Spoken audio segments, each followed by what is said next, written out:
SWC. Stand with Crypto. Everybody, SWC in the chat. Hashtag FYP, hashtag for you, all the hashtag crypto. I do know that there's a bit of competition in the live time right now, so it is what it is. But you know, share the show out with your friends. Let's get the algorithm rolling and get more people watching, and we can get to our regular viewership levels. And before we start the show, if anyone has any questions or wants to come on the show and ask any questions, let me know in the chat and we'll see if we can work that out.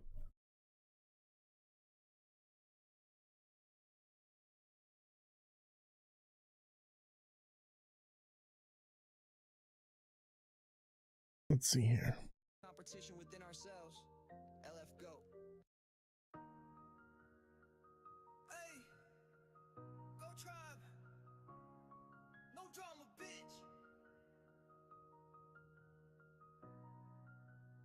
I love this song. I got no drama. Said I got no problems. Not a single distraction. Don't care about your trauma. What are you building? Said what are you doing? Hashtag Goat Tribe. Trust me, I'm suing. Every day I check the feed and see some dumb shit. Like someone rugging or they got a scam like fuck it. Somebody sleeping with somebody else. The music's allowed on TikTok. I have the rights to this. That's why you won't see me on your I'm have full permission to use this music.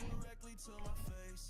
They always be talking behind my back, bro. I really don't care. I'm just trying to stack. They tearing you down, they messing shit up. Don't think I can't take any more of this blood. So remember to leave my name. So if you have any questions or you want to come up on a panel, let me know. Anybody want to come up? No drama. Leave it at the door. We don't care. We won't fight. This ain't a war. Keep it straight. Only business on our mind. No hate, no drama. We on the grind. On the grind, another day, another verse. Always getting better. I ain't getting any worse. Build you up, help you out how you're meant. Also, you can pull this stupid little stint. Come on, man. How's it going? Play dumb and just take a hit. Stay your lane. Don't be a stain. Hold on, let me adjust the volume here. Can't take no more drama on our chain. So next time you think about spreading the rumor, just act your ways. Don't be say okay, boomer. There, now I can hear you. To have some humor, but holy shit, dude, I swear you're like a tumor. So I'm working, focus on my craft. You gon' talk, enjoy your little laugh, but I Hold on, I gotta adjust the audio for you because what's going on? I'm good. I'm sorry I missed your interview earlier today. Oh, it hasn't started yet. Oh, I thought it was at 3 o'clock California time. No, that's the TA class, and that got rescheduled. Oh, did I read the flyer wrong? You may have. So the flyer is, the show starts at 5 p.m. and then the guest comes on at 6 to give a chance for people to come in to so they don't miss out on the first part of the show. So do you know who the guest is? I looked up Miss, Nifty? Yeah, or NFT. Why? I'm not sure if I recall her. I may have heard her speak before. Yeah. So I met her at this last crypto event I went to, and she's the president for Stand with Crypto in California. And this is their website right here, standwithcrypto.org. And it actually is a tool where you can email your senator directly. You can take polls, refer friends, mint an NFT, follow. But my main thing that I really like about this is the direct link to email your senator. Fix the camera. What do you mean fix the camera? What's wrong with the camera? You can't just say fix the camera in the chat. You got to tell me what's wrong. Me, probably. Aha. There it is. There you are. Yeah, I just got done feeding my horse, so. It's off center. Oh well. I really don't care if it's off center right now. I'm not gonna mess with it. It just is what it is. The IT guy comes in and cleans stuff, and sometimes the camera gets moved. It just is what it is. Kind of cool. I'm down in the comment section. I mean, I feel like I'm in the lower bleachers or something. I don't know why that is. Usually there's a bunch of different boxes here. I haven't used any of this software in so long. It's everything got updated. It's all different now. It's all like Christmas. I am so excited for Christmas. Did you see my new picture? I think your guest sounds really cool. Like it's going to be a really interesting interview. Is Jessie going to join us? I don't think Jessie's gonna join us. She's been busy doing stuff. I'm hoping that she comes back to the show soon. But you know, it's the holidays and stuff, you know. But she's down there in the chat supporting. But yeah, I'm hoping to get the whole crew back together and get the crypto show going again, get more guests, and get everything rolling the way it was before we took the break, you know. It's been nice to have a little bit of a break though. That'll be really nice. So I have a question for you, Belle. Is there any questions that you would have for Miss Nifty as far as standing with crypto? I want to know why we don't know more about it already. Why am I just hearing about it probably maybe for the first or second time? Right, so exposure is what you're talking about. Is this a large movement specifically just for California with our taxation? So globally, there's 2.9 million people. You can see it right here on the screen. The U.S. advocates is 2.6 million. There's 1.2 million policymaker contacts right here. And then they've donated about a little over 500,000 in donations. And look at, you just click this right here. Email your senators to pass crypto legislation. Boom. Click that, take action. Put your first name. Here, let's see here. Last name, email address. Your senator. This will show after you enter your email address. Now, I may have heard about that like 6 months ago with a bunch of the XRP stuff that was going around. And the fear of California doing that clawback on any crypto in your accounts that stayed dormant for 3 years. Oh yeah, for the wallets. Well, here's the thing on that. So they can reclaim those funds, but you can actually claim them back from the government. You just have to file. So it's actually a good thing. So let's say that you had a wallet that got lost, or you lost the keys to it, forgot how to access it.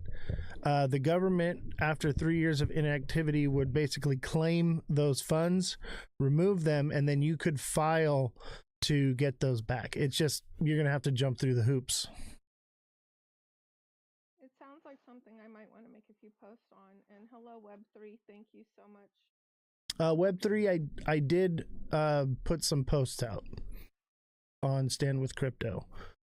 And if you want to reach out to Miss NFT, or Miss Nifty, excuse me, she's in my Discord right now. So click the Discord link in my bio. She should be hanging around in there, and you can ask questions or engage there. So click the Discord link. Let me see here. I'll post it in the chat for you guys. Give me just a second.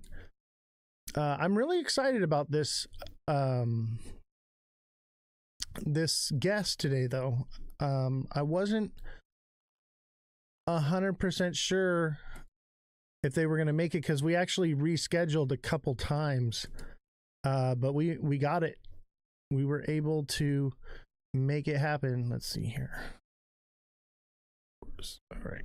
Copy. Yeah, Web3, you might want to share this out to a couple of your other bros and ladies that might be interested in that, or specifically people from California. Exactly. And it's not just California, it's a global movement. Yeah.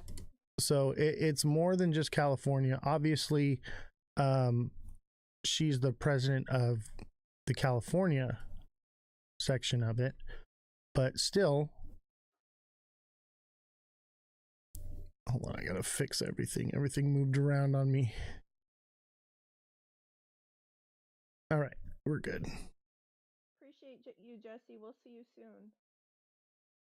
Trying to get on the Discord now. If you're having trouble getting into the Discord, send me a DM. I'll send you the link directly. Some people have issues. Some people get right in. I don't know what it is. And TikTok's not letting me post it. So I don't. Jesse, if you could go into the Ozthecryptogoat email, copy it, and then post it into the chat. I know you can do it. I just can't do it from a desktop. So, and I have to drop from the box if I think she's going to post or pin anything. Got it. Did you have any other questions?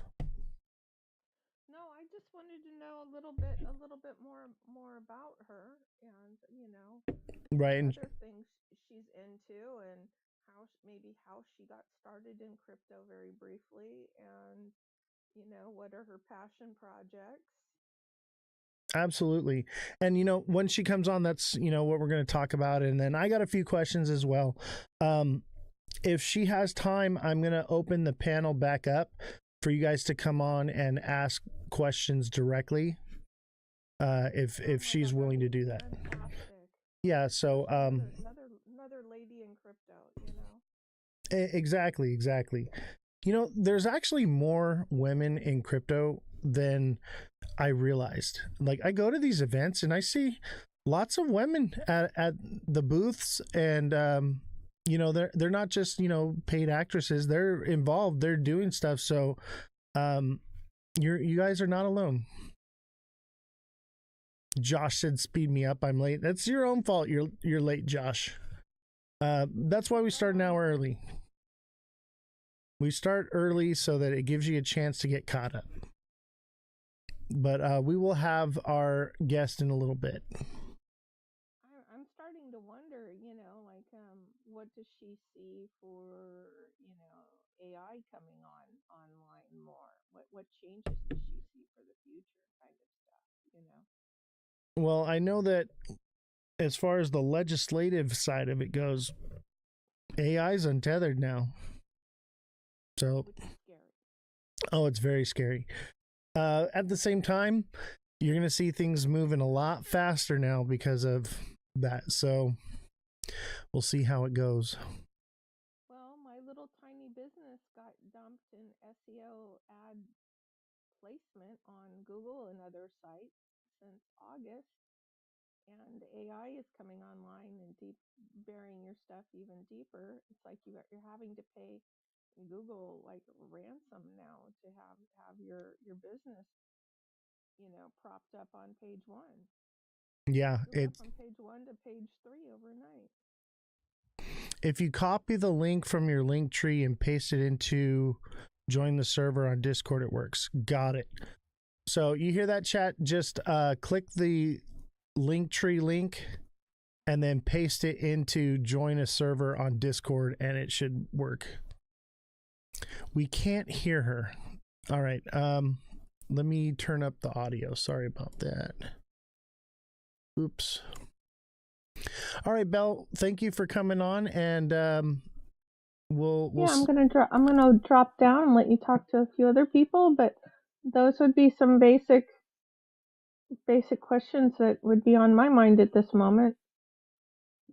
Yeah, Web3, if you could drop that in the chat, I would appreciate it. Thank you very much for your help, and thank you, Belle, for coming on. No problem. I thought if I hopped on, others would follow. Yeah, it's always good to have you. I love you guys. Thanks, Oz. Bye. I'll be listening. Bye.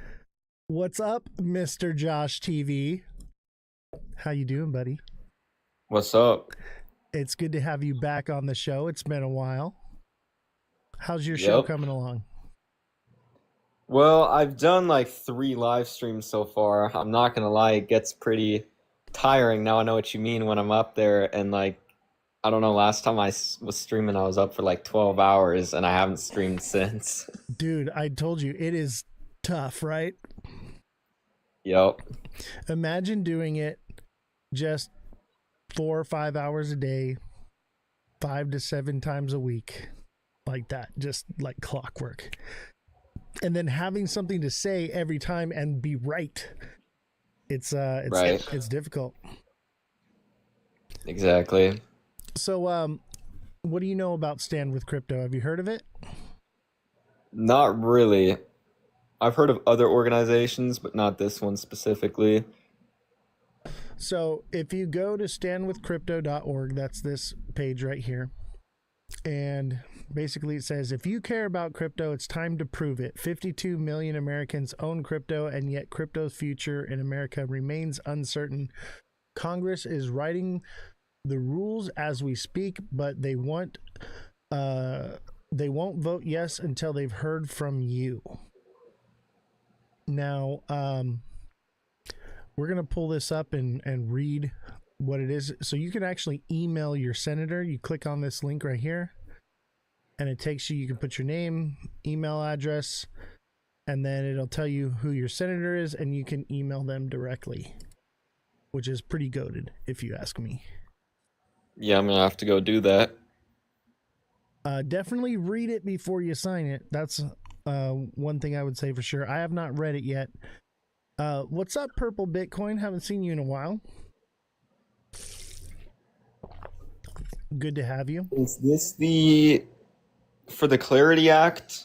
I forget because I'm pretty sure one already got passed, but they cut the other half of it out, right?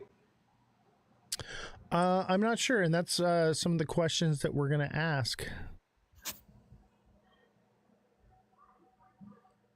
Right, because I was going over I'm pretty sure it was the Clarity Act while I was on stream, kind of going over what's in it, what things are important, what certain things meant. Yeah, and I do think that we need some clarity. I think we need some legislation, but I think more or less we need more like a crypto constitution, something that protects us in a way that makes it so the government can't get too deep in it and can't start controlling it too much. Because the whole idea of crypto is to have the people in control of their finances, right? So Right. we don't want, the government to come in and overregulate it in a way that just creates control. And that's like the biggest argument that I saw when they had people like Brad Garlinghouse and other people kind of talk to these congressmen and these senators. I'm not sure if you remember that. That was a while ago. That was like midsummer. And they were going back and forth arguing over, we want control. And then somebody else stood up and said, well, yeah, I agree. There should be some level of control, but not to the point where the government can come in and start treating this like, any sort of financial bank account. Absolutely. My biggest concern is control, right? They could basically flip the switch Right. in the opposite direction and debank you with that kind of control. What are your thoughts? Right.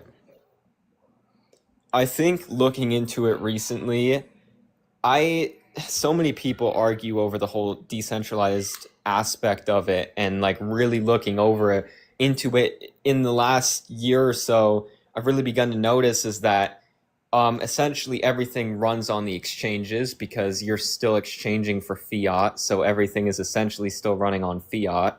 And basically, I know a lot of people are going to disagree with this, but I've kind of come to the conclusion that every single token is essentially still valued by fiat because it has no value until you bring it over to an exchange and you cash it out for fiat. So in a sense, they could basically find out who holds certain types of wallets. And the problem is people say, okay, well, you can put it in a cold wallet, but if you ever bought Bitcoin on an exchange, that transaction from the exchange hold to your wallet is now a transaction. So they can link back because you upload your ID, you do KYC, and then they can track, okay, this person bought Bitcoin from this exchange, they moved it over to their cold wallet, then they took that Bitcoin from their cold wallet to a different exchange, but that exchange can look back and kind of see where that came from. And then, if we get to the point where the government can, I don't know, request some sort of file from these exchanges, like be like, we're looking into this person. We need you guys to hand over all the information, like who is this guy, their ID, all their information. And that's what I really don't want to happen, is when, the government can come in and basically force these exchanges to give out all that information, because then that crypto is now useless. I mean, they can ask them to freeze your assets, which a lot of chains, they can do that. Yeah, XRP, Ledger can, HBAR, Ethereum. What's a couple others? There's a whole list of them. I actually posted them here on my TikTok. That lists all of the exchanges that you can basically be delisted or debanked from it. They can seize your assets. They all have some sort of smart contract written and slipped in there. And what's crazy is it's put in on a level where it was only found out that it was there through testing. So they would test the blockchains to see if it had any of this type of smart contracts.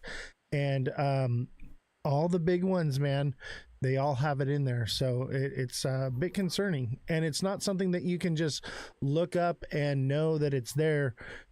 It's well hidden. So that's very concerning as well. What are your thoughts on Bitcoin? Do you think that you feel a little bit safer with it, given that there isn't, I guess there's that extra level of, okay, it's the first token, and then also looking at it now, it's a lot harder to freeze somebody's Bitcoin address. But the only part that still doesn't make sense to me is I feel like they could just figure out what address belongs to who and just refuse to cash them out at an exchange. That's my only concern now. And I don't know if you've heard, there are certain people, there's a specific name for them, but you can basically send them the Bitcoin and they deliver cash straight to you. The only problem is obviously that's a lot more difficult, but I would like to see more options to pay for things with your crypto directly. That way you're not forced to bring it over to an exchange and cash it out for fiat. Right. If you get what I'm saying.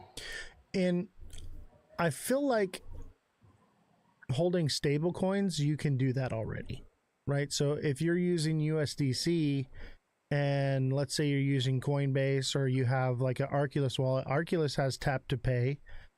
I have a Visa for my Coinbase. I don't use it because who wants to use Coinbase, right? But it does exist, but I can't spend like Bitcoin directly. I can't spend XRP directly. However, this company right here, this is their pin right here. I think it's XPX. I think is what it's called. I'm gonna try to get them on the show here soon as well.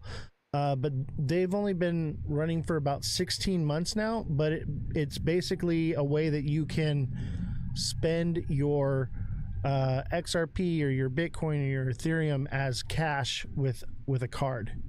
So that's a new technology that's just come out. Interesting. And I'm really excited to have him come on. And like I said, they've only been live and building for 16 months now. And it's growing very quickly. So I'm interested I think more to and see more, what happens with that. I think that industry is just going to continue to get bigger because more and more people are kind of understanding, what's the point of crypto if everything is still going to translate through fiat at the back end, right? Like Right. obviously even gold bars are exchangeable through fiat, but you can still trade gold for other things. So I think just having the ability to pay for things with your coins directly instead of having to go cash it out for fiat first and then paying with fiat. And also, I think it would boost the overall value of crypto.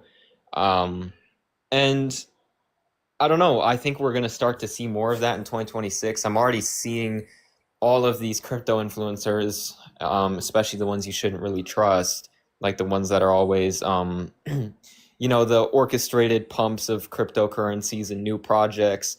And they're basically saying that privacy is going to be the next thing, you know, which is true, but they're also promoting a bunch of fake privacy coins that don't really do anything privacy. And I think that's the only thing, and that's where I would like to see some sort of regulation, because I feel like nowadays anybody can make a team, make a coin, say it does certain things, and then when you actually look at the capabilities of it, um it's all just headlines, for example.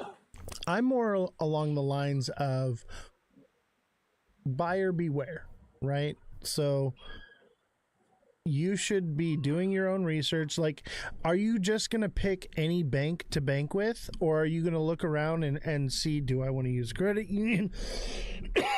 Do I want to use a small bank? Do I want to use a big bank? Do I want to use a business bank? You have to, have some kind of education in it. I think that more or less the people should take the time and learn. And, right now, crypto is like the Wild West, right? And Right. during the Wild West, people would sell products. And one of the issues that we had in the Wild West was medicine. So they had snake oil that they would sell to people. And I think it was like killing people, or it was just didn't do anything. But I think it was like, poisonous. They gave out opium, and people would get highly addicted to it, overdose on it. So the government stepped in and said, we're going to regulate this, right? We're going to go give Right. some good, clear clarity. But look at what happened over 100 years' time. Now we have big pharma, where it was designed to stop you from buying poison. And now big pharma only puts out poison. All the medicines, there's Right. nothing holistic anymore. There's nothing, that you can't, you can't go to your doctor and get holistic medicine. You have to get chemical based, that are all basically petroleum based products, that are poison for your body. And that's where we're at today now, because originally the intention was to help the people and to keep them safe and secure, but in the long run, that's not what we got. What we got was control, to the point where a large corporation now and multiple corporations have control, and they can literally force you to take things now. And look at what happened with COVID. They forced everyone to take a shot in order to leave their homes and do things and stuff. So that's the fear that I have with overregulation. I love the idea of having some sort of regulation, but not in a way that gives them control, but more or less like a constitution for crypto. So that way, Right. the government can never overstep their boundaries, and crypto is protected. That is my main concern. Essentially, like in a way, the best method forward would be basically freedom of choice, right? You have all these different crypto chains and people can choose which one they want to use to transact. Same way that I don't believe that the entire financial system should be shifted over to crypto completely. I think people should still have the choice to pay with regular fiat, if they want to use Cash App, because they should be able to have the choice to use what they want to use. And same with like medicine, and this is a really touchy subject, but there's a lot of natural plants out there that are being banned from being usable, right? So they're telling you what you can or can't use, which is, I would argue, opposite of the Constitution that we have now, and that's why it's so important that we defend the Constitution, and that's also the only reason why America still has arguably more freedom than other countries, even though that's somewhat falling apart to a degree. But the freedom of choice is what I think is going to be the most important in the long run. Because the minute that, like you said, the government can step in and tell people, okay, well, now you need to use this, then basically you have it to where everybody's using one thing. It's easier for them to control. And I think that's ultimately where, if that happened with crypto, I think it would fail. I don't think it would fail. I think they would look at right now. Everybody is cheering on regulation because they're in hopes that it's going to pump their bags. And so how is that helping anything? Can we reel it in for a second and sit down and say, look, we want regulation, but this is the kind of regulation we want. Instead, everyone is like, I don't care what regulation it is, just get something in it so that way my bags will pump. I think that's why I like Cardano's CEO Charles so much, because he was talking about this on a live stream the other day, where he was saying, "Look, I understand that our chain arguably hasn't been performing as well as others," and he was explaining that's because he's not selling, his company out to these big institutional companies like all these other chains are, and he was talking about how everybody's trying to rush the process of regulation and adoption simply for the purpose of pumping up the prices. And in a way, he was saying, like, when Cardano rolls out an update, it's good. It might take for forever, but it's good, right? So I completely agree, and it's less about the chain, right? And it isn't just, I want to be clear, because this isn't just because I hold a lot of the coin. I genuinely like Charles as the face of crypto because he is very aware about what's going on, and he's talking about it all the time, right? He doesn't give you a bunch of false information. He just stands up there, he goes on live, and he talks about all the problems that we're facing and the things that need to be done correctly. And I think that's super important, because if we push it too far to the way these institutions want it, then we kind of lose the whole point of what crypto was designed for in the first place. Absolutely. And that's my biggest fear, is losing the most beautiful opportunity that people have had in history financially, in my opinion. And we're giving it up, what, for some chump change, because we want our bags to pump now. We're impatient.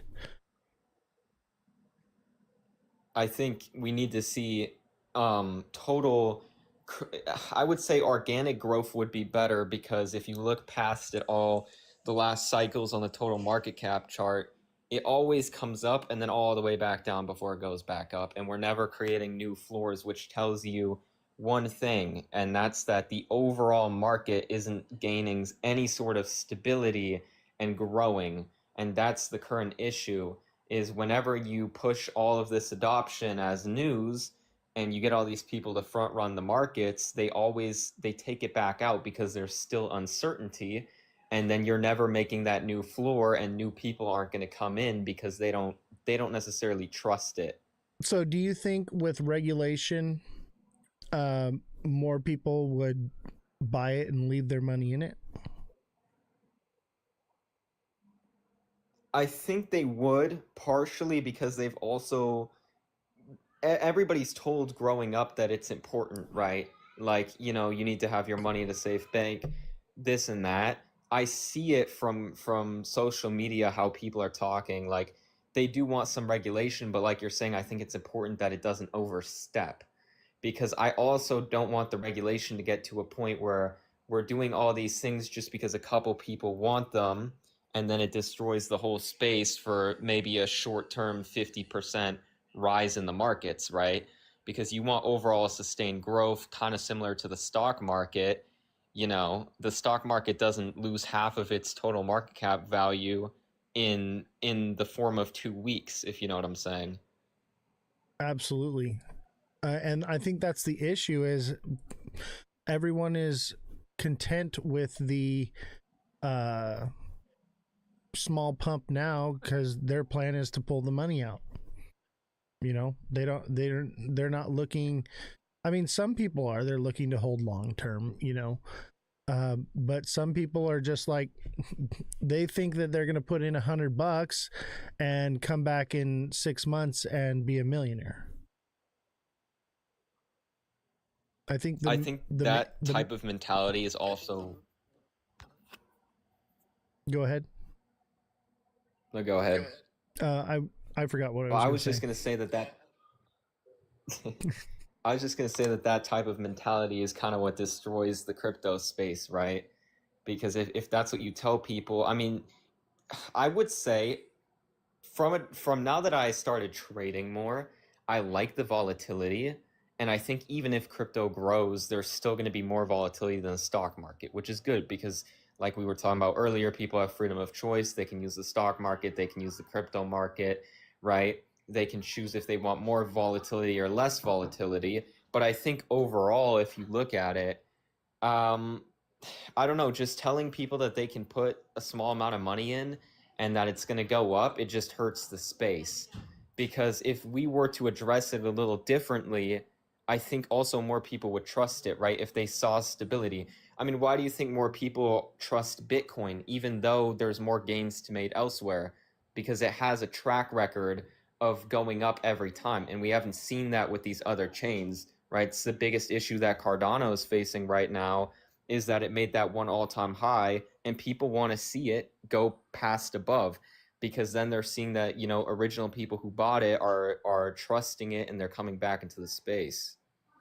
Yeah, absolutely. And this is where I come back to the idea of we're just really early.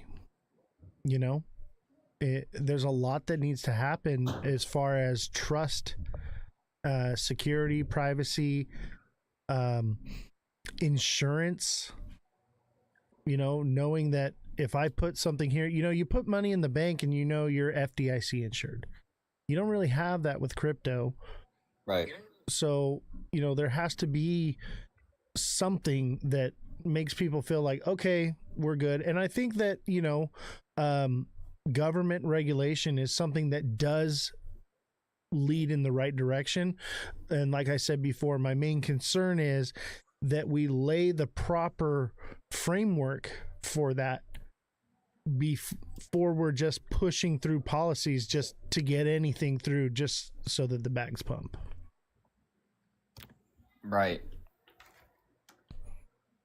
And I think same goes too. I think more people there should be better tools to store your own crypto. Because I think another reason why these cryptos are so volatile, and you can look at on-chain data to back this up, is the fact that when everybody holds their coins on exchanges, they can move it around, they can do what they want. For instance, they can actually sell the coins that 1,000 people are holding to dump the market. And if these people want to cash out, they have enough fiat available to cash them out. So it's a mimic. You could log into your Coinbase and it says that you have, 1,000 XRP or 100 XRP, but they can sell your XRP and the number will stay there because they have the fiat reserves to pay you out if you want to cash out. And when people leave their money in exchanges, it allows them to move it around and manipulate the market. So I genuinely believe that if more people started holding more of their coins on their on private, ledgers, wallets, I think there would be more stability in the market and more trust, because you see how Bitcoin's price starts pumping when exchanges move their Bitcoin back into a wallet, because that signals that they're not selling in the immediate short term. Right. So if everybody started moving more of their crypto over to wallets, that's trackable. It would show some strength, stability in the market, especially whales. I think that's what we need to see, more adoption and tools towards holding your own crypto. What's up, Satoshi? How you doing, brother? I'm doing all right. What's going on? It's good to see you, man. We got about 6 minutes before our guest comes on, so I'll let you say what you wanted to say, buddy. Oh, that was Scotty Dog. What are we talking about? Moving your crypto to cold storage, or? Oh, let me invite Scotty Dog up here real quick. So yeah, we're talking about regulation, basically. So we're having the president of Stand with Crypto come on in just a few minutes, and we're gonna talk about emailing our senators and basically getting people that advocate for crypto.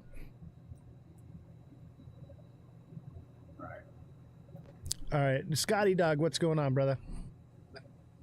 Going on, Oz? What's up, boys? And Run Up, how you doing, brother? Yeah, what's good, Oz? Thanks for having me up. And Absolutely. Hey, everyone on the panel.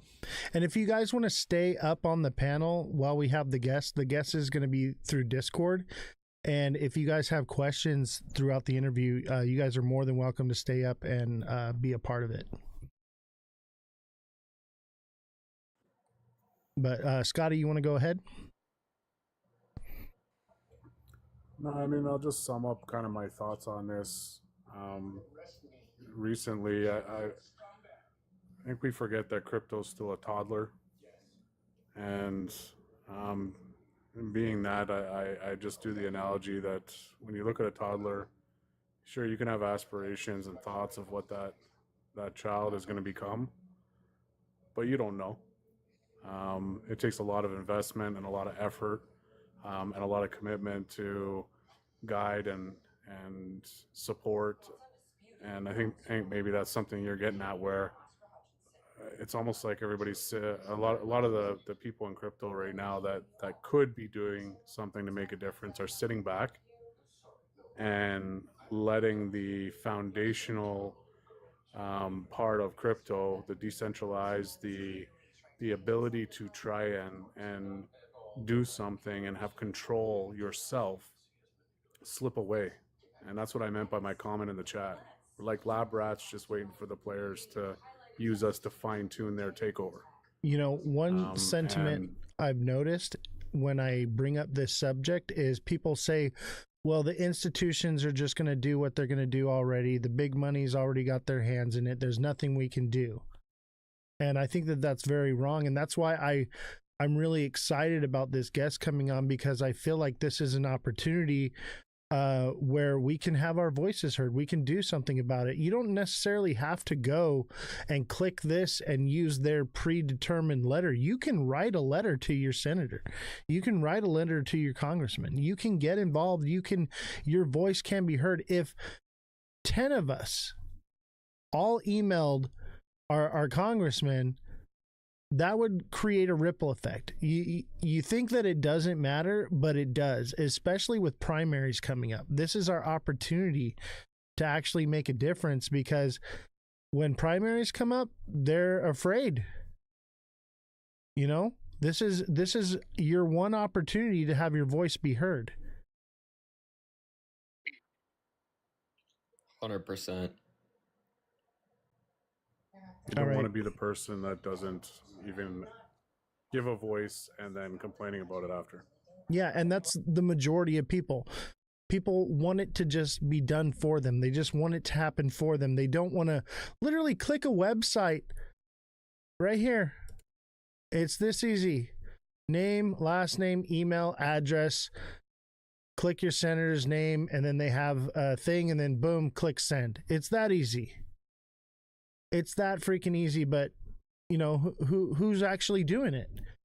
And it seems like most the people, the sentiment is there's nothing I can do. There's nothing I can say. They're not going to listen to me.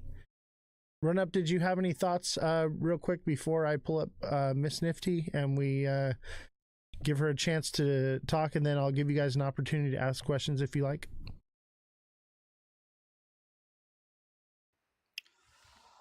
Nope. All right. So let's give her a call, and oh shoot, we do video call. Let's get her on the show here. There we go.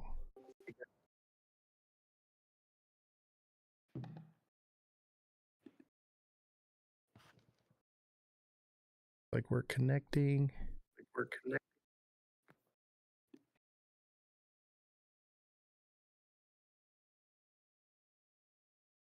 Hi, how you doing? Hi, how are you? We're doing great. It's good to see you.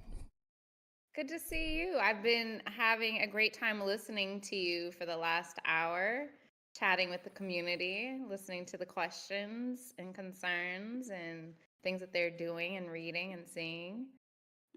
Absolutely. So, who are you? What do you do? I am Carrie Miss Nifty Lynn. I am the president of Stand with Crypto California. I also am the founder of Learnville, which is an ed tech platform that provides education on 4 pillars to underserved communities nationwide. And those 4 pillars are financial literacy, mental health, Web3, and innovative career paths. That's wonderful. And so tell me about Stand with Crypto and what it is, what's your mission, and what are you guys trying to do? Sure. Stand with Crypto is a nonprofit collectively supported by the most reputable Web3 companies that exist. Its purpose is to deliver the message from the people to the policymakers to ensure that we have regulations, we have ideas and suggestions, and the foresight provided to our policymakers who have no career paths in Web3, but they have constituents that are very concerned about what is and isn't happening and what is coming in the future. And so what is it that you guys are advocating? Because obviously you heard the sentiment here. We want regulation, but we don't want too much regulation. And that is the point, right? We want to make sure that we're safe. We know that the government is not going to come and attack us. We won't be sued for something. And it's a safe space for us. However, we don't want them to say, well, now you can't invest in anything you want to, and we can freeze your accounts anytime you want to. You had a guest on there talking about that specific thing, right? If they know who you are and you KYC in a bank, if you will, right? A custodial account, and you move it over to a non-KYC account, and then you send it over, like, can they freeze it, or what will they do with it? And that is a big concern. And so that's a part of the message that we deliver to policymakers. I love that. And so, yeah, it's imperative. And we've gone through this last year and a half between constituents and policymakers to deliver messages in order to get through to the Genius Act and to the Clarity Act, which we're still working on very heavily. I will be back in DC next week talking to Congress and Congress members in regards to this. We want this taken care of. We want to feel safe. We want to know that we can start new businesses, we can launch new products, and we're not going to be worried about the government coming after us. And that's one of the things that the Clarity Act will give us, is a safe harbor period when you're starting a new business and you don't know what category you necessarily fit in. And you know, as an entrepreneur or anybody who's starting a new business, you have all of these different ideas, and you start with one idea and you go through this, you know, all of these different things when you learn knowledge, and then it changes a little bit of your goals for that business, and it shifts here, here, and here, and here. You don't want to live in that fear that the government's going to come after you as you're growing your new business in this new innovative space that there's not a lot of regulation around. Yeah, my like I said, and obviously you were listening. My biggest concern is being like debanked, being unable to access or use my crypto. Also, one of my concerns is overreach. And one of the things that I'd like to see more or less with crypto, as far as regulation goes, is obviously we need to have some sort of okay, this is the baseline right here, right? These are things you can and you can't do, right? So that there's some kind of control and regulation, but not so much for the people, but more or less for the exchanges. And to see more of like a constitution for crypto than less of like legislation, to where basically the Constitution is in place to protect us, the people, from the government. And basically that would be the same concept, is a way to protect us, the people, from the government's overreach into crypto. That's something I'd like to see. What would you see in a crypto constitution? What do you mean? What guidelines? Correct, right? Because you're using blockchain. So there's not a lot that you can really say, you can't do this, you can't do this, because everything is so transparent. You can find it. And if they are in control of stablecoins, for example, right, they are going to be responsible for what's going on and how they're operating and who's able to launch stablecoins. Yeah, I think that there should be regulation for those that launch stablecoins. Like, I don't think I have any business launching my own goat coin or something like that. You know what I mean? But I think if Walmart and Amazon and all these different corporations are going to launch their own stablecoins, there needs to be some sort of oversight to basically not charge people, because if everyone's got their own stablecoin and I've got USDC and now I got to transfer it from Amazon and now I got to transfer it to Walmart or whatever. Now we're talking about a new type of service charge, right? So I think that's one issue that needs to be addressed. By the way, I'm taking note. Absolutely. And if you want to, we can get together. I'd love to write a constitution and have something that we can put together. This is obviously something we can't throw together on a 1 hour podcast, but I'd love to work on it. Right. Something that I've kind of toyed around with, along with some other organizations, is like a AAA, if you will, right? So certain hotels are rated, 5 diamond or star, I think it's diamond, 4 diamond, etc. That companies and tokens would be issued based on where they hit the mark on the prerequisites to be, credible, versus it's not really stable. Maybe this is just something that's going to come and go really swiftly. But that organization or association would be created by the people, which could do what you're talking about, right? Create this for the people crypto constitution and create this association that manages it and oversees it. As long as they can't be bought and paid for. Correct. That's going to be the biggest thing. Yeah, and I think that's the big issue that everyone has with regulation, the sentiment because I've had this conversation many times, and they're like, oh, well, we're just the little guy. Nobody's going to listen to us. Nobody's gonna do anything for us because we don't have the money. We don't have the backing. We don't have this. And it's just like, I can't. And I'm like, you can do something. You can let your voice be heard. That's what's beautiful about our country. And it's time we started standing up and doing something about it. Yes. So something really amazing about Stand With Crypto is we organize in all 50 states. I mean, we're global community, if you will, right? So we have Australia, we have Canada, and I'm a part of the US one. And what we do, though, is we do IRL, a lot of IRL activations. I focus on experiential because I think that it's really important that we have a lot of touch points between each other to build stronger bonds, as online is online, right? We always have a community. We can always talk to each other online, but the IRL experiences, the wisdom, the empathy, and the love doesn't just come from online. It creates stronger bonds in person based on the interactions that we have and what we're experiencing together. So I really love experiential activations with our advocates. And that gives me an opportunity to learn more about our advocates, not just about, hey, these are my concerns as I'm building my business, or this is my concerns I'm buying and trading and selling crypto, but what is their thought process? What makes them be afraid of this versus that? What makes them excited about this versus that? And then I get to better understand them and what it is that they need from their policymakers and the government to protect them, and or be better prepared for things that may happen in the future when it comes to Web3 things such as crypto and AI. AI is a big thing as well. But learning more about an individual, not just about one subject, helps you learn more about their thought process and how they will deal with and address other things come future forward. Yeah, one of the issues, sorry, I just had a mind blank right now. One of the issues that I have, what were we just talking about? Oh, I remember. The legislators, like on your website, it shows like who's pro crypto and who's not pro crypto. Absolutely. I would like to see maybe like a mission statement or something from these people that are pro crypto. What is their actual stance? Because I'm a firm believer that there are two sides to standing with crypto. There are those that want the machine to win, obviously, and have that full control, and there are those that want the people to have the control. So maybe clarifying that as well, it would be a good. I am taking note of that, and I will say that our grades on policymakers strictly pertain to where they voted when it came to something crypto related, right? Are they supporting it? Are they voting yes? Are they helping to write and push forward regulation and safe legislation for us? Now, there is somewhat of a challenge when it comes to Dems and Republicans, simply because this administration, who happens to be Republican, is so pro crypto, but also makes a lot of independent money by investing and or using their name in crypto. And so what that does is it directly impacts Dems to say, well, then that means it's Trump. If you're pro crypto, then you're pro Trump. And what we're trying to combat is crypto is not a Trump thing, it's a people thing, right? it's just giving us an extra hurdle that we have to help push back and show, which is why it's really important with us in Oh, you froze. crypto, the faces behind anybody, the crypto. Hold on a second. Looks like we're having some issues here.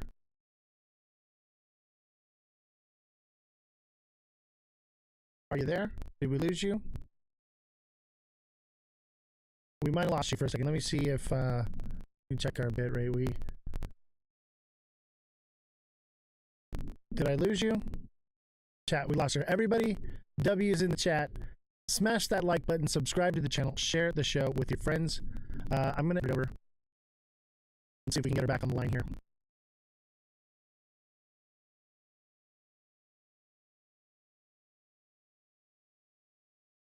Goat. W's in the chat, everybody.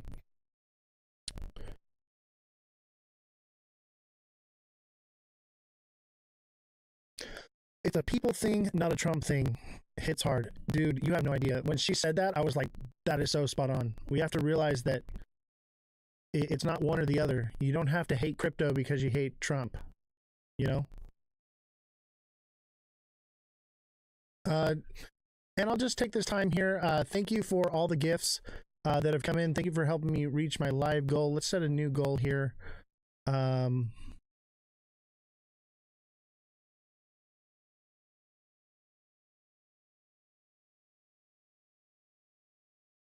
Let's see here.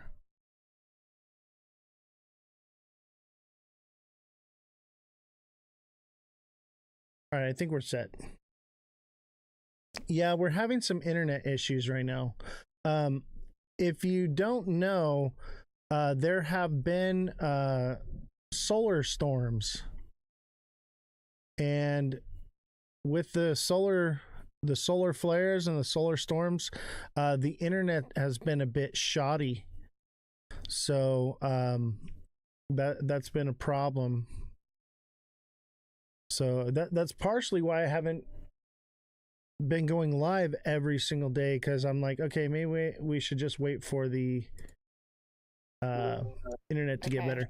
There you are. I see you now. I was struggling. Yeah, no worries. There has been internet issues across the world right now. There's a solar flare storm going on that's going to be going on for the next couple months. 2/3 of the internet was out across the world for a while there. So it just is what it is. We're dealing with it. Thank you. I appreciate that. Okay, so where were we? You were talking about how the Trump issue and the crypto issue are two separate things. You don't have to hate crypto because you hate Trump. You don't have to love crypto because you love Trump. You can pick your side without, being polarized by politics. Absolutely. And that's where Stand with Crypto stands.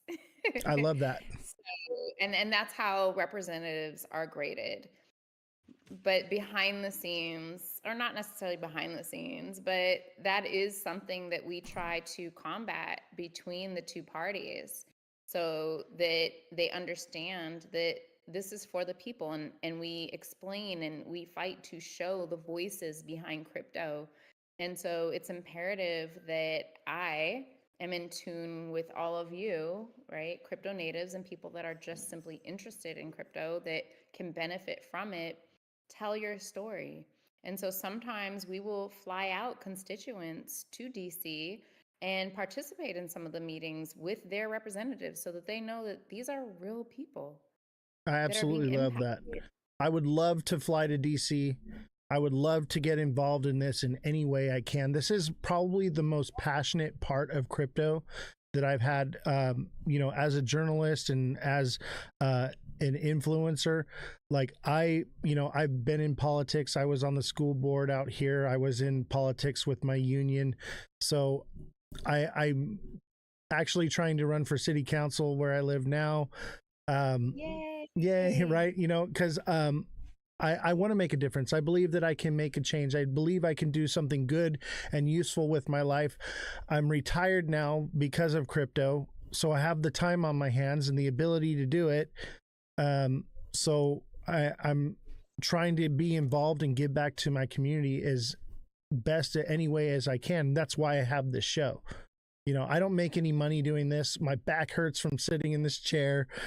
You know, Somebody, we're getting a fund together. We're sending him crypto to buy a back-friendly chair. I have one, but we got new chairs because we have a dual set, and when we have the other show that we do, it uses these chairs, and so I didn't have time to bring the other chairs in from the other set. So basically, you're choosing to go through this torture. Yeah, I put myself in this position. Got it. So back to crypto, and back to you know, getting involved in DC and helping constituents talk to their senators or representatives. That's an amazing thing. Yeah, so we have a chapter in every state. And so there are activations all the time. And so any of your subscribers or listeners at this moment, please feel free to reach out. My DMs are open. I always love to hear creative ideas and suggestions of how we can do better, or what is a great way we can get our goals out there and our message out there to our policymakers so that they can represent us better. In short, we are the people's voice to the policymakers, right? We are the trusted resource of information to the policymakers and to the people. So when it comes time to vote, we are giving you the information and saying, hey, this act says X, Y, and Z. Not what you're seeing marketed on the screen, but this is what it actually says. This is the fine print. So you choose how you want to vote, and this is what it says. And the same thing goes on the upward side to the policymakers, right? And so knowing that I like experiential and making sure that we are a trustworthy resource, we are never sponsoring or promoting a token. We are never promoting a policymaker that is running for office. We may collaboratively do things with people that are in office, but we're not pushing you to vote for any one person when it comes time to vote. We're just giving you their stance as it pertains to crypto. That's it. Yeah, and I love that. I like your website too. It's really cool that there's a link right there where I can just submit to my rep. Oh, 30 seconds. Yeah. You've sent an email. You have their phone number. You can call. And even when it's a representative that is graded an A as it pertains to crypto, it helps that you call and say, thank you for supporting me. I am one of your constituents. I am involved with crypto in some capacity. I appreciate you supporting me. Those calls and emails matter. Yeah. And you know, being in politics and seeing that, especially with my union, when you would run and you would make changes or you would make moves behind the scenes, when people come back to you and they're like, man, you made a really big difference, this is how it impacted me, this is how it changed my life, not only is it reaffirmation for your representative, but it's also as the person being the rep, it gives you this feeling of accomplishment of like, I'm making a difference, and then they fight harder, they do a better job. Yeah, that's all I'm saying. Yeah.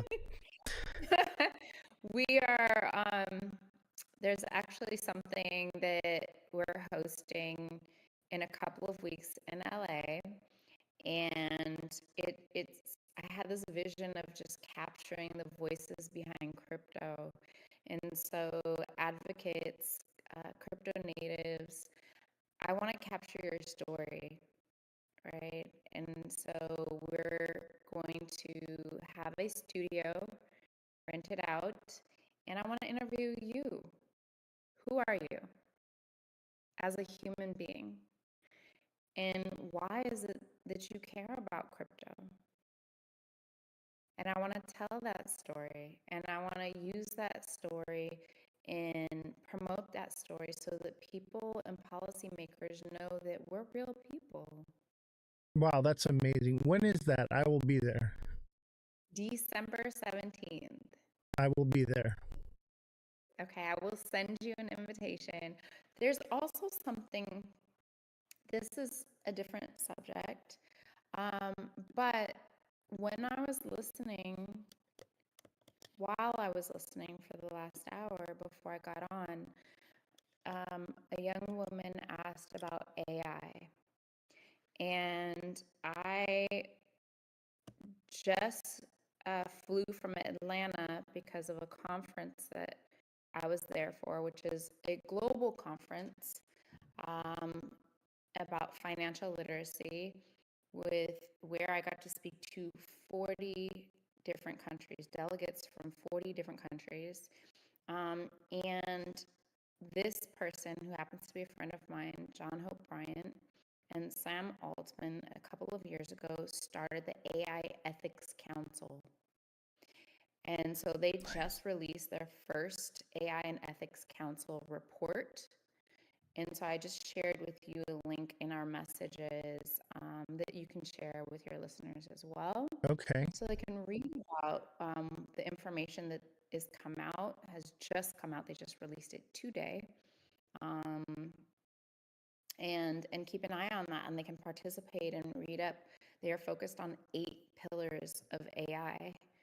I love that, And because I am actually very concerned with the big, beautiful bill. For the next 10 years, AI is completely untethered. Skynet any day now, like that's, yeah, absolutely. absolutely. I just appreciate that, you know, they have come together, a group of leaders have come together to create this council. And just for you guys listening now, it's based on the pillars of business and entrepreneurship, communication and social media, community, faith and civil society, fraud, risk, and misrepresentation, financial inclusion, and future prosperity for all, financial services, consumer finance, education and educational operability, policy and regulation and governance, employment career preparedness, job skills, and universal accessibility, healthcare, absolutely, healthcare, climate change and environmental sustainability. Those are their focuses at this moment. One of my issues that I would maybe add to that list, I don't know what control or influence you have in that sector, but political overreach through AI. I don't know if you remember, during the presidential race, John DeSantis was going to be running for president, and there were actually where I don't know if it was him or I'm imagining it was his team, released some pictures of Donald Trump and Fauci kissing and hugging and doing some different things, and it was put out. Oh, AI. Yeah, and it was made by AI, but it was put out with the deception of that it was real or true. And I believe that is going to be a big issue in the future with AI, as far as politics and voting, and fraud. So I think that that's another major issue that needs to be addressed. I agree. Um, is there anything more you want to say about before I open up for questions? I just want to say yes. I want to say that you all have a voice and you are not alone. Oftentimes, because we have virtual communities now that are very strong, we don't necessarily know how we can reach government members, policymakers, and tell them, hey, I'm feeling this way, I'm concerned about this, or I'm dealing with this or that. I'm reachable. I am a resource. And I do want to hear your story, your voice, and I want to deliver those messages to your policymakers. So we are very powerful. And our numbers are not updated on the website. So we have over 3 million members. Wow. And in fact, yeah, in the state of California, we've added almost, I want to say, almost 100,000 members within 10 months. That's incredible. I know you've been And working. You were I've been working in like 6 states this week. Listen, I'm in Detroit tomorrow. Yep. So all over. But this is important that I hear you, that I see you, and I'm able to communicate and learn, right? All of us pouring our information and our concerns and our ideas and suggestions into this pool so that it can be delivered, the messages can be delivered, and solutions can be created, and safeguards can be created is important. It doesn't happen unless we have all of the information from people from all different walks of life. Absolutely. You don't see what I see. You know, that's there's no way. That's one of my favorite things about TikTok is obviously this is a podcast and Right. things have been a little bit slow because I took like a month off, so we're kind of building it back up a little bit. But I can open up a panel. Are you still there? Yes, I Okay. just needed charge because I don't want the computer to die. No worries, no worries. Take your time. But one thing that I There like we about TikTok is I've got 1, 2, 3, 4, 5 people sitting in the panel right now. And we have conversations where we talk like we're on the phone, and sometimes we talk about crypto, sometimes we're just talking about wrapping Christmas presents, whatever it is. It's a more tight community where you actually like become friends with people in Australia and New Zealand and the UK and in Canada and all over the world. There are people. When I started doing this, I never imagined that I would ever gain a close connection to any of these people. And like YouTube, I don't know any of the people on YouTube. You know, they watch the recordings, they come back later. You know, I don't talk and conversate, but the people on TikTok, they're there in the chat, they're talking, they're up here on the panel, they're waiting to ask you questions. Like it's a family, and it's yeah. And so like we have a much more tighter community. The downside to that is TikTok is so suppressed. I got suppressed today. That's why our viewership is so down. I got flagged for misinformation. Really? Yeah. Anytime you tell the truth on here, you get flagged for misinformation. So, yeah. Listen, the big people are in charge. Somebody. Right. So I do apologize for the low viewership, but all this is recorded. People will still see it later on, and I'll clip it and post it out, so it will get out there. But unfortunately, our viewership is very low because of that hit today. That's not the point. The point is we're here together. Absolutely. And we're delivering a message, and we care. Absolutely. So that's what I care about. Any last thoughts before I open up questions? Please, if anybody is in crypto, is interested in crypto, blockchain, AI, get in contact with us. My DMs are open. please become a member. One of our big things is we do not spam. We do not email you unless there's something coming up that you're going to vote on, and we want to make sure you have the facts straight. And we're not persuading you to vote any certain way. We are simply saying, here are the bullet points so they don't miss, nobody misses the fine print. And letting you know if there's something going on in your area, if you would like to participate in something IRL.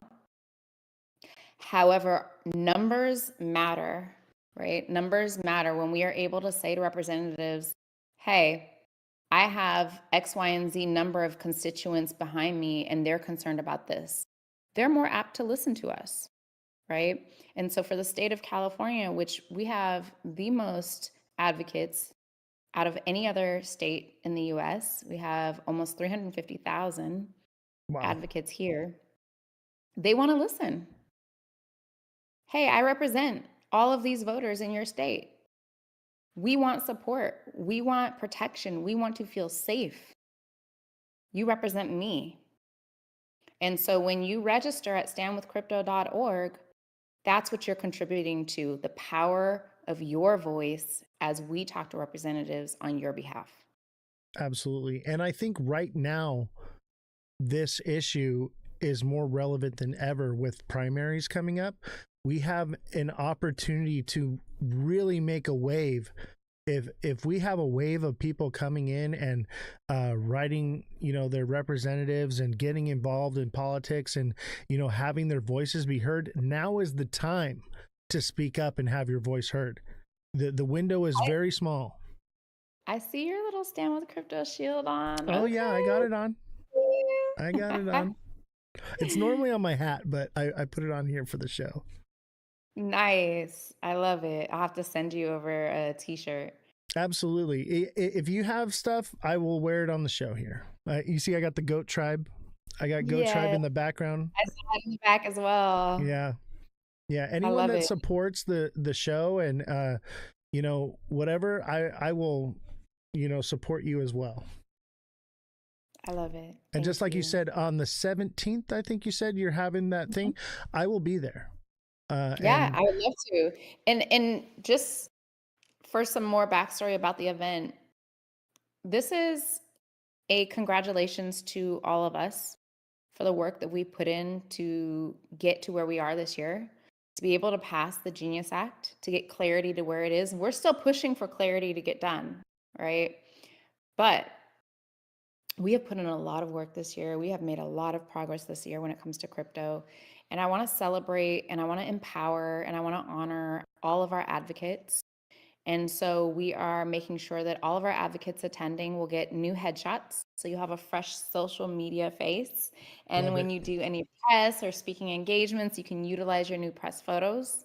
We're capturing the voices behind crypto, your story about you, who you are behind crypto, and why it is that crypto is important to you. And then having some nice camaraderie celebratory time with other advocates to celebrate what we've done. So I just want to say, let's have a good time, but also capture you and empower you all in whatever it is that you're doing. So you may have, a business, a podcast, right? We are inviting people that are policymakers, that are influencers, that are community leaders for our advocates to interview as well. And that's content, fresh content for our advocates to use in the new year as well. So I just was like, what can we do to help be excited about the new year and be like, yes, I've got my business together. I feel good about how I'm walking into 2026. And it's just a little something that we can do to make it fun and also pro-business. Yeah, absolutely. And it's like right before Christmas. It's like a Christmas party, right? Love it. Do I bring gifts or what? No, just we want to celebrate all of you guys. That's awesome. I really enjoyed this conversation, by the way, and I'm sure we're going to have more in private because I have ideas and I'd like to get more involved and volunteer, help, do whatever I can to be involved in what you're doing, because it's the reason why I started doing all of this. So you got another one on board here. Okay, I'm with you. Thank you, sir. Absolutely. Thank you. I'm gonna give this opportunity. So we got 1, 2, 3, 4, 5 people in the panel to ask questions. Absolutely. And maybe more will come up here and there. And one thing I would have you know, I believe, I don't know, Tristan Kelly, I don't know if he is an influencer, but 4 of the people in the panel right now are influencers with their own communities as well. Yay. So you guys for being here. it's like multi-level marketing reach right now. So let's start with Josh, since he was the first on the panel. Josh, you want to go ahead and voice your questions or concerns? Josh. Yeah. I was Can you gonna hear him? ask, what do you No. see? Oh, you can't hear him. Okay. I can only hear you. All right. You ask the question, Josh, and then I'll relay it. Let me see. All right. I was gonna ask her what she would like to see for the crypto space. Like, what are some things that she's personally either like excited about or really cares about? He wants to know what future you see for the crypto space. What do you care about? What do you want to see happen? Crypto for good. How can we utilize crypto to make a positive impact on society? How can we make a generational impact utilizing crypto? And as I was listening earlier on, before I was on with you, there was a concern of it's the wild, wild west. Yes, it's like the NFT era. I think it was like 2020 or 2021, right? Where everybody had an NFT, even though it wasn't necessary. And 95%, don't quote me on the actual percentage, came to nothing. And that's just kind of the same thing when it comes to crypto in this moment. Everybody's launching a token. It's not necessary per se. And so it's really important that you do your own research and you are paying attention to what it is that you're investing in. And, obviously it's a little bit safer when it is a stable coin. And so we have the Genius Act, which is passed to kind of give us that safe space when it comes to a stable coin. I think that I almost see a universal token, to be honest. I mean, everybody wants to launch their own token, but like you mentioned earlier, is to swap out tokens, you're paying gas fees at minimum, right? Right. And so what are we going to do? Swap out the JP Morgan Chase token for the Bank of America token, for the Walmart or Amazon token? We're not going to be swapping out tokens like that. Sorry, I didn't mean to cut you off there, but I didn't want to lose this because I think this is very important. I'm a little worried about a one token environment. What I'm more worried about is a million token environment, a token for every single thing you want to do. We're going to have that. And I like that idea. There's a token for everything. As long as there's not fees involved with it, that's great. Fine. I can make a quick trade, whatever. No big deal. It's all electronic. But yeah, my main concern is if there's one coin to rule them all, someone can get control of something like that. And right now, we look at the way fuel is traded, petroleum, right? Most countries trade with the US dollar, but Russia, China, they trade with the yen, right? And some countries trade with the euro. There's different options and opportunities so that no one actually gets shut out. Because if it was the US dollar right now for purchasing oil, Russia would have no access to oil, right? So right. At the end of the day, though, when it comes to that, it's what you're willing to accept as your form of payment when it comes to crypto. Because Amazon could say, I'm only accepting Amazon tokens. Or just like look at it like when we first got credit cards. Some people, like Costco, would only accept Discover when they had a deal with Discover. When they have Amex, it was only either your ATM card or Amex. That's it. Amazon will have that power to say, I'm only going to allow you to pay for Amazon products with Amazon token. Or if Amazon has a deal with, let's just make it up, JP Morgan Chase, just like Costco has done over the years, that's the same thing that's going to happen with these tokens. Right. Right. It's just replaying it. And I just want to mention one of and it could be a concern, but also awareness for the people is at some point, because of KYCing, we're not going to be filing taxes anymore. They're just going to have your wallet address and say, this is what you owe. Gone. Why do you need auditing? I see your wallet addresses. And this could be, controversial, right? Like some people want to have non-custodial wallets for whatever reason. They just want to have their own wallet and be in charge of their own thing. And maybe those people have that because they don't want to be audited on this KYC wallet and have their taxes done for them. But if you look at it, how much money does that save in processing fees, paying someone to do your tax returns, paying someone for an audit, paying someone for blah, blah, blah, blah, even the IRS paying that whole team when they just pull everyone's wallets. I actually like that idea with the inclusion of, like, when you go to fill out your tax form, there is a section where you click exempt. So if I'm very libertarian, I don't believe that taxes are legal, obviously to an extent, but so that means you have non-custodial wallets. right. I'm very much so like, there needs to be an option to where you can say, I am exempt from this, then I would be for that. Yeah. But what gives you the right to be exempt? So that's to be determined. So I'm exempt because there's no law that states that I have to pay taxes. Show me the law. I believe it's what is it? The University of Princeton has it's like a $10 million reward for anyone that can show the law that says that you have to pay taxes. Really? I didn't know that. Yeah. Taxes are unconstitutional edict. Oh yeah. Okay. I'm looking it up. We'll talk more about this. That's a whole other show. So I do a show called Down the Rabbit Hole, and I have a doctor coming on. And he's going to explain this in more great detail than I ever could. I mean, he knows it. He knows what section of the law and where it states what. It's going to be good. I love it. Thank you for sharing. Absolutely. Another question that Josh had asked earlier. What was it, Josh? We got on a tangent. Do you remember what it was? Oh, I remember now. Josh had asked about, obviously we want to use crypto, but there should be a choice where we can still have the option to bank with regular banks. We can still have the option to use fiat. We can still have the option to use our crypto. We could use the exchange. We could use a tap to pay option with our crypto wallet, something like that.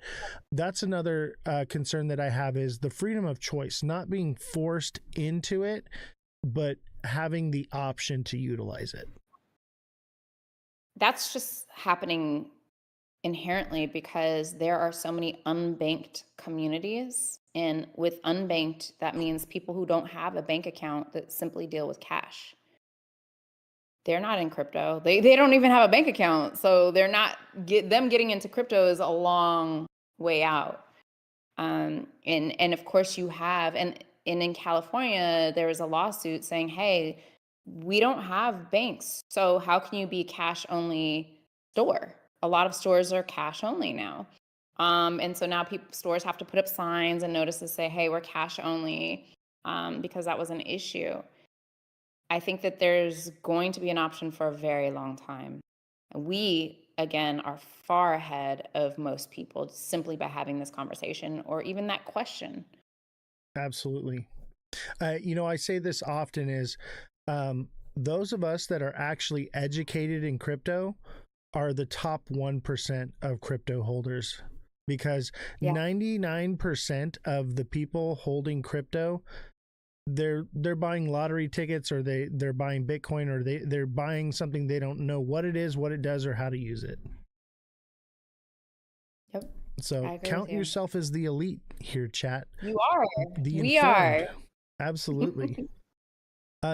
Josh, did you have any more questions, or can I move on to the next person? I'm sorry, I think you can move on. There's a lot of other people on here. Maybe they have some good questions. All right. Thank you, Josh. I appreciate you. Scotty Dog, did you have any questions for Miss Nifty? Yeah, I had two, but one of them I think Tristan's gonna. He already asked in the chat, so he'll probably ask that. My question is, with the Oh, I concern think I heard a little of voice. losing that foundational decentralization of crypto, is there anyone or is there any senators or anything in the U.S. that's looking at um, consensus?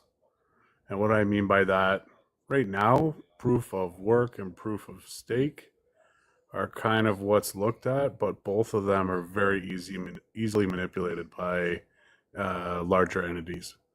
Oh man, So that's gonna be without consensus mechanisms, consensus mechanisms, um, that's really at the beginning. That's at the start of this process. okay. So I'm just curious if there's anyone looking at it. Okay. Correct me if I'm wrong in interpreting this for you. So, you want to know the consensus of what? I'm sorry, that was a mouthful, buddy. Consensus. Can you summarize it a little bit All more? right. So I'll simplify it. Yeah. Yeah. When people talk about proof, I have proof of stake or I have proof of work. So when people talk about proof of It stake or sounds proof great. of work, it sounds great, but it's highly manipulated, right? And what was the Correct. question? What is the consensus? How do we get to a mechanism that can be trusted? How do we get to a mechanism that can be trusted? That is his question. Okay, how can we get to a mechanism that can be trusted when it comes to proof of stake? Like proof of stake, proof of work. I believe Cardano's proof of stake, Bitcoin's proof of work. There's a few other different ones, but so you're looking for legislation that finds the better use case for what is the most proper thing to use, because I would say Bitcoin proof of work is the safest, but it seems unsustainable on a global scale to me, all the electricity and costs to go into it. Whereas proof of stake it seems more sustainable and better to me. What are your thoughts? I don't know. I don't know that I'm clear all the way on the question, but what I'm thinking is that the concern about it being inflated comes from the validators being chosen by how much they hold. Is that right? Right. So you're talking about like governance through voting? Yeah. Or Yeah. is that what he's... Is that what you're talking about, Scotty? Yeah, and if you look at Ronup's Yes. comment in the chat, I think he's Okay. kind of getting what I'm putting out. Okay. Decentralization concerns when you relinquish control of the consensus algorithm to few entities. Oh, that was beautifully put. So Okay, just what so- you were saying. So governance votes based off of how much you hold. And I believe they spoke on this at Rare Evo, that they're trying to fix that. Yeah,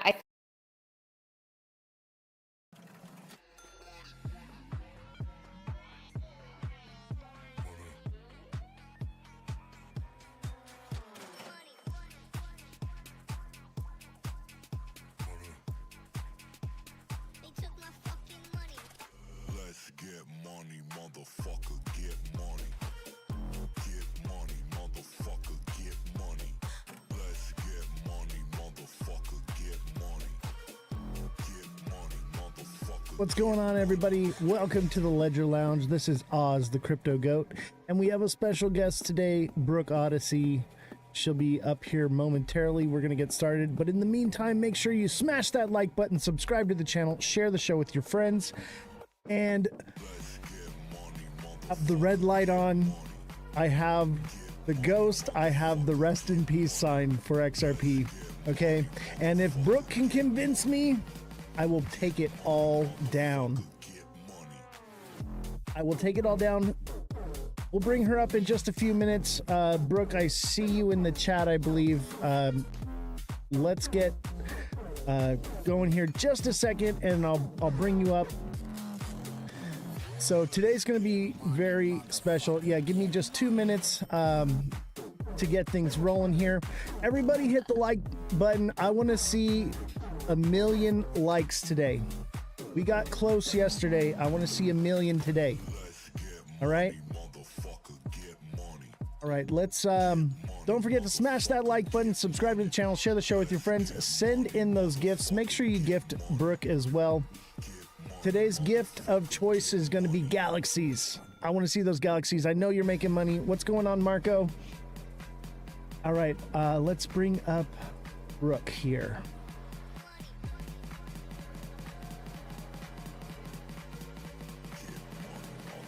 All right, we got Brooke. Hi, Brooke. Hello, how are you? Look at you, looking wonderful. You did your makeup for me? I didn't even do my makeup. It's one of the only time I'm a stay-at-home mom, and I don't leave the farm very often. So I kind of yeah, I'll do my makeup every once in a while. Right on, right on. Yeah, I don't leave the Just farm. for you though. Yes, just for you. Oh, I feel so special. I'm married though, sorry. Me too. I have to try harder. Well. I'm just kidding. But yeah, I do the same thing. I live on a farm here as well. I'm a bit of a prepper. You're a prepper, right? I doubt I have plans. You have plans? Hey, plans are good. That's the beginning stages of prepping, is having a plan. Yes, it's I do prepping. Absolutely. I'm pretty passionate about it too, and I'm looking a lot less crazy these days. So I feel that, you know, for the last 10 years, I've been like screaming to high heaven, like, hey, you guys got to get more prepared and do something to isolate yourself from the craziness out there, right? And everyone said I was crazy and no one wanted to hear it. And then even I did a live the other day and I was like telling people like, hey, like you should be prepared for these things. And we were just going over like a list of things that you might need in a disaster situation. And we got banned for 9 days for misinformation. yeah, they will do that. We used to have a fun night back in the day called Conspiracy Night, and we had to stop. It was so much fun, but I do that. too much is like that. Yeah. We do Twitch exclusives. So we're simulcasted on Twitch as well. Ozthecryptogoat. Oh, nice. And we talk about things that we can't say on TikTok. Yeah. So that's our little private spot. But yeah, Well, now I know. I'll head over there. That sounds like a fun conversation. yeah, we went over the Epstein stuff the other day. Oh man, oh man. Yeah. I'm just so that and the Diddy cases just you know it's hard whenever you know victims personally, like a lot of us who advocate for victims are very much just feeling pretty defeated right now. So yeah. It's And actually, not fun. Speaking of victims, 50% of all donations for the entire month this month, and we may even just go like longer, are going to be going to, I think it's called the Tim Ballard Foundation. I'm still looking into it. But we're going to be giving to helping to stop child trafficking and essaying of children. So every month we do a donation. We raised $75 last month, and the month before we raised $75 as well. I think we're at $75 again for this month. I want to raise like $1,000 this month. That's the goal. But prior we had given to the Save a Warrior Foundation. So and those are all, if you're interested in giving a donation, you can send that to the Cash App, Venmo, or PayPal. There's a link in the Twitch side. If you don't have it, I can't put it out on TikTok, but you can send me a DM and I will send that to you. And you can, instead of giving half of your money, because TikTok takes 60% of your money, right? Instead of giving it to TikTok, let's give it to a nonprofit organization, something that's actually making a difference. It's worthy cause. Yeah, exactly. All right. So I have my red shirt on. I have my red light on. Oh no, what does that mean? That means I'm bearish. Okay. But here's the thing. Okay. Chat, hear me out.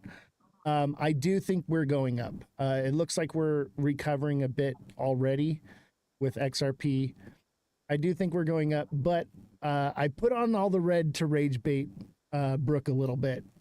And I have the tombstone and the ghost and the magnet on the thing. So that's been up there for a very long time. And here's where I'm at. Brooke, if you can convince me, I will get rid of the ghost and the tombstone. So like, are we talking about a certain, and one thing, I don't convince anyone. I just talk about the facts as Brooke sees them. And the convincing is left up to you in the audience, I guess. But I never come out with an intent to try to convince anyone. Right. My whole thing is I like to just talk about what I know and what I understand and how I see it, which is, I think, a pretty unique perspective. And I understand why so many people can have feelings and catch feelings towards the project. And you have to realize, just because I talk about it and I own it and I am a holder of it, it also doesn't necessarily mean that I absolutely love what's happening and what's going on. I'm kind of an old soul at heart. And so like, honestly, if I could have paused life in the 90s, that was pretty good. Like, I kind of feel like we reached the pinnacle there. So just to make that as a caveat, it's not that I'm like in love with this coin or this token. It's not that I'm in a cult or I'm brainwashed and I'm listening to this person or that influencer. Truly, I came across XRP organically in an effort to actually understand. I had a friend, he is actually works in the treasury at a rather large bank here in Oklahoma. And he was mining Ethereum. And I had heard about Bitcoin for a long time and hearing about Ethereum. And I'm like, okay, he's an intelligent person. And I have this like solid conviction in me that I will not criticize, or I try not to criticize anything until I understand it. So like, you have to realize, like, my first like multiple introductions to the crypto world was so much not animosity, but just like the willful like ignorance. I don't think it's a thing, but that was on me. And once I changed that mindset, and this was kind of a lifestyle mindset that I changed whenever I came across this, I seek to understand much more than I do to try to convince myself of anything, or, try to have animosity towards really anyone. I truly think that the center to understanding is that, and it's research. So that's what I did. And it was when I came across XRP, and I had just kind of give a background. I started in banking back when I was in high school, just being a teller. I went to university, also working at a bank. When I was in university is whenever the 2008 financial crisis had happened.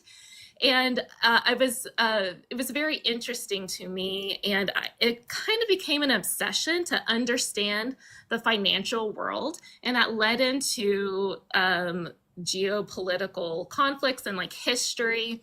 And when I came across XRP, it was over that decade of knowledge of money and currency and the financial system that we have right now, that whenever I came across Rosie Rios, who was the 43rd treasurer of the United States under Barack Obama, she's literally signed more currency. She has made more money than anyone in our history. If you look at our money, her name is more than likely on your money.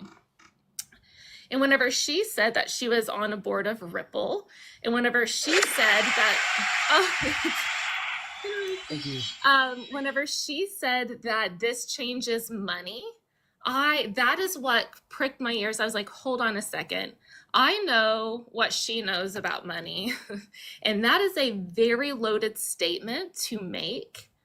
The fact that this is going to change money and revolutionize money, and that statement alone, most people probably just heard and glossed over. but that had a lot of weight to it. And so when I unpacked what she meant by how it was going to change money, I was like, holy cow. And then you just look at the board of directors, you looked at the advisors, you look at who is moving in between the system, the financial system that currently rules the world, like our Federal Reserve. You have Michael Barr, who I think he just stepped down, but for the past 4 years, he's been working as the vice chairman, like he's been second command underneath Jerome Powell. He was an advisor for Ripple. You have treasury people in it, like shifting. And so to me, knowing what I know about how other entities have worked between us and our government, and you see like these people exchanged, you go, okay, something is happening here. Specifically, what really caught my eye is whenever they were entering in a lawsuit with the SEC, because I also know that the SEC plays very much as a kind of a financial mafia. They are kind of your pay to play people. Like they're going to get their fees if you're going to be anything. So while that was bearish for a lot of people, for a lot of us who kind of understand how these things work, we go, So now we have, after that election, or after the election, but now we have a lawsuit. It's deemed not a security. So now we have one of, if not the most regulated, compliant, looking for future compliance and regulation in a financial system so it can be adopted from day one. Ripple's execution in their plans for XRP has been about keeping compliant with regulation. So where a lot of the rest of the space for years have had this narrative of wanting to kind of sneak behind the system. And if you also know just how money moves and controls the world, you kind of also know that the powers that be will never allow that to happen. So you can love that, you can hate that. I'm not here to make a moral judgment on that. I'm here to say, like, I came across this and all the evidence to me points to the fact that it is looking as though it is going to be majorly adopted across major global financial institutions. They're making statements. They are in the rooms that they need to be in. They're making the deals they need to be making. People were surprised and thought it was bearish that they were becoming a bank. Anyone who's been listening to any one of me or my friends for a while, that's something that people called us crazy about. And we're going, so for me, if I were getting more wrong after about 5 years, I would be more than happy to say I'm wrong. I'm going to, move my money. I would tell people, but I kind of also live by this principle of if I judge my convictions and then my execution, I judge how well I'm doing by the fruit it produces. And so I've been here and I've bought, my first entry into XRP was 77 cents at the top of like the last bull cycle. I rode and bought that all the way down to 26 cents. I didn't bat an eye. Like it didn't really bother me. And the only reason that I can say it didn't bother me is because I had done so much research. Whenever that sucker dropped, I was like, heck yes. Gonna pile up on my back, and people called me stupid then. But yeah, so and now like it's funny because now people are saying, oh, lucky you bought them at that price. Like it is so interesting to me. So anyway, if it's gonna hold weight, if it has good roots, it's gonna bear good fruit. So do you just buy and hold? That's what you do? Or I are do. you trading? You're not trading? No, and in fact, like most of the people I find have issues with what I have to say are adamant and brilliant traders. What I do is a in my strategy and my goals, they're very, very different on just wanting to be in and out of, make some money, go in, go out. For one, I don't have time for that. Two, it just like doesn't click. And three, like my research and conviction isn't there. And so it's not that I hate on that game. It's just not mine. So my whole strategy has literally just been accumulation, writing price up, because my plans are these are assets. I plan on never selling a lot of my bag, because I plan on borrowing off of it.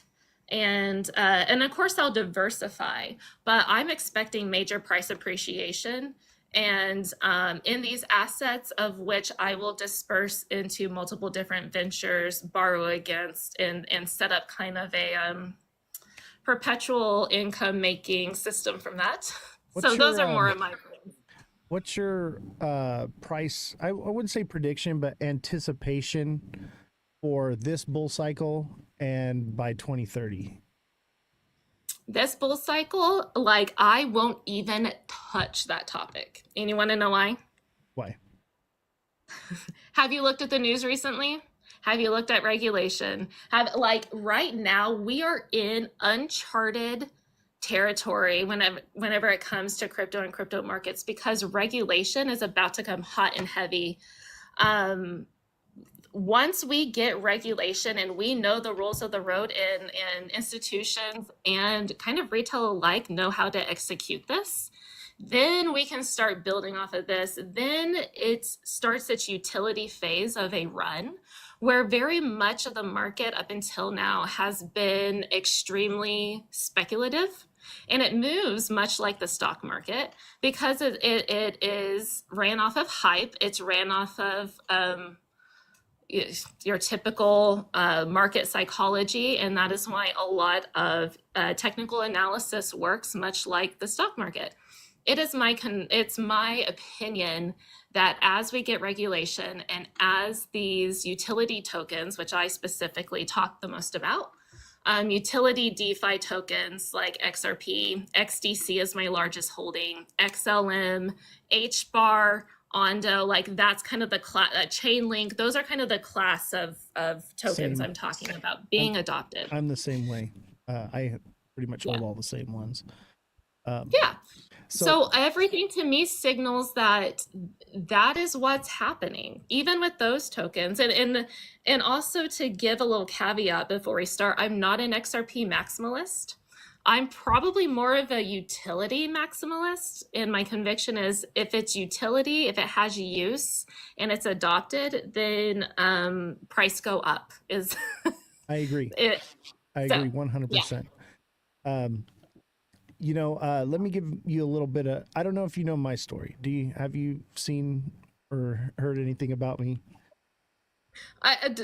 I've watched you a few times. I have not heard you personally, except for prepping and stuff like that. I haven't heard your personal opinions on it. But I hear you're quite the hater. I'm actually not a hater. I'm a realist I'm not going to preach like $10,000 XRP this cycle, and probably not even next. And you don't have to. Yeah, exactly. Like I'm realistic. I'm thinking, okay, like I'd love to see $5 or $10 this cycle. That's great. I do hold XRP. I've had XRP since 2016. So I got into it very early. Lucky. So my background, I can't say too much, but maybe you and chat connect the dots. Okay. I was an audio video engineer in LA for a very long time, and I did a lot of concerts and things like that. But one of the things that I would do is I would sit in these summits, right? Just like the crypto summit, and we're talking about corporations, banks, governments, all these different entities. They have these meetings, right? And I'm the fly on the wall running the audio mixer, sitting in the meeting. All right. And I have NDAs I have like 500 NDAs from all these different companies and different things. So I can't really say, but I wouldn't call it insider trading, because there's a gray area there. Anyway, so I'm sitting in a panel, in 2016, and I'm like, they are changing the financial direction that this country and world is moving towards.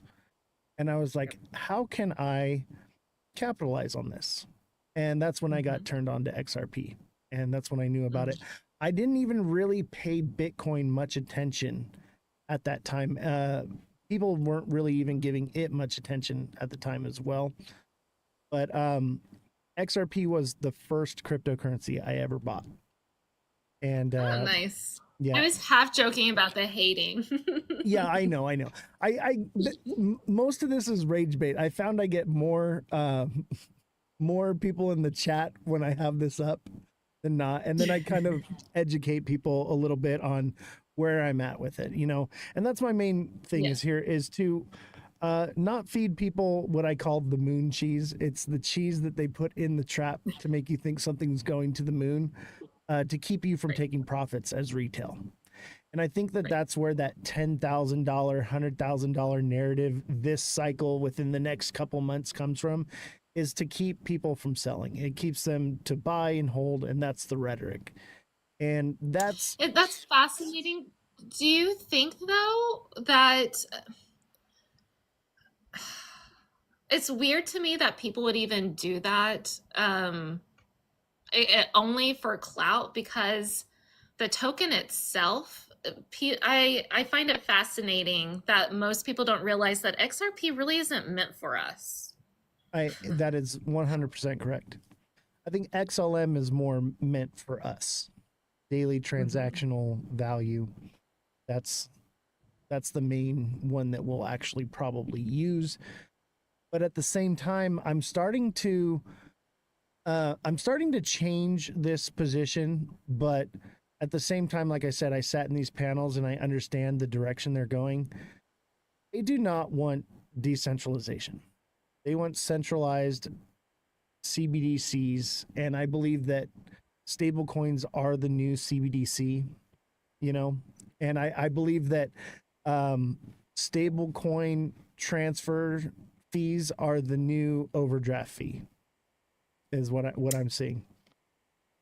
And that being said, I'm like, what is the actual use case that XRP has? Because when I originally had bought it and I was into it, I was like, this is the currency. This is going to be that one world currency that they're going to use, because that's what they were pushing for. In these meetings, they were talking about a one world government and one world currency and all these different things that they're moving towards, right? I think that that's a bit far off, and we're really early on those things happening. But I think that that's the end goal. I hope so. Yeah, that's the end goal, though. I hope I'm gone.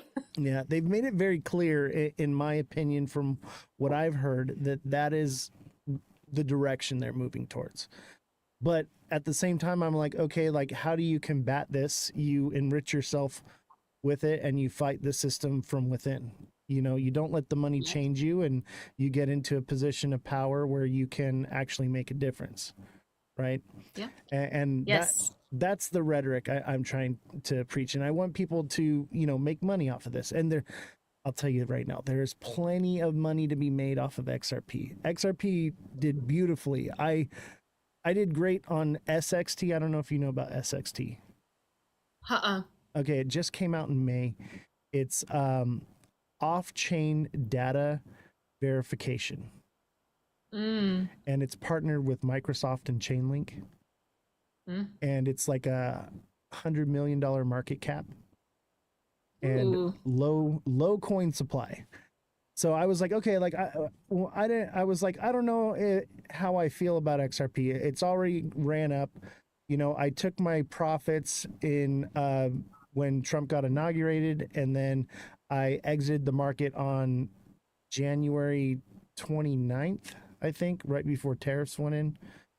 And I've been looking for my position to re-enter into the market because I'm a smart money investor. I've been buying the bottom for many, many years now. And I'm fine. I was like you. I was just accumulating. Bull cycles came and went, and I didn't take any profits. And I had many opportunities where I could have retired so much sooner, right? And I don't know if you know, I'm retired now. I'm 37 years old. So That's my goal.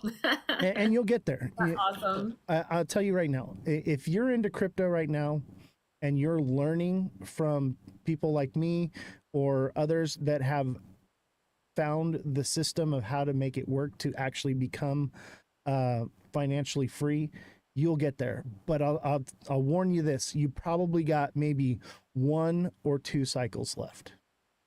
I think we're coming to the end of it here, and the volatilities will go away, and I think a lot of projects will go away. Yes. So my main thing about XRP is this: what actual use case does it have if we're moving towards CBDCs and we're moving towards stable coins, right? And what is it actually going to do? It's not going to be the currency that I once thought it would be. Nope. And I think it's going to serve more or less as a liquidity pool and facilitation of gas fees, you know? So I don't see how it reaches that 10K or even like $1,000 mark with that being the case. What do you think? So let me pull up, because I've heard this a lot. I'm going to pull up the BISs, which is the Bank of International Settlement. They talked about why stablecoins is not a good mechanism to be the main exchange for money. One of it had to deal with. If you want, I can have Jesse look it up for you so that we can continue talking. Oh, I got it right here. I have a fact checker. Jesse, say hi to everyone. Jesse's our fact checker. She's in the background. She's mic'd up. Jesse, say hi to everybody. Say hi to your fans. She's here. I'll turn your mic up now. Hey, Jesse. I want a fact checker. Hi, guys. Hi, Brooke. Hi. So hello, how are you? Jesse's here to look up anything that we need to verify or fact check and make sure that everything is copacetic, you know? So Jesse, do you want to look that up for us? Let's see. It sounds like she's got it, and if it's something specific, she's the only one that's going to know where to find it.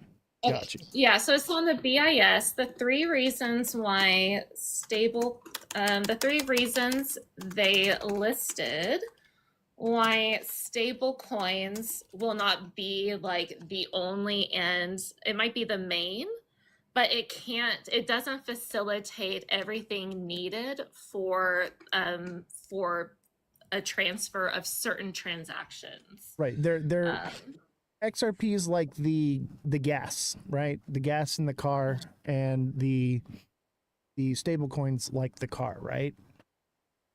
And gas gets burned. Yes. And so that's why. And so it might. So that is one way. That's one aspect of how XRP works naturally through its burning mechanism. So anytime you're going to use or transact across a stablecoin, yes, like there's going to be a back end like burn or gas fee that XRP would, like their native token would be used for that. And so then we can talk about that, the more use that it has in adoption and the more payments that it's using across its rails, the more it's going to be burned. And I know people, they talk about how, well, it's just a very minute amount, but we're possibly talking about multiple entities, multiple financial institutions moving money this way, and not small amounts of money, bigger amounts of money. Okay, I found it. All right, the BIS Annual Economic Report of 2025 that just came out this past month. So, and they've been releasing video after video. So I encourage everyone, the BIS is a great resource to go and do your own research on this. Okay. So the BIS 2025 Annual Economic Report listed 3 fundamental reasons why stablecoins fail to serve as real money and thus cannot become the primary medium of exchange. They listed 1, singleness, 2, elasticity, and 3, integrity. And so those things, you very much need the back end of a blockchain and the cryptocurrency working behind it to facilitate faster, smarter payments. So that's not me saying like the world's not just going to be moving and using stable coins. That's your My speculation, 100% speculation on that one. That's just the direction I'm leaning, in my opinion. Everyone knows that's my opinion. I think that that's what they're moving towards. I could be wrong. Well, but so that's the thing though. I think that whenever I read something like the Bank of International Settlements, so just to explain, the Bank of International Settlements is the entity that even our Federal Reserve goes through, and they have project after project after project, and test pilot using multiple different central banks across the world and test piloting this technology. And so they really are one of the main movers that will determine how the payments actually move. And so whenever I see someone like the BIS, the Bank of International Settlements, saying stablecoins can't do this because it doesn't do XYZ, they are one of the foremost supreme authorities when it comes to money transactions in our world. Our Federal Reserve even has to adhere to a lot of the Bank of International Settlements, how they do it. And technically, our Federal Reserve is behind the Bank of International Settlements. It's a whole nice little circle ring. I agree with you. We need to have the native token. It does serve a purpose. But what my question is like, if that's its purpose, is basically gas and liquidity, how does it reach? How does it reach any higher than $25 or even $100? Like, we're just talking about one use case. We're not talking about all the other use cases and how different countries will implement it, because you do have certain countries that are building their very own CBDC off of XRP.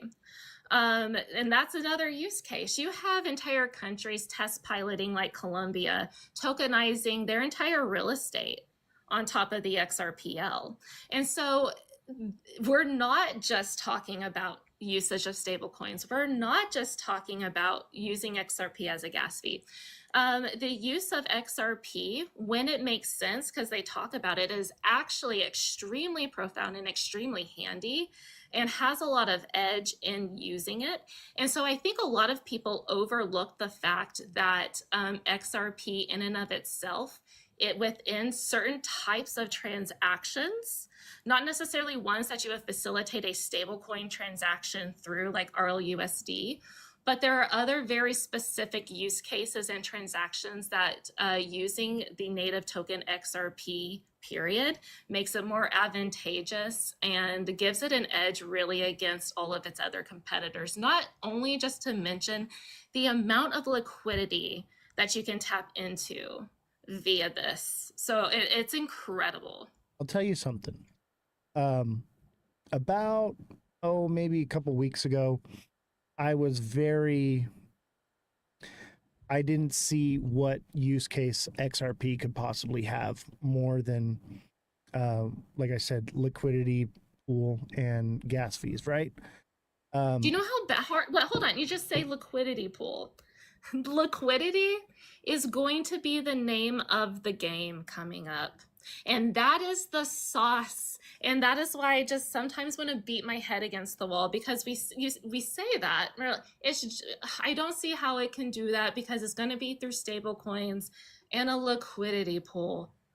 Do you know the amount of depth of liquidity that XRP is like already have, but gearing up to have? It is. And then whenever you look at the geopolitical landscape, the very crisis that we are headed upon is what I believe we're headed upon is a liquidity crisis. And so then you have an entity like the DTCC, which do you know about the DTCC? Explain to me. Okay, I don't. I'll tell you what. Right now, I do not claim to know everything about crypto. That is for sure. More or less the news. You are the expert. That's why I brought you here, because I was like, if anyone can convince me, it's you. At least in this space, right? That will actually sit down and talk to me. So I want to believe. I talk to Mega Crypto like constantly. I'm like, Mega, please help me believe. Make me believe. I want to so badly, because if it's true, I'm going to be filthy freaking rich beyond my wildest dreams. And we all will. And I want that so badly. I just need confirmation. You know what I mean? I need more than just random people saying all these different things that there's no backing other than Brad Garlinghouse says. You know what I mean? I don't count that as a source. You know what I mean? He has everything to gain from pumping this coin. So like that. And see, that's the person who I listen to the least. Same. Unless I'm wanting to, and not that I don't like him or anything. I think he's a great CEO and he's doing good things.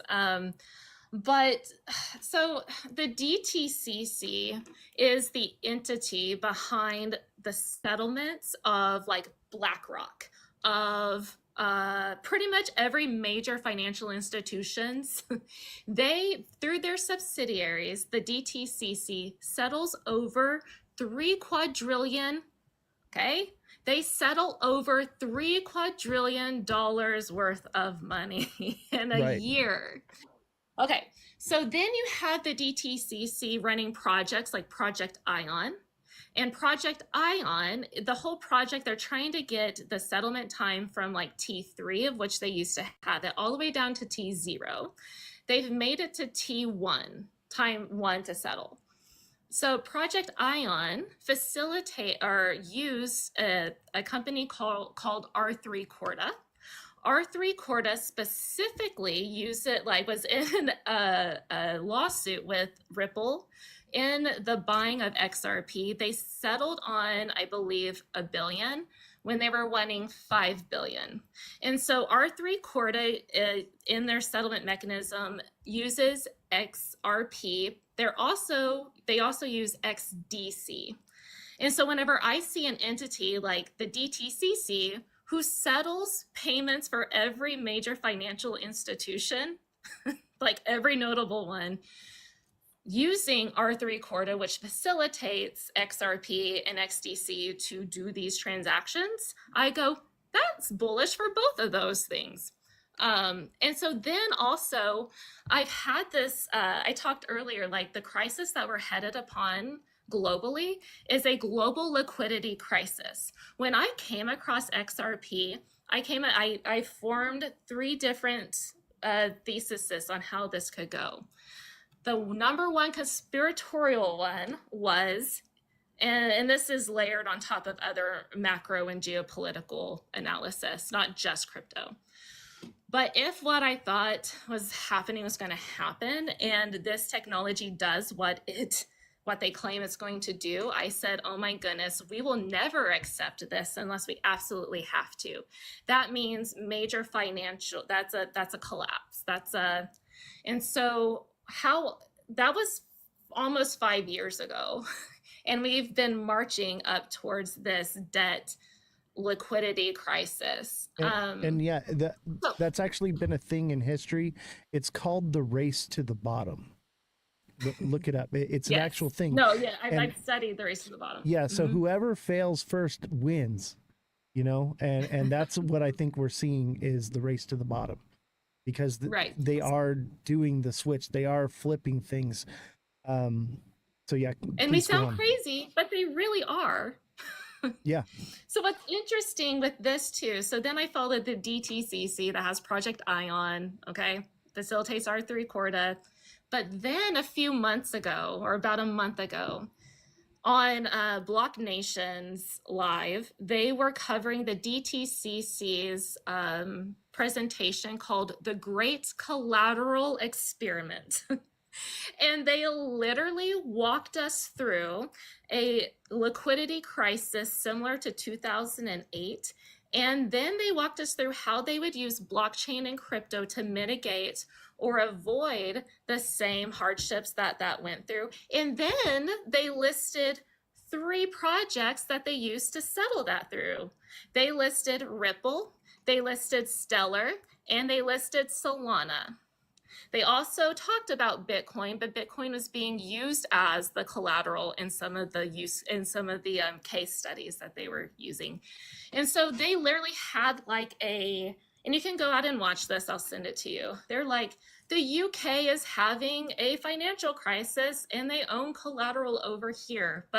So they were mimicking a liquidity crisis and showing us on the back end like how they would facilitate these margin calls to literally unplug. So they're kind of like the plumbers on the back end of the system, going like, who needs what where? We got to get rid of this blockage right here. We got to send money here. They're the people on the back end that do that. So then I get really bullish because they know that a bunch of us sit out here and we speculate. They know that there's this whole crypto market going on. So for an entity like the DTCC that settles over $3 quadrillion, they drop very specific projects. I find that very bullish and peculiar. Okay. I'll tell you what, I'm definitely more bullish on XRP. That's for sure. And I'll tell you what really changed my mind. What you're saying is definitely added to that for sure. Did you see that they added smart contracts to the XRPL? Yep. That's a big deal. Could potentially replace Ethereum, right? And I'm a realist too. As much of it as I would like to see that, because I'm not an Ethereum fan, to be quite honest, but I'm also a realist. I know the people involved with Ethereum. I know how deep the claws go.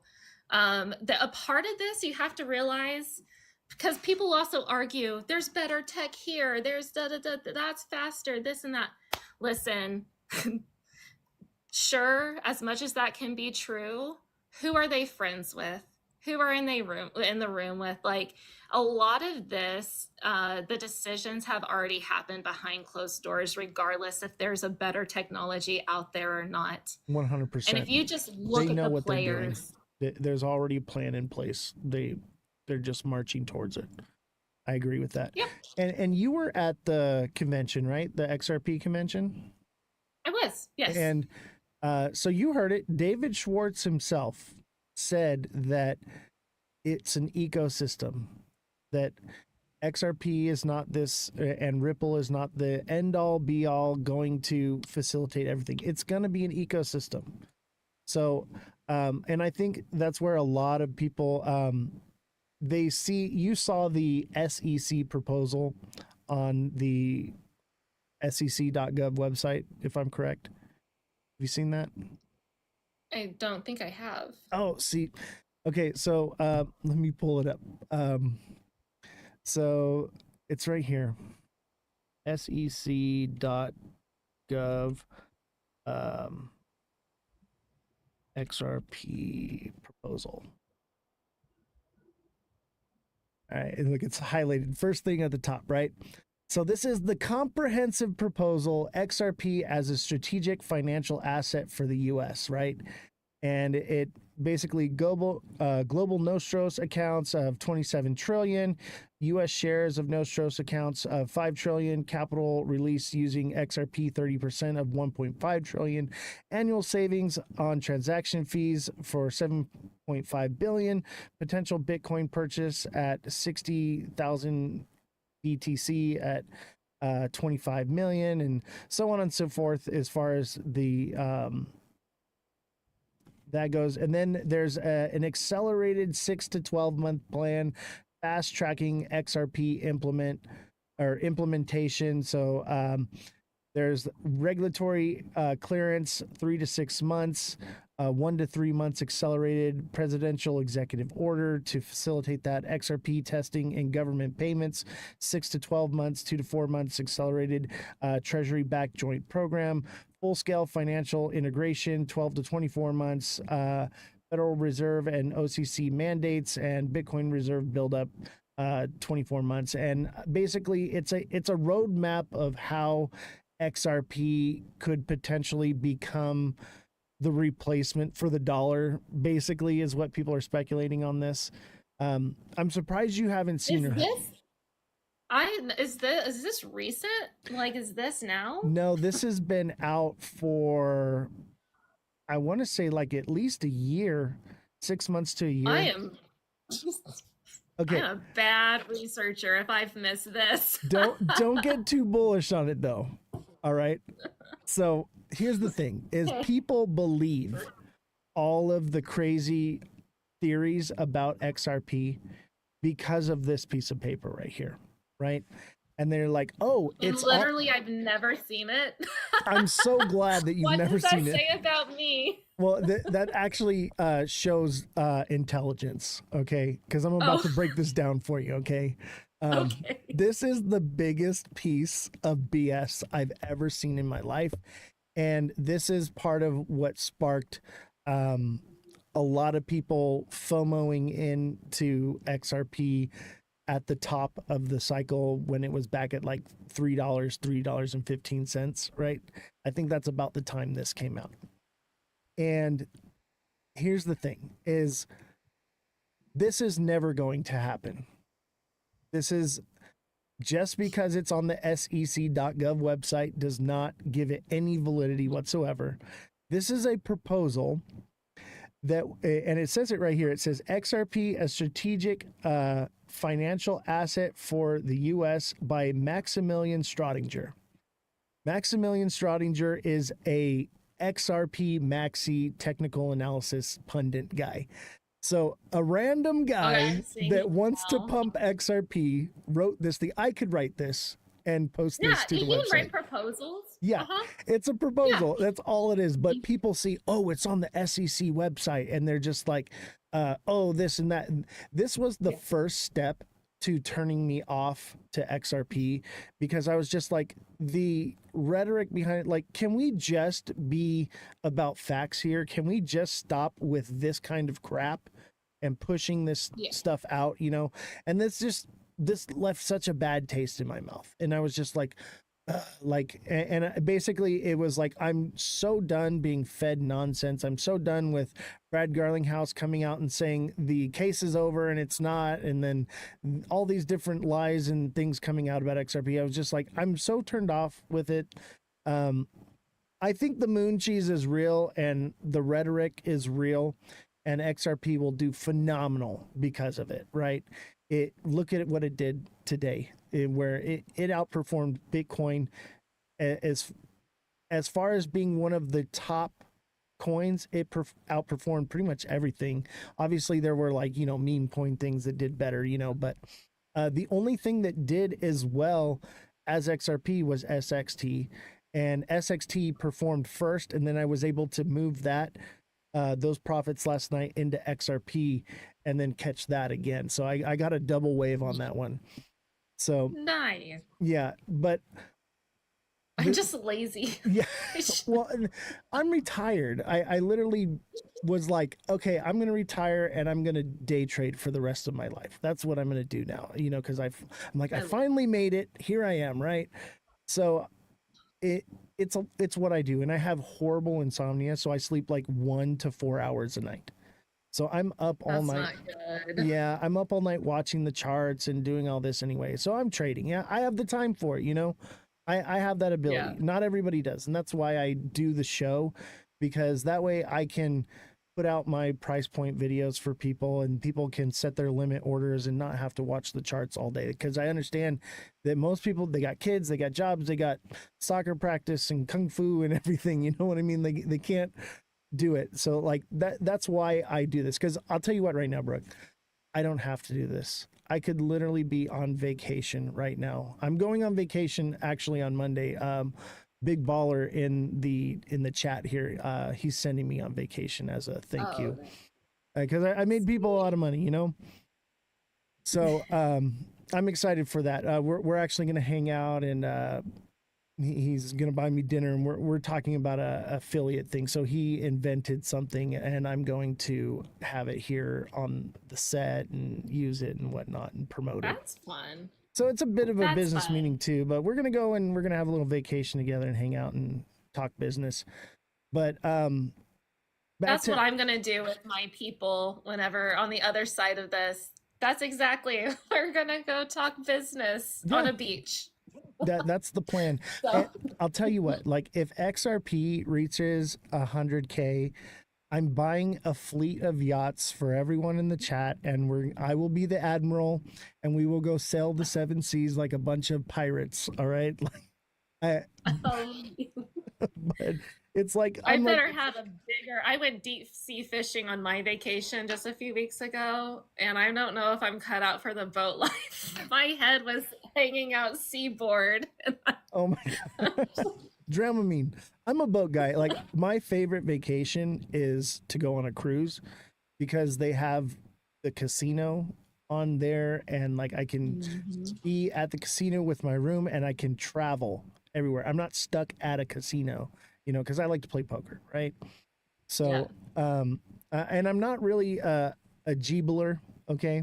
We can't say the word on here, but I'm not a gambler, but I do like to play cards and because I like psychology.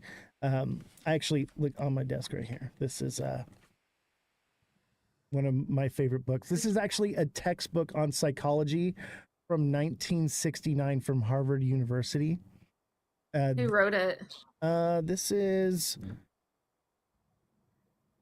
Harcourt and Brace. It's a textbook, okay?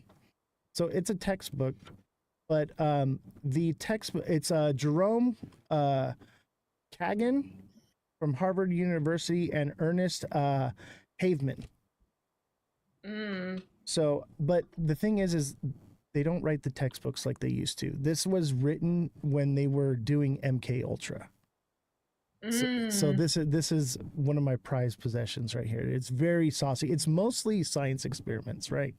And I love psychology, and I think that that's like the big. I would say like 70% of trading in the market is psychology, right? And so like I'm really big on psychology. I'm trying to get in the mind of the daily trader. I'm trying to get in the mind of the whale and trying to get in the mind of the entity that is facilitating the trades for the whale, you know, and just to like and in the mind of the corporations and the CEOs and what they're trying to do, right? Because I have the information of everything that I've learned over these years being in these panels and stuff, right? And so I'm like, what's the psychology? What is the play here? What are they doing, right? So, and I think that that's why I'm like, okay, XRP is one of two things. It's either going to be something super magnificent and massive and the rhetoric is out there because the internet is smart now and people have picked up on that, or it's the biggest scam play of all time, you know, that and that's what I'm worried about is like with Ripple holding 44% of the supply and then loading every month. Like, you want to talk about that? I do. I really do. Cause like, okay. We can talk about it. I want you to change my mind, okay? Because I've been holding this for so long, and I got my moon bags, but I really want to load up on this thing. I've been moving more back into the market. I'll probably remove some out come around the first, you know, but I'm looking to get back into the market because I've been out of it since January, which was a good call, you know. So yeah. Oh yeah. That was good. That's why I want to sit down and I want to be able to be chart literate. I want to be able to read charts despite whether I trade or not. And that's awesome that you're into psychology because markets are psychology. 100%. They are. That's when we had the fear and greed index, and that is why we had a really interesting discussion about psychology and even the moon cycles. Like, you Oh know yeah. how they say the billionaires follow the stars while millionaires follow charts. Yeah. I find it very interesting. You know what? It's funny you say that because that is one of my main indicators. And I actually found that by accident because one of my favorite pastimes is to take the Jeep out and go stargazing. You know, I live out here in the middle of nowhere. It's really dark. So I'm always stargazing, but I'm like, I don't want to take the Jeep out to the middle of nowhere, spend all that time and effort, and then it's a full moon, right? You don't want that. And then I'm trading at the same time, and I started seeing the correlation. And I was like, holy crap, there's a correlation here. And then you know what I discovered a couple days ago? There's actually an indicator on TradingView for moon cycles. Really, that's awesome. Look at this. That would be the type of charting.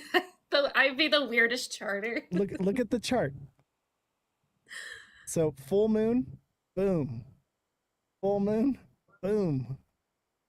And full moon, boom. So like I've been doing. You just had a full moon and boom. Exactly. And this was the buck moon. And what do bulls do? They buck.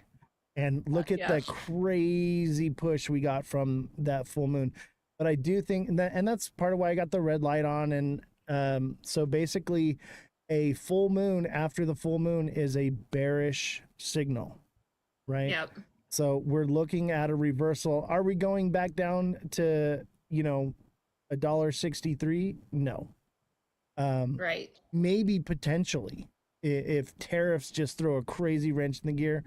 But I would say that it is kind of convenient how the rhetoric lines up, not only with the moon cycles, but with the news. How just before the Fed's about to come out with bad news about not lowering rates, the same day in the morning, Brad Garlinghouse comes out and says that the case is over when it's not, you know, and we see that time and time again.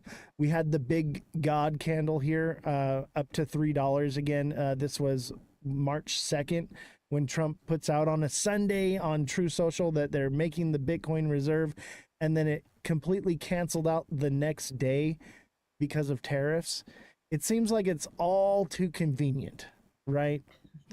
And a lot of this seems all too convenient. Yeah. I no longer believe in I believe in consequences. Coincidences. Agreed. Yes. And they're doing crypto week, right?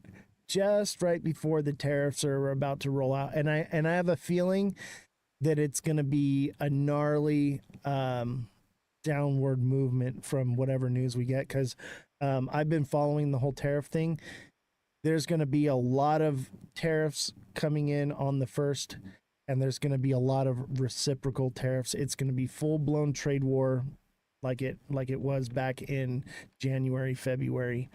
So here we go. I know. So all those gains that we got, so, you know, not financial advice, but make sure you're taking profits, people. Because what goes up must come down. And that's what I'm trying to, and obviously you're a long-term holder, right? You've been buying since 16 cents. So you're looking great right now. You're phenomenal. Great prices to buy. But I'm at this point of, why do I want to buy at $3 when I can buy at $2? You know, right. Or I can buy at $1. Oh yeah. And so I've already I've been accumulating XRP for years, right? And never did anything with it, never took any profits. And then it ran up and I was like, okay, I'm taking profits. I'm done working. I don't want to do this anymore. Like I'm getting out of it. And especially with, I thought things would go higher because honestly, I thought this was a bull flag right here. And then the tariff thing came out and everybody was like, oh, we're going to pump like crazy. It's a bull flag. And I was like, no, it's not. We're about to get a rude awakening. So I got out, and that's when I started the show. Cause I was like, I need to tell people. Yeah. So I'm like, okay, I'm totally willing to buy more XRP, but I want to buy it at 50 cents, 75 cents. Yep. You know what I'm saying? I'm no longer, so full transparency, I don't accumulate XRP anymore. I literally have just sat on my bags and I'm working on accumulation of other tokens. But when people ask me or they talk to me, like I realize my move into other tokens, now those are even more risky. Where now later on, and I tell them, it's like whenever you hear me yapping about it, it was at like 50 cents. That's where I was. And so I'm like, yes, it's at, over $2 here. Like I think it has much more price appreciation, but the ability to like really stack your bags and ride that price appreciation up is a lot more limited. And so, like, I totally agree that there's other opportunities, but also, like, you and I, we do this day in and day out, and we're on these panels and we talk about these things. The average person and who I'm trying to help are the people in my peer group, like your mom. Like, we're busy. And so it's one of those things that it's very easy for me to go, okay, for them to be comfortable, it's for them to start their research and have their own conviction. XRP is extremely easy to explain to them, and it's extremely easy to show them the real world use cases, the major entities, the traditional financial players that are in the arena with Ripple and XRP, and that it also now has legal clarity. And so there's so many things that, like, is it for everyone? Should everyone accrue? No, not necessarily. Like, this isn't a one size fits all. And so it's more like, okay, so if you're wanting to, my personal belief, I tell them, I think it will beat the stock market. I believe you're going to do a whole heck of a lot better than eating money into your 401k all the time. I agree. So there's that aspect to it. Yeah. I tell you, people always ask me, they're like, what should I do? And I'm like, there's no blanket strategy or thing you can throw over everyone, and that's going to be what you need to do. Everyone is different, and I offer one-on-one coaching for my deluxe subscribers. So deluxe subscribers message me directly. I do on-demand TA. I help them with their wallets. I help them with setting up a strategy for their portfolio for what works for them, because everyone bought in at a different price. Everyone has a different amount in there. Everyone is different. But you're totally right. For someone like me, I have moved most of my earnings from crypto into defense contracts, where I'm earning dividends from, and that's what I live off of, is my dividends from my defense contracts. And I'm also, they're appreciating over time. And one thing I try to tell people is to become wealthy, you need to take high risk with a small amount of money and low risk with a large amount of money. And that's what I've done. Just recently this year in January, I've changed my portfolio in a way where now I'm less about risk and more about securing where I'm at now, so that I can continue to grow that and stay in the position that I'm in. At the same time, I still have my moon bags, but it's smaller amounts than what it used to be. I used to be just 100% into crypto, and so, like, that's where a lot of people get this idea of that, oh, I'm the bear of the crypto market because I am preaching blah, blah, blah, whatever. But that's because my situation's different, and right. I'm just saying what I'm doing. And I try to clarify with people all the time, like, everyone is different. You're gonna find something that works for you, and that's really all you need to be a successful trader. Is find a strategy that works for you and get control of your emotions. And you have those two things, you're gonna do phenomenal. So you know, it's really funny because I have a reputation, and I am emotional. The thing I'm least emotional about is price in the bag. As funny as that is, these small moves, like it's fun to watch my net worth increase. And I am judging myself, and like green days are fun, and seeing all this roll out, it's fun, but um and I also want to touch on, like you kind of alluded to, and people in here, they're like, I'm reading some of the comments, and they're saying like, did you read that this project is going to replace that one or this one? Look, there is so many use cases. There are so many things that need like infrastructure that has to be built. There's room for a lot of these projects to run and do really, really well. It just depends about adoption. And I think people have this idea, and this document from the SEC that I'm coming across, people make these claims that it's going to be the one all and be all and replace this. It's not. None of the evidence shows that. It's not going to do that. But what it will do is it will play a role, a major role in my opinion, facilitating major financial rails across the global financial institutions be what they are. And there's multiple different use cases other than just stable coins. And, so we live in a land of and so many people in the crypto space, and I think a lot of the people get really upset and fight a lot. I feel like they think that they live in a land of or. I have to have gold or crypto, stocks or crypto, Bitcoin or XRP, XRP or blah, blah, or. We live in a place where we can have and. Yeah. I have gold and silver and stocks and crypto and not just XRP and XD and Right. like I do people the same just thing. really need to.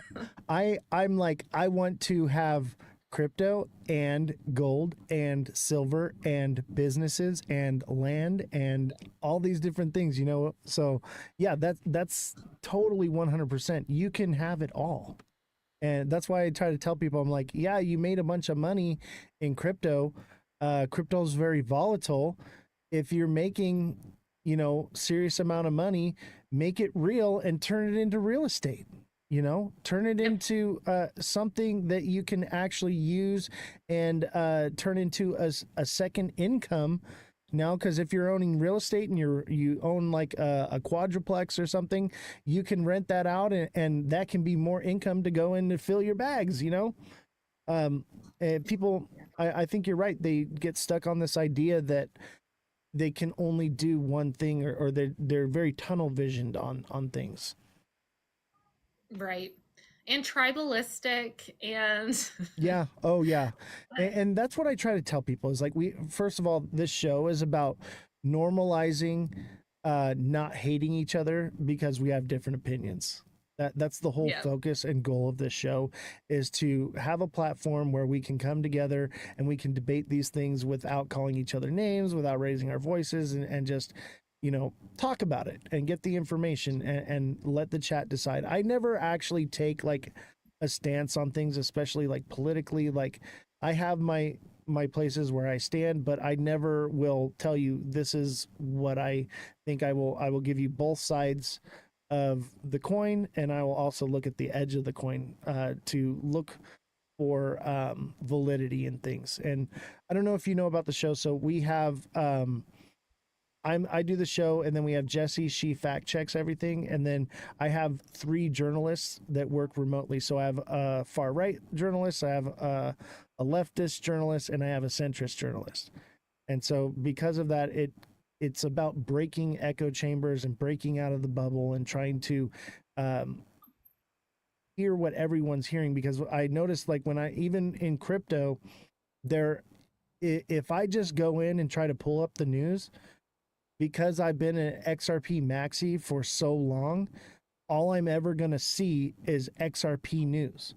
I have to actively work to find the other things. So that's why I have the separate journalists to try to find those different things. And that's how, I don't know if you saw just recently, so Circle is in direct competition with XRP now, or with Ripple. Sorry, we all do that. We conflate Ripple with XRP. They're two different things. But oh, look at XRP's going up. It's recovering. Is it? It is a little bit. 277. That's good. Oh, kitty. We just rescued this thing, and someone is supposed to be watching it, and they're not. Give me 1 second. Yeah, we love animals. hold on. I bring my kitties on from time to time too. Everyone, thank you. Make sure you smash that like button, subscribe to the channel, share the show with your friends, send in those gifts to me or Brooke. Either way, it does help the algorithm. Much appreciated to everyone that gets. Let's do a money gun. Since we're all making some money today, send a money gun to me or Brooke. It doesn't matter who you send it to, because it's all about helping the algorithm. We've had like a average of 100 people watching at a time today. Great. And we're at 94K likes. Those are rookie numbers. We need to get those numbers up. I want to see 1 million likes today. 1 million? I think we had like 0.5 million is our record. So I want to double that. Nice. Dang. Hot dang. Well, it's hit and miss. Sometimes there's only 9 people watching, and that's usually when we get hit with the guidelines. That's why we have to have Twitch. Oh, it was funny. There was a comment earlier that said the DTCC is about derivatives. That has nothing to do with crypto. Like, can we go into tokenization? Yeah, let's hear about it. Well, have you looked into Ondo? Oh yeah, I am so bullish on Ondo, Algo, anything RWA. That's what I think it's a little early. We're going to see a movement in those this cycle, but I think that those are going to be the prime winners of the next cycle for sure. Is going to be everything RWA, because I'm listen to me, hear me out on this one, right? So XRP, Bitcoin, whatever it is that you're into, it's all backed by fiat, right? Yep. And so we're putting our fiat into these projects because we know that the value of fiat is depreciating. But as of right now, we cannot we can spend the crypto in some places and use it in some ways, but we're basically exchanging it back into fiat, right? So it is appreciating in value over time, but also fiat is depreciating in value over time.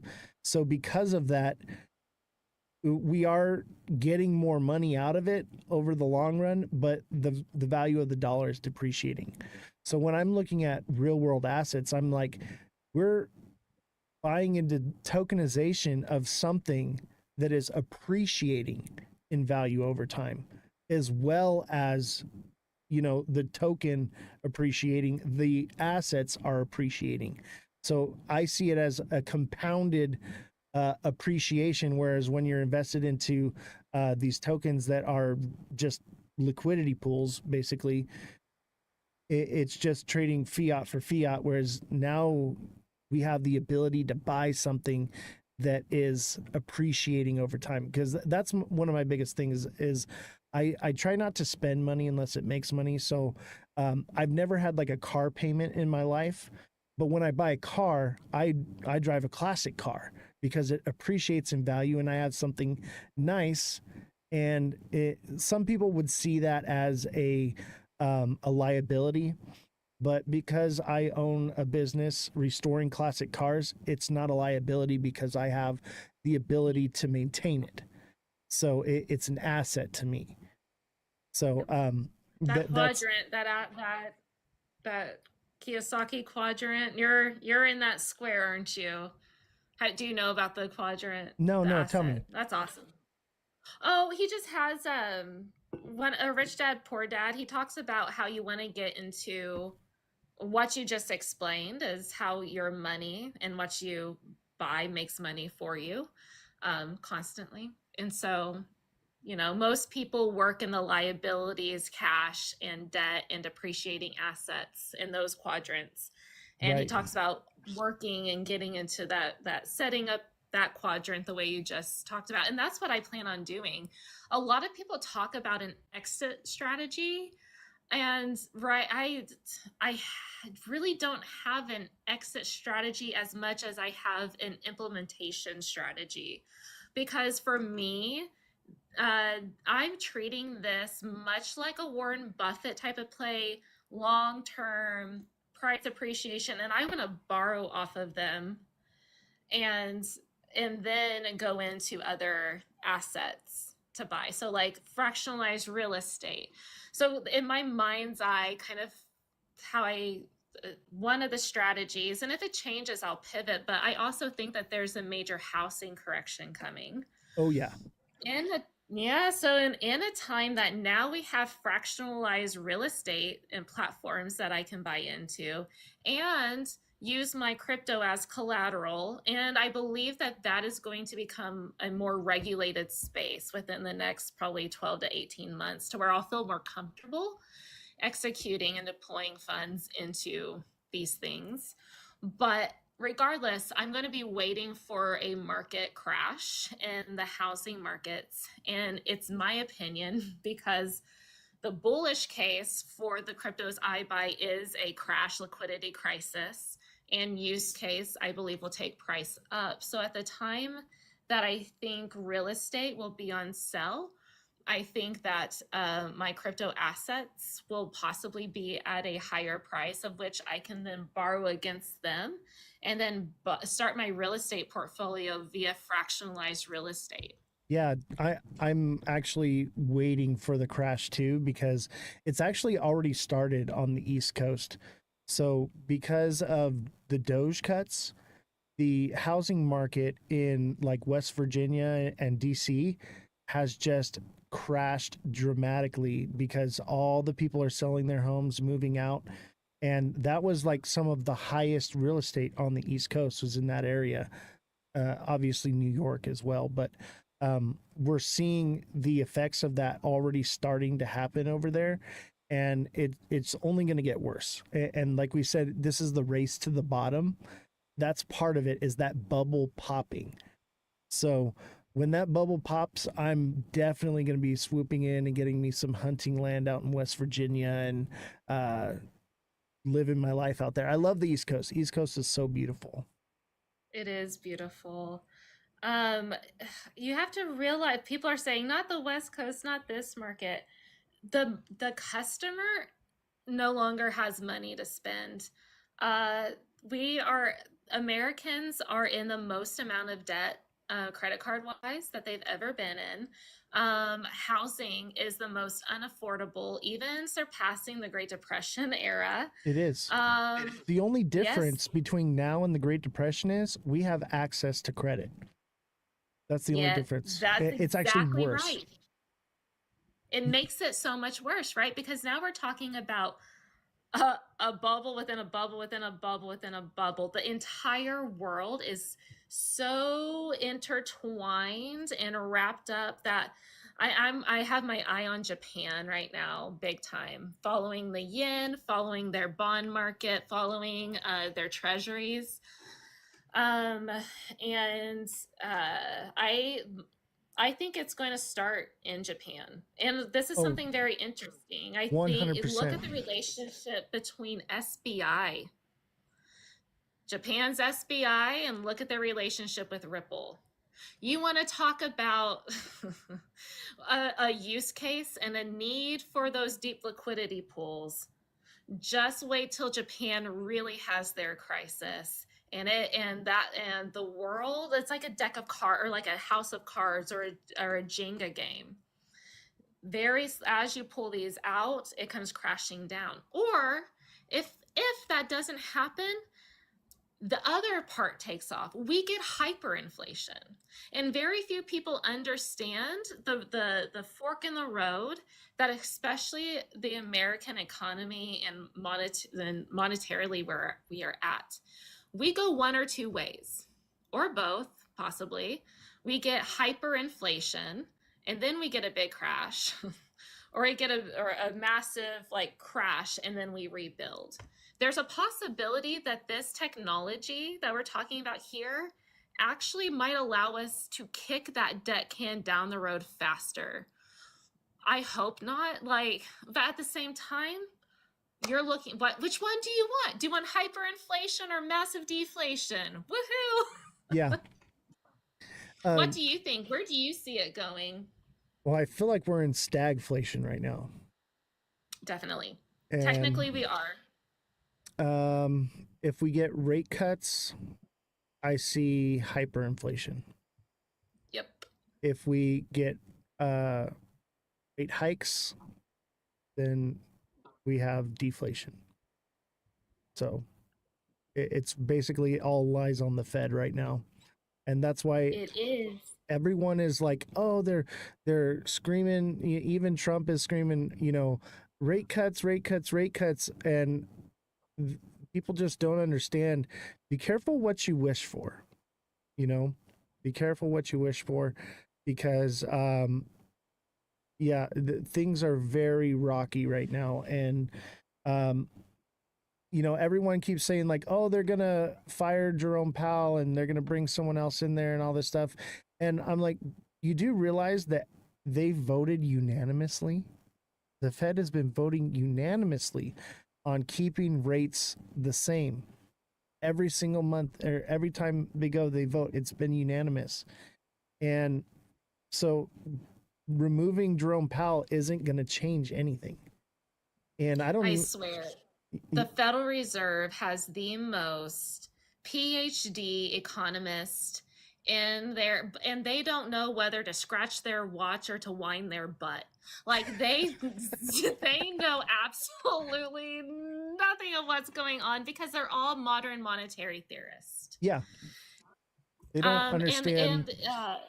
Go ahead. Sorry. I was going to say, they don't understand the play that's happening with tariffs right now. They don't understand that. And they don't understand like crypto, how it's going to restructure everything.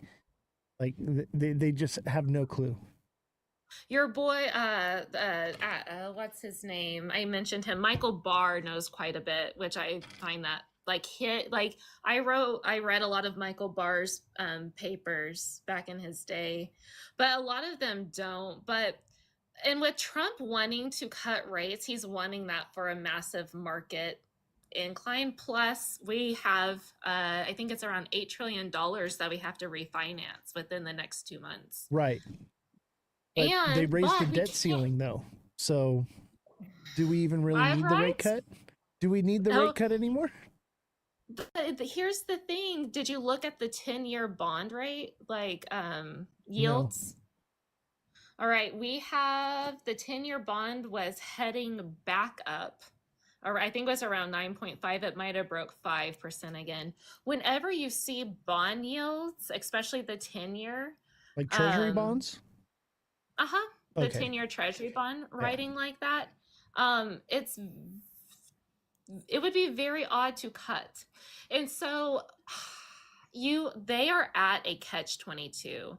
There is really not a move that just doesn't send things in one direction or the other. The reason why they're keeping, in my opinion, the reason why they're keeping rates the way that they just are is because they're not ready to unleash what they're about to. They're not quite ready.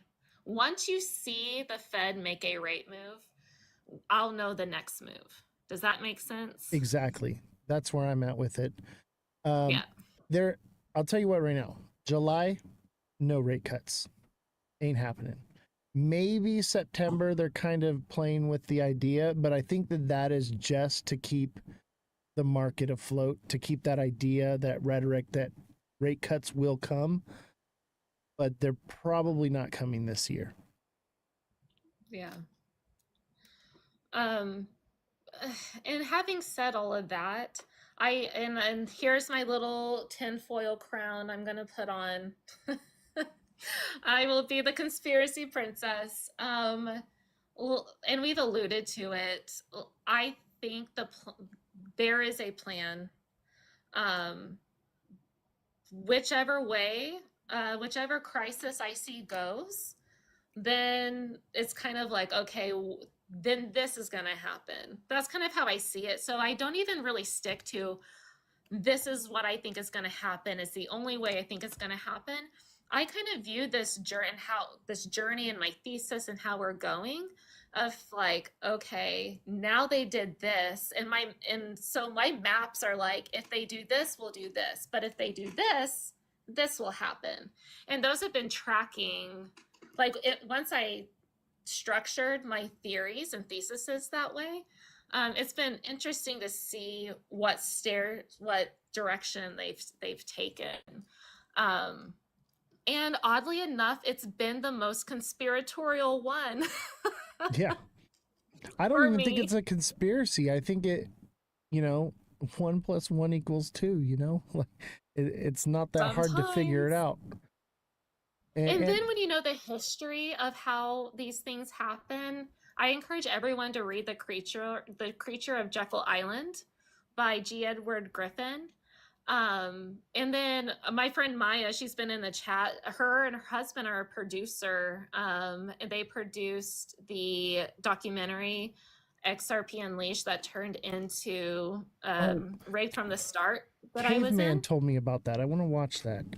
Yeah. XRP Hey, Maya, Unleashed. if you're in here, just say hey again. She was in the chat.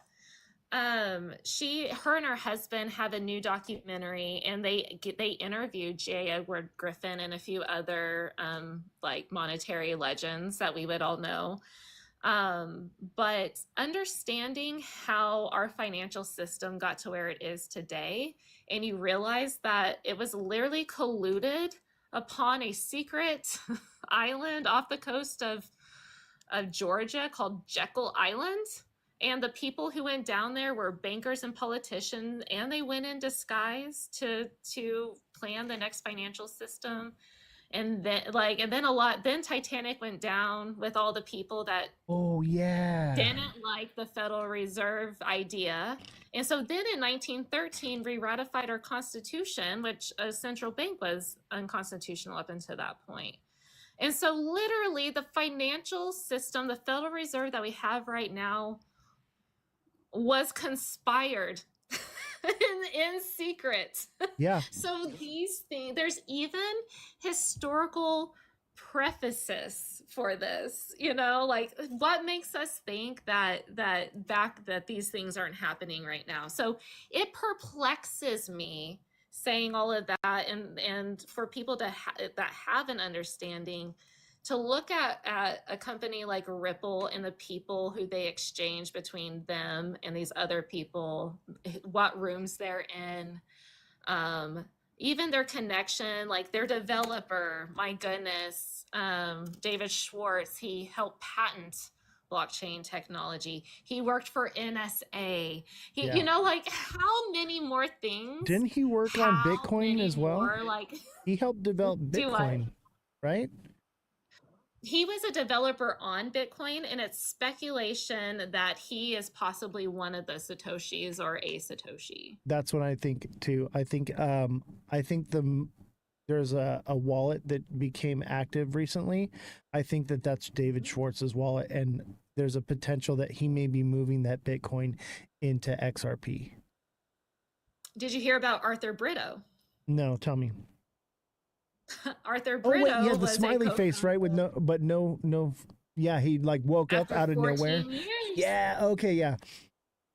Yes. Here's my question: why aren't Bitcoin people and XRP people linking arms and going like, "Oh my gosh, do you realize, guys? Like, whether you're an XRP or Bitcoin, like, there are so many cool like have fun with this.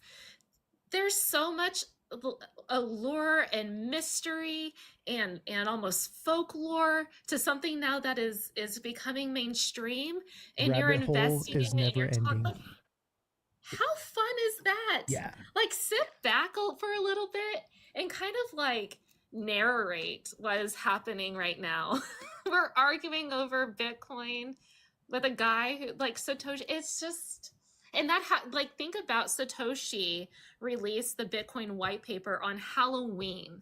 Now all of like the 4th of July wake up, that was very interesting that it happened.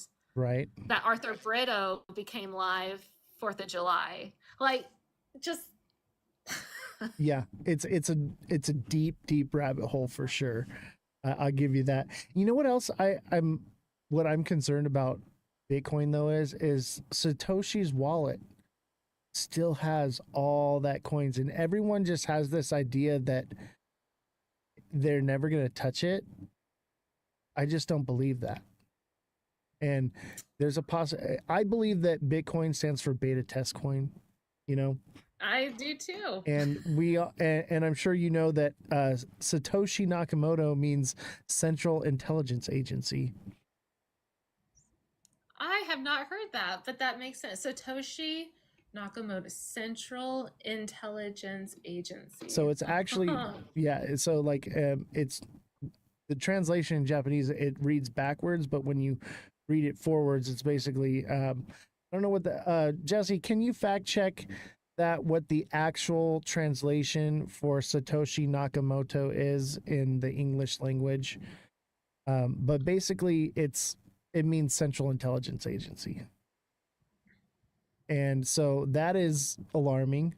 And then, so let's just. It's a red flag. Yeah. And then if it is the beta test coin, and they're going to be moving to, let's say, XRP, and all of a sudden the Bitcoin Satoshi era wallets are becoming active, what is the purpose of that? What like it's a lot of red flags are being raised for Bitcoin for me right now, especially okay, let me bring up go ahead, Jesse.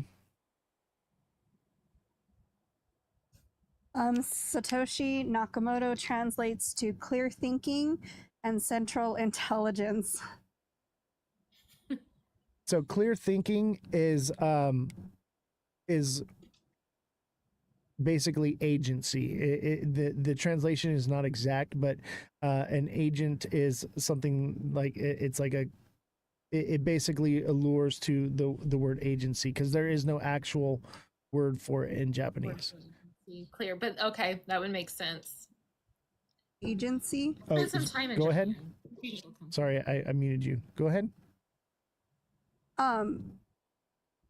So when you're talking about, because it's translating from Japanese, I looked up the Japanese thinking for it. You're right, they don't have an exact word for that, but so what it would be is central intelligence relationship.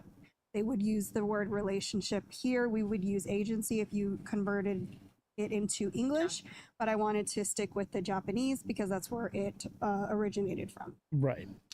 But it's definitely alarming for that. And so like, okay, so where does that leave Bitcoin in all of this? Is it the biggest rug scam in history? Like, could you imagine? What if that's the way they plan on paying off the debt? You know what I mean? Could you imagine? Like, I have thought about that. And I encourage people to spend some time listening to like and they're brilliant men. I'm not going to speak derogatory towards them, but there's X spaces that are held, and I love listening. There's a group of them. It's like Gary Cardone and like a few of these like extremely wealthy and well-to-do gentlemen and a guy by the name of Mickle. If anyone follows Mickle, he goes up, and if you ever catch a debate or go to Mickle's page, he posts them. They are fabulous, and I sit back and listen to those guys, and I go, ooh, I really hope that what you just said isn't the case for them, especially Michael Saylor. My goodness, like that guy is either going to be the biggest genius. He's going to prison. I think so too. He's either the biggest genius, or this is going to be one of the most epic falls of a person we have seen. Oh yeah.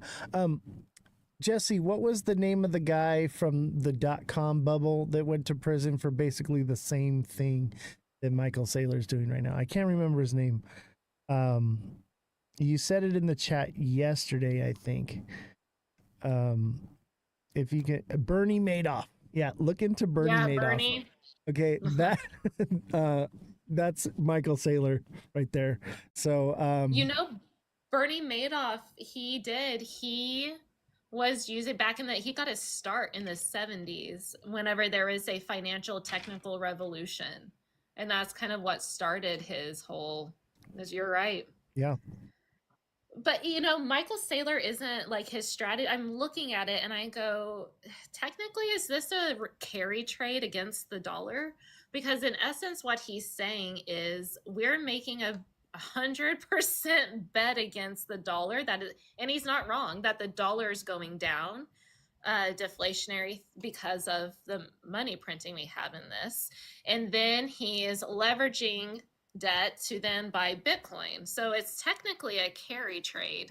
That carry trade unwinding, though, yeah. will not be pretty. That's another reason why I'm so turned off to Bitcoin is because Michael Saylor has too much control of Bitcoin right now.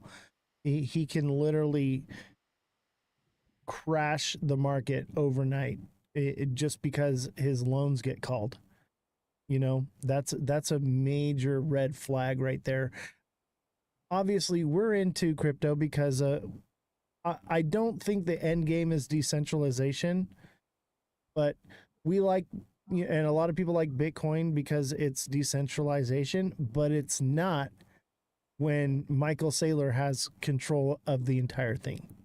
Because all he has to do is start selling, and at any given point, these lenders Bitcoin could crash. These lenders could come and say, "Hey, what you're doing is out of control," and call the loan, and then boom. Not only is it already on its way down because of it, and then it just completely crashes the whole system. And that's a terrifying thing to me. And honestly, I think that may be the play because I think we're way too early on crypto. I think we've got 5 years or more, maybe 10 before mass adoption, right? I think it's going to be so we can talk. Let's talk about the adoption curve. Yeah, please.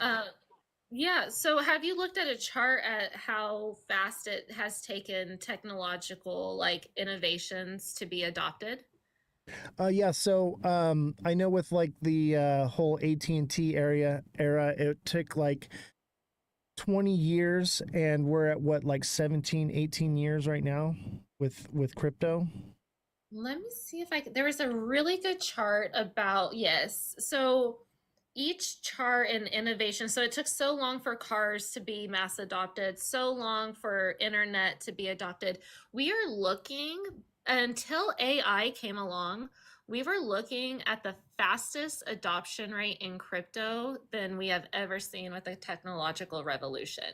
Now, it's my opinion that AI and crypto, and they're going to merge. Those two things will 100%. help each other.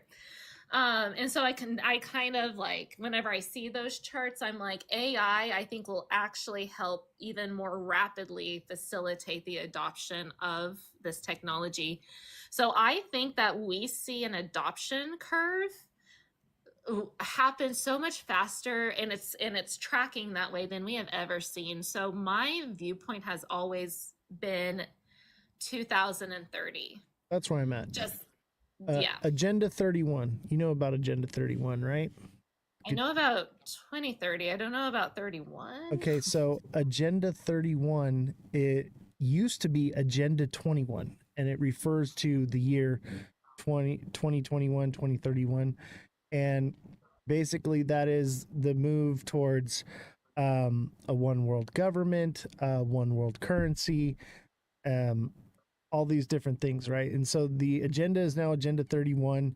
The left is calling it Project 2025, right? If I hear that, yes. But it is a thing. They want you to live in the pod and eat the bugs. It's a thing. Yeah. There's lots of people with agendas, and I've read creepy things from both sides that I go, can we not? Yeah. Can we have a say again? They Like, want the where's 15-minute cities. Have you heard about 15-minute cities? Yep. Yeah. Oh yeah.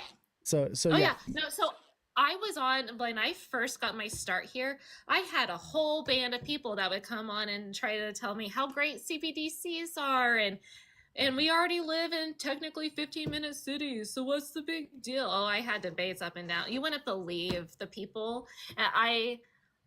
I ran out of some hope because I thought surely if people knew that this is what they were doing, they would be like, oh, heck no. The amount of people that were like, heck yes, and we're doing it anyway. And I'm like, oh, great.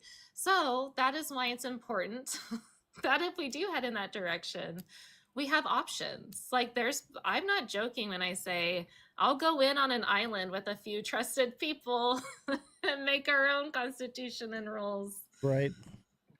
And I think that you know, like we've talked about the race to the bottom, we're talking about possibly Bitcoin being a rug and all these different things.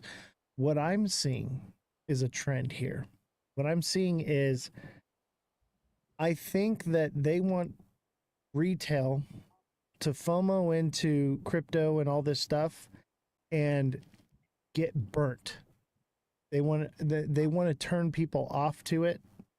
And that's why I think that it's a high probability that we will get that Bitcoin rug. I think it's a high probability that this cycle, that's why the rhetoric is like, you know, $10,000 XRP, so that people, when it does run, they don't sell and they're stuck holding the bag, and they'll sell, you know, down at the bottom, and they'll get a bad taste in their mouth and they'll get turned off to crypto. And the rest of us we're crypto maxis, we've been here, we've been doing this for a very long time, we're going to say, oh, okay, the bull run's over, we had our alt season, we had our meme coin season, see you in 4 years. And then just when everyone is tucked into sleep and given a baba and a blankie, you know, and everyone goes to sleep, that's when institutions are going to move in.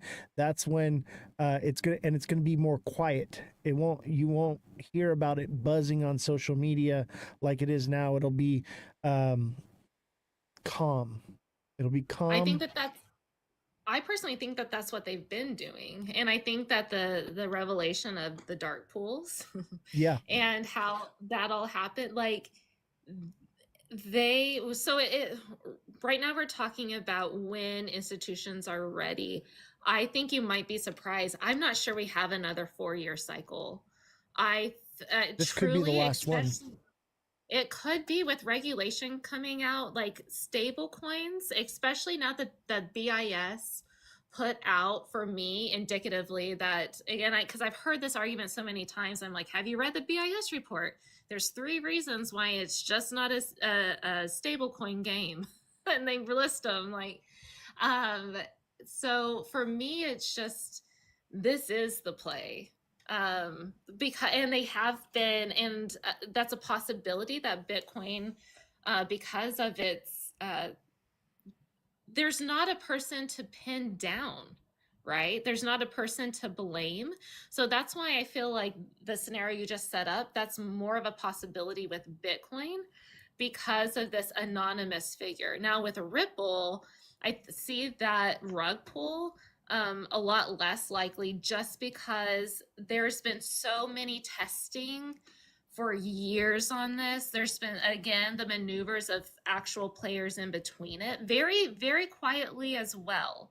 It's only because you have weirdos like me, because I'm not paid, as I've been accused of. I've been accused. I'm a paid actor. They all say it about me all the time.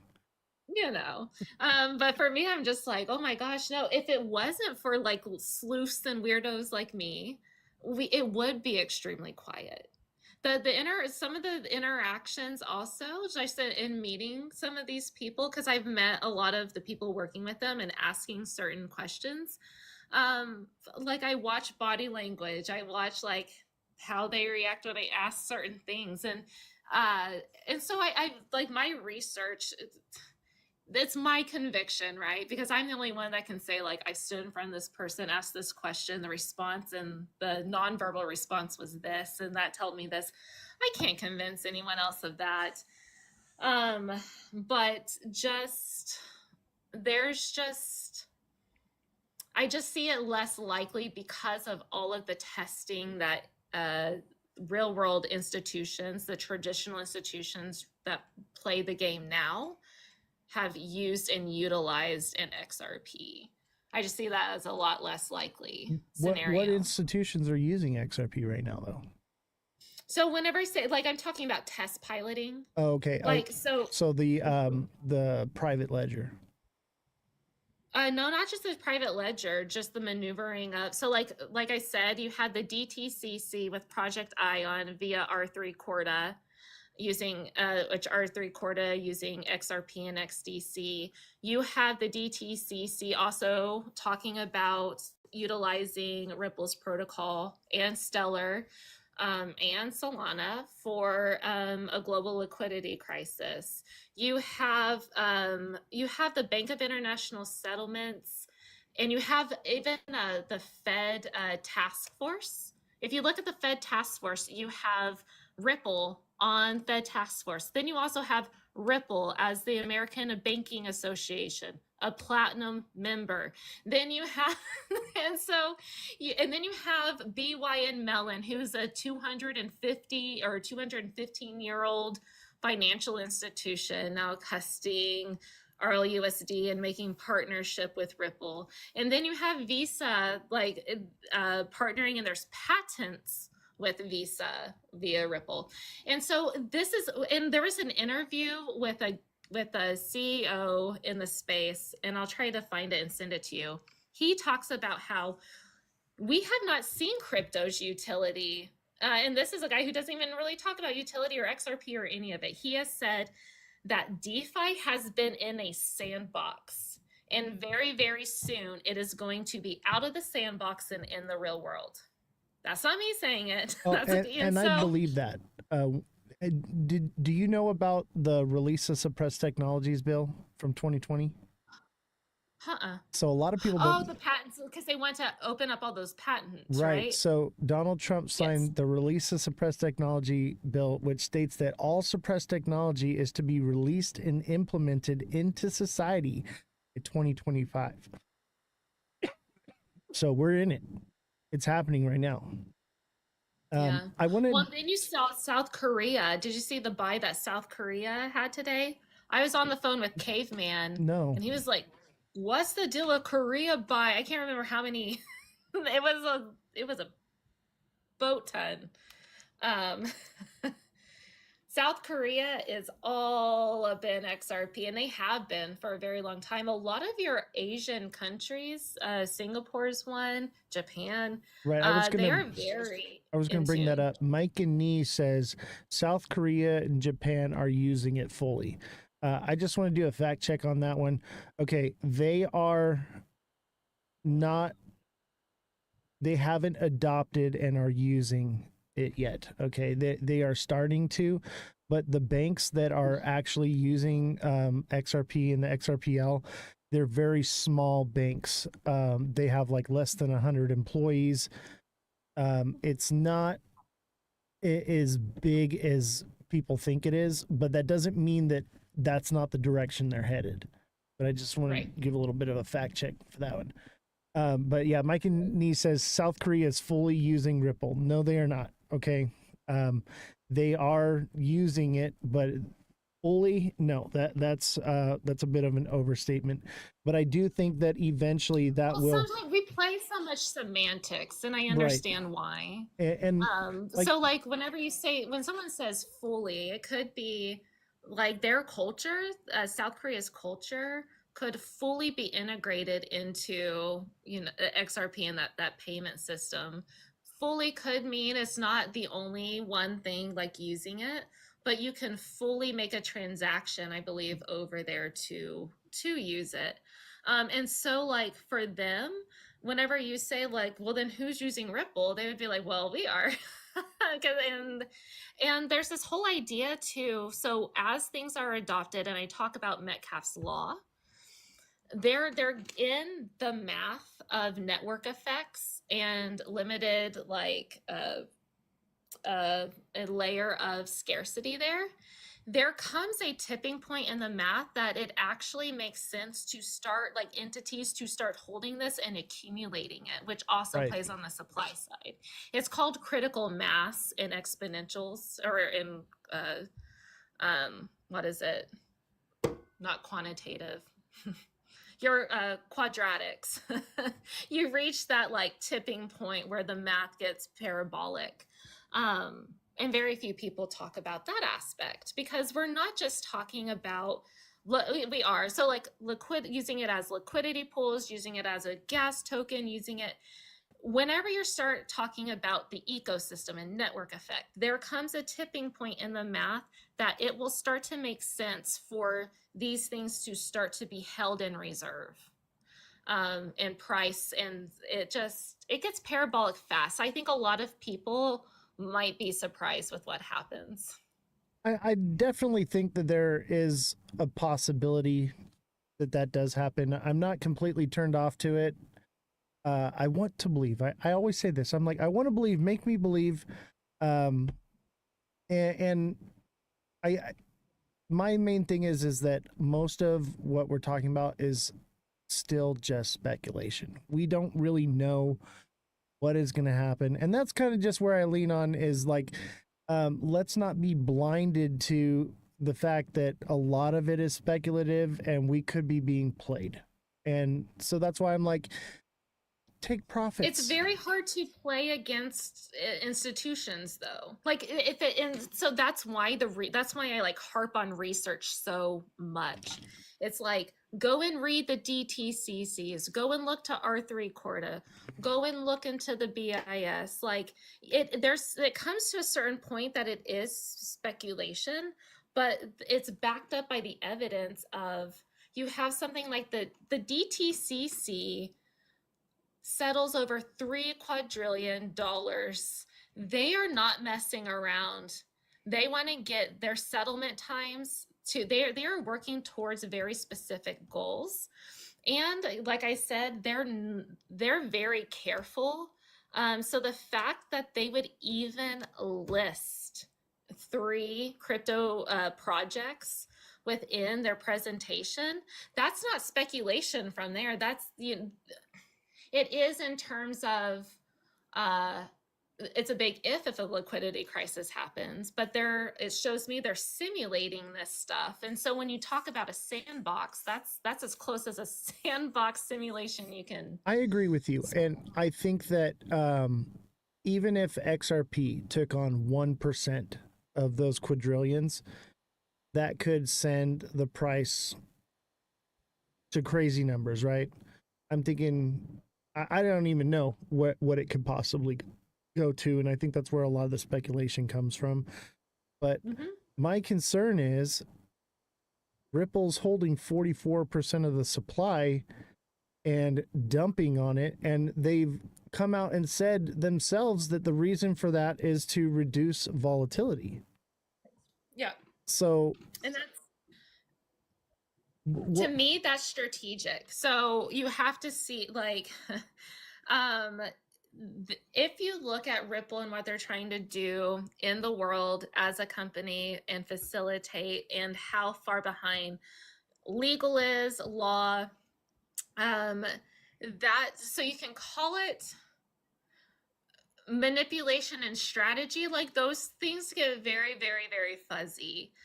We have to stop pretending. Again, XRP is not for retail, and they do not have a stakeholder like agreement to do what's best for retail holders of XRP. Right. Again, XRP is very different from Ripple and Ripple XRP. And so if you can remove yourself as being a retail holder and take yourself back and realize that Ripple is a company, they are a business. They said they are looking to make a dent in the universe, okay?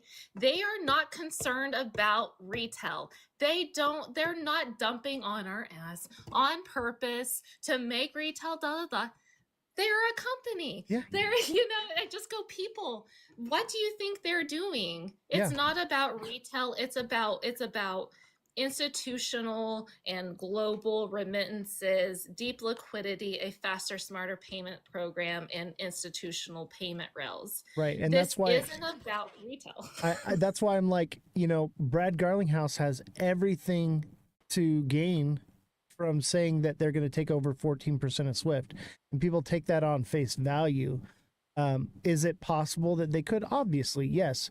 I think 14% is a little bit high. I'm thinking 1 to 5% maybe in the next 5 to 10 years, and maybe more from there. We don't even know what that amount of transactions going through on the XRPL is, how it's going to even affect, or even it could crash it. You know what I mean? Even Coinbase has issues when people are transacting on it. What are we going to do when that is compounded upon exponentially? I mean, it's been tested, but it's never actually been used. We don't know if it can even handle that. Well, that's why they're testing it. And that's why, like, when this, they know, I think, what's coming down the pike. They knew in 2028 our system died.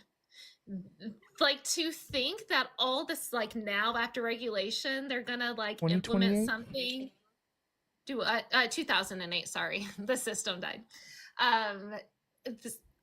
Like, they have, like, not rest assured. They will not roll out a technology that has not been tested for use. Just as, like, that's already been done. They've been doing this for over a decade. Yeah, and I think that's what the private ledger is all about, is like testing. And there's also a lot of, like, misinformation regarding that whole thing and Allure, but there is somewhat, like, I do believe that there are secret conversations happening and deals being made with big players, and that we just don't know about and will not know about. Right. I think Circle is actually going to take over more of Swift than XRP does. I think XRP is going to facilitate some of it, but what I'm seeing from Circle, especially with they're basically direct competition with Ripple right now. And stable, in terms of, like, their stable coin usage, yes. No, they've applied to become a bank now. There's something else that came out. Let me look it up here.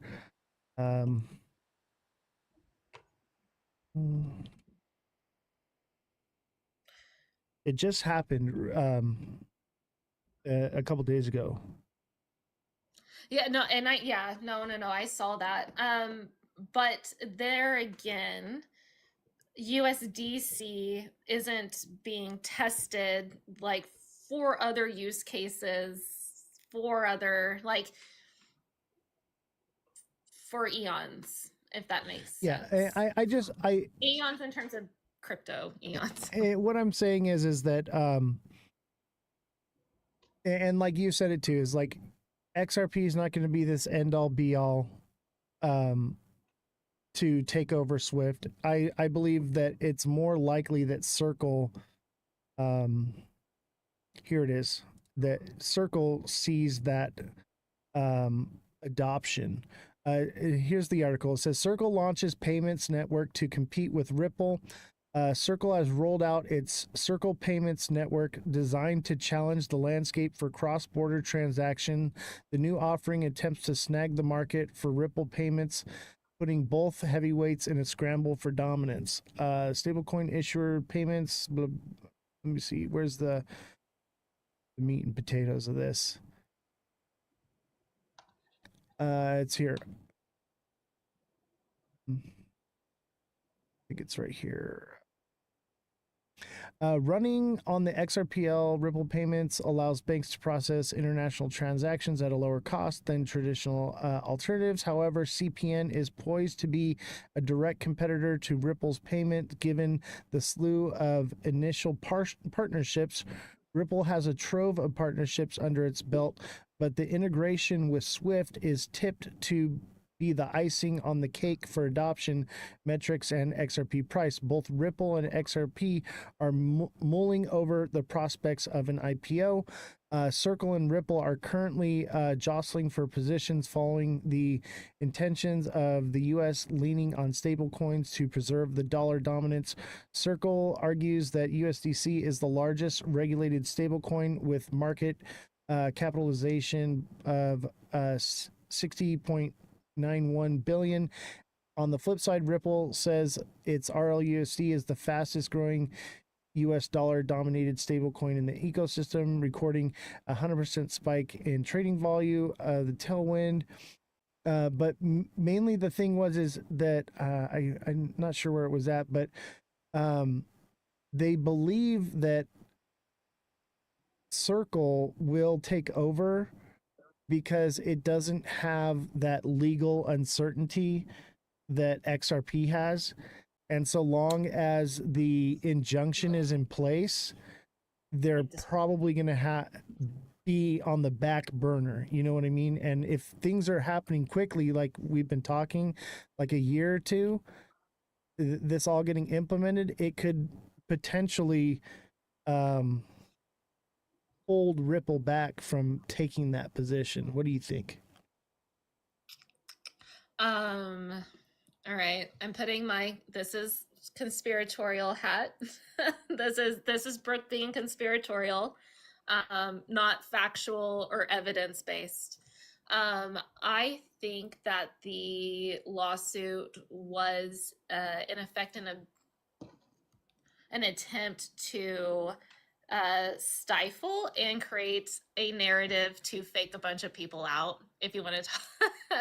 and they just very odd things. I followed the case for all of those years rather closely, and a lot of things to me pointed to that lawsuit was for alternative motives, even more so than just a pay to play. I also believe that this has everything to do with strategic timing. Yeah, and that I think that there's a possibility that they want to use Circle, and so maybe they've been suppressing Ripple for that reason. Because, like you said, it's a pay-to-play kind of thing, and now there's a new sheriff in town or a new player in town, and that's what they do is they suppress the competition. So that's kind of why I'm leaning towards Circle. I do want to read the chat here. Who was it? It was moving so fast. Somebody said, where did it go? The injunction doesn't do anything, says Mike and Me. The injunction keeps institutions from buying it, and people have speculated that the SEC will allow Ripple to operate, and then it wouldn't matter because the SEC wouldn't enforce it. However, the issue with that is that would be collusion, and then that would bring about a federal investigation and a federal crime.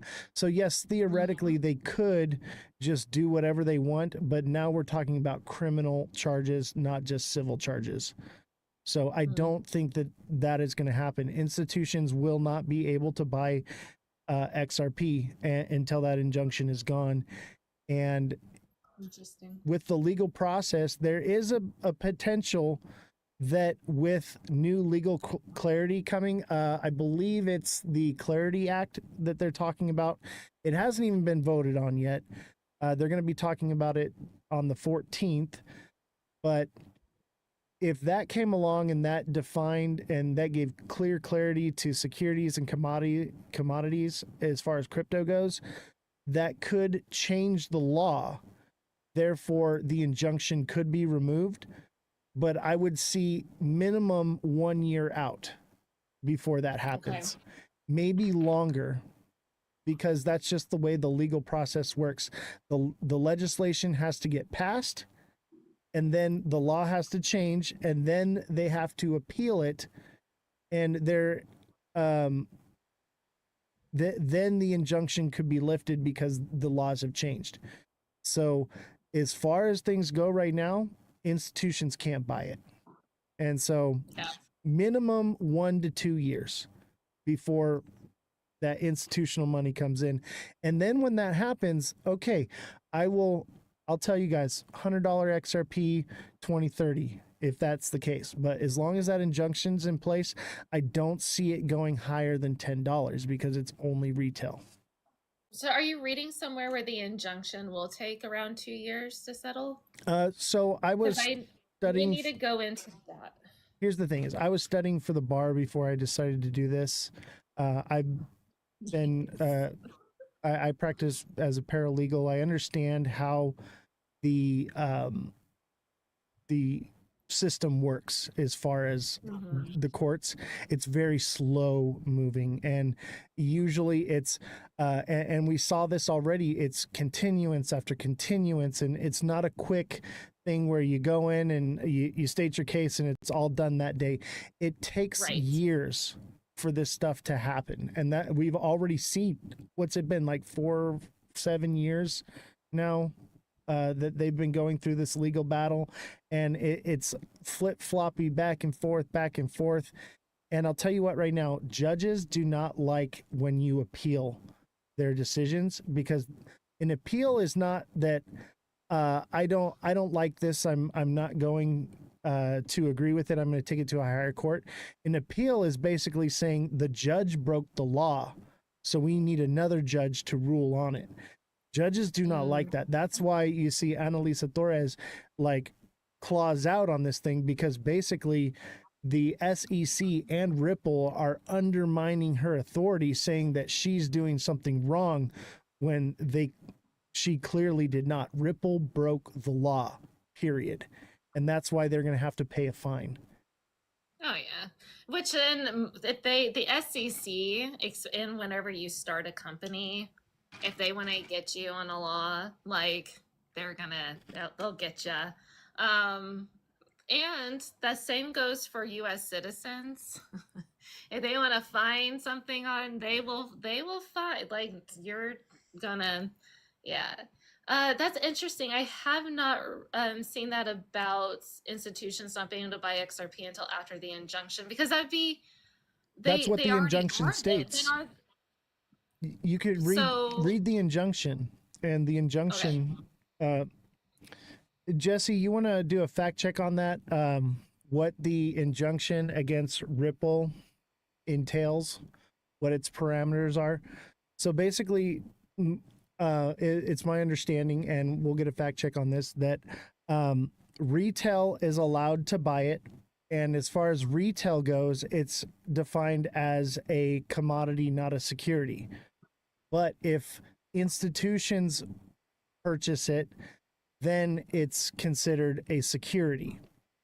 So that's why there's this discrepancy of what is actually going on with the injunction and how it goes into play. And people are speculating that, well, then institutions can just go and bypass it by buying it on the exchange. Right. That is a federal crime, because they would be bypassing the injunction. All right, we're going to have Revolution come up and tell us. Go ahead, Jesse. The injunction on Ripple's Labs in the SEC versus Ripple case means that Ripple is restricted completely from selling XRP to institutional investors without registering it as a security offering. The restriction stems from a court ruling that deems some of Ripple's past XRP sales to institution as unregistered security offerings. Essentially, Ripple cannot freely conduct XRP sales to institutions while the injunction remains in place. There it is, black and white. Okay, so saying you can't freely, that just means does that ending clause cannot freely, that just means they would have to register it underneath, and it would be under jurisdiction of the SEC and security law. Exactly. So, so that points to me though that there has to be more clarity into the markets, because what they're referencing there is and you talked about it, whether it's a security, not a security, commodity, what that would be. So we have to, that points to me that that's a lack of clarity of a test like the Howey test, or how they're going to do this. So Right. there again, that still signals to me this is about a timing game. Yes. And about a clarity game, because especially next week, we should be listening and like little drops and hints in the news about how are we going to use the Howey test? Are we going to add prongs to the Howey test to deem these securities or not?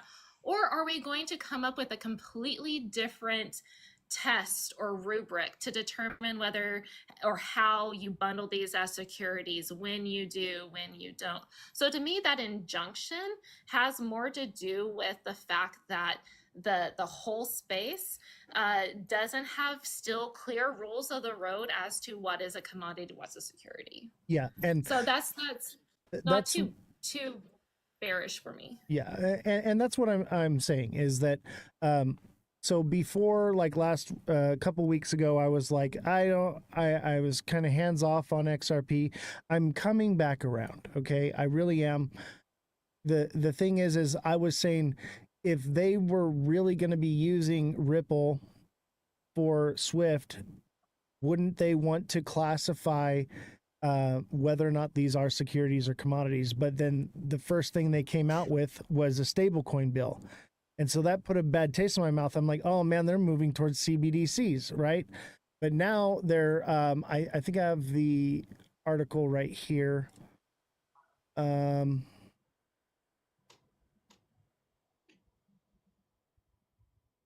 So the Clarity Act is basic, and then there's the Anti-CBDC Surveillance State Act. And I think that was kind of the rhetoric, is that once they came out with the stablecoin bill, everyone kind of, at least for me and people who think like me, backed up a little bit and were like, whoa, they're moving towards CBDCs and stablecoins. And then now, over the last several weeks, they've come out with, they're doing the Clarity Act and the CBDC Anti-Surveillance State Act. So that does make me more bullish on it. And I'm like, okay, like the rhetoric is somewhat changing. But for a while there, I was very turned off to it, because I'm like, this is not the direction they're going. So here's the thing is, with the Clarity Act, and we can get it defined, whether or not it's a security or commodity. And we don't even know that the act isn't even, it's not even written yet, basically. It's a panel of people that have come up with a few guidelines, and they're going to eventually draft a bill. So we don't even know what the bill is going to be. And we don't even know if it's going to help XRP, right? We don't know if it's going to help Ripple in this case. I do believe that it will. I'm speculating that it will be something that does help it.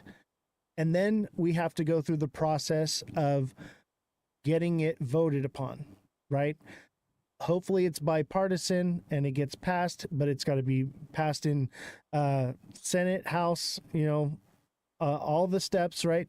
That takes a long time. Look how long they've been working on the Stablecoin Act. What's it been since January, February? They've been working on that, and here it is 6 months later, and it's barely going to the House, and they've been like really pushing it, right? So we're looking at another 6 to 12 months for that act to get passed. And then from there, we're looking at another year to 2 years if it's in favor of Ripple for the injunction to get removed. I think though, and the only thing, this is like massive speculation in that injunction. The injunction though, now they could still sell it, right? They just have to register it as a security if they want to sell it to institutions. The problem with that Right. is if they register it as a security, and I believe one of the only cryptos that is registered as a security is Ondo. And so when they're registered as a security, they fall under stricter laws and guidelines. And I think that that's what that Clarity Act is going to do, is structure the guidelines that are more catered to what crypto will be and what its use case will be for. Question? But yeah, go ahead.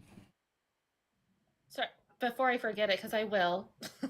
You mentioned Ondo and it being a security. Is Ondo not using the XRPL to tokenize treasury bonds? Can you fact check that, Jesse? Is Ondo being used? What now? What was the question? I believe Ondo is utilizing the XRPL to tokenize U.S. Treasury bonds. I actually think you are right, but my question would be if that is correct and that is right, why would a powerhouse that I think Ondo is choose the XRPL to do that? It's fast and cheap. Great. So if it's going to be illegal, not being able to use, like, and like you had politics, did you watch the Ondo summit by chance? Well, it's only illegal as far as XRP goes. The XRPL and RLUSD are different. So right. Revolution says, yes, Ondo Finance is using Ripple's XRPL to tokenize U.S. Treasuries short term. So yeah, the short term XRPL and XRP are two different things. Correct, but if it was going to be one of these things that legislation and laws would move disfavorably towards, and that was a real threat, you have some of the biggest masterminds in those. You had did you watch the Ondo Summit? I did. Yeah, so you had like that. To me, the Ondo Summit also showed me a lot. People who were in that room were talking the biggest names in TradFi, the biggest names in DeFi, and you had multiple politicians. So to me, like whenever I see all of those types of players dabbling in this, the other parts of this, it seems more like it's manipulation on the side of the government and what they're rolling out, more than it is that it's moving disfavorably. And that's my concern, is that maybe the government is doing it, one of two things, doing it to suppress it or doing it because they want to go with Circle. That would be, they wasted a lot of time and a lot of people's resources and a lot of important people's times if that's the case. They do that though. That's a tale as old as time. I'm trying to think of the ones that like that's happened though. Like I need more tell us, like give me some subjects, some case studies.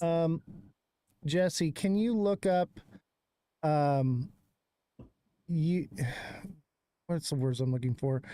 Where in the past the let's say the SEC or the government has suppressed corporations or businesses in order to prop up a certain business in order for it to succeed. I would say offhand, you just described Ethereum though.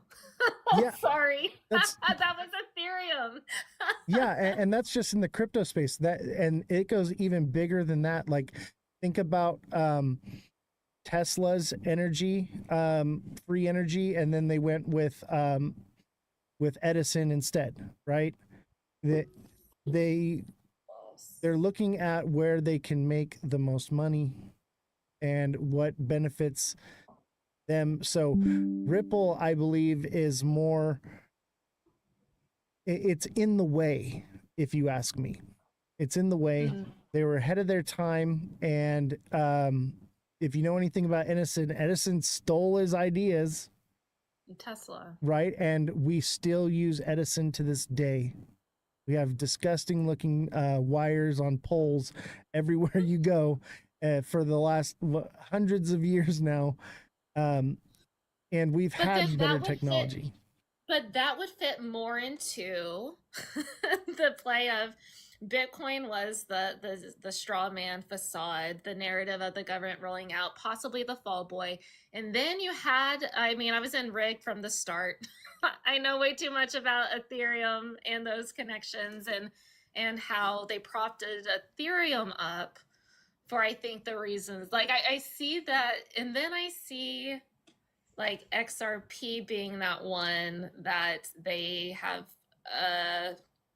oppressed and yeah, again, this is very tinfoily hat stuff, but I also have watched and know a lot about how Ethereum got to be successful and how the SEC came out and was like lawsuit, just very conspicuous, odd things that kind of that match what you're talking about. Yeah, that's happened. I was like, but that's Bitcoin, that was Ethereum, and I don't see that really being the play of Ripple and XRP. And yeah, so and like Ripple could fall off the face of the planet and XRP could go on facilitate like doing what it does. And I think somebody said in chat earlier, let me see if I can find it. And this goes along with what you were saying or with what we're talking about. Second. And I have like 5 more minutes. I'm so sorry. I know. I movie night at our house. Basically, somebody said that you can transact on the XRPL without using XRP. That is true. However, it is not that advantageous to do so, and they built it that way. I love it when people use that argument. But whenever you go in and you've used the XRPL and you facilitated transactions, you've tried to like build it into protocols, it doesn't make sense all that much to not use XRP. So while that is factually true, it is feasibly not convenient. Right. And I know that to be true as well. No fact check needed on that for sure. And XRPL was designed for XRP. So yes. Yeah. So I get that. I'm at this place where I'm like, okay, like, yes, Ripple can do all these things and it can be that, but why the suppression and why Ripple is holding so much of the supply and dumping is concerning. It's concerning. And I think with Circle not having a massive supply and being able to facilitate these transactions in their way kind of raises some red flags to, are we being played? Yeah. And you should always, like, I'm not saying like don't, I'm so glad people are questioning it. You should be asking if you're getting played. But part of, and this is what Coach JV, I know him personally, great guy. I do too, actually. He's the same person in like front of you as he is there. He talks about, you know, you can hate the game, love the game, but you should know the game or you're going to get played. And so a lot of the speculation and kind of, I think what we talk about, and I'm so glad to have these conversations with you, is because I also want to know if I'm getting played. Right. So it is all like the truth doesn't mind being questioned.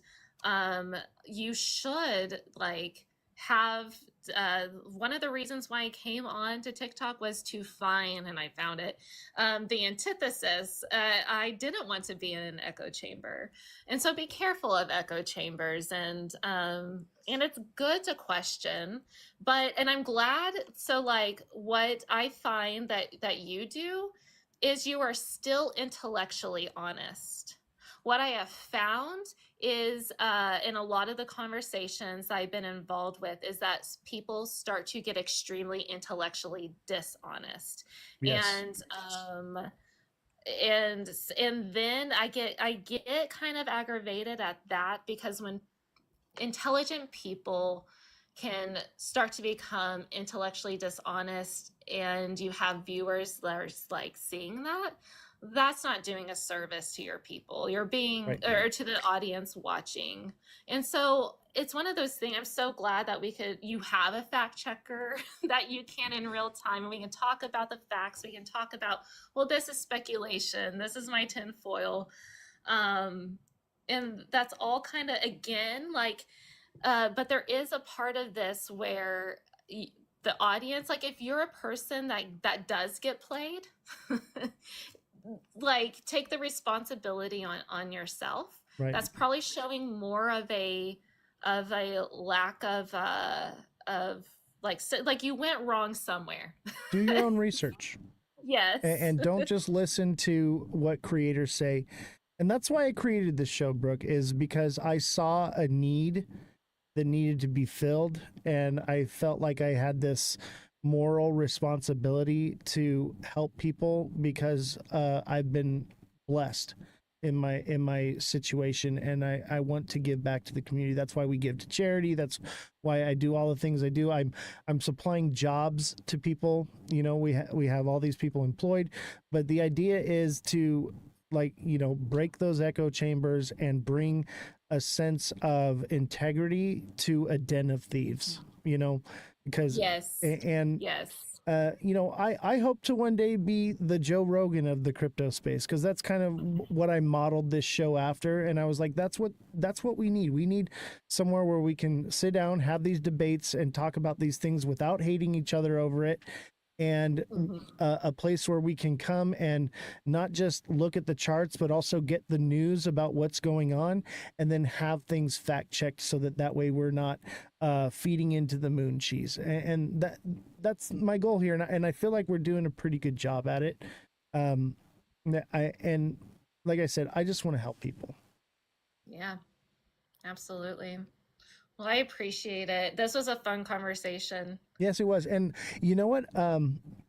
Our time difference is kind of off, so I don't really get to see your show too often. But I'm going to try to come in and support whenever I see you live. But oh, awesome. Can I do a shameless plug real fast? Because yeah, please. They're trying to get, so I travel. I have this new show, and on Tuesday I'm going to be live at 10 a.m.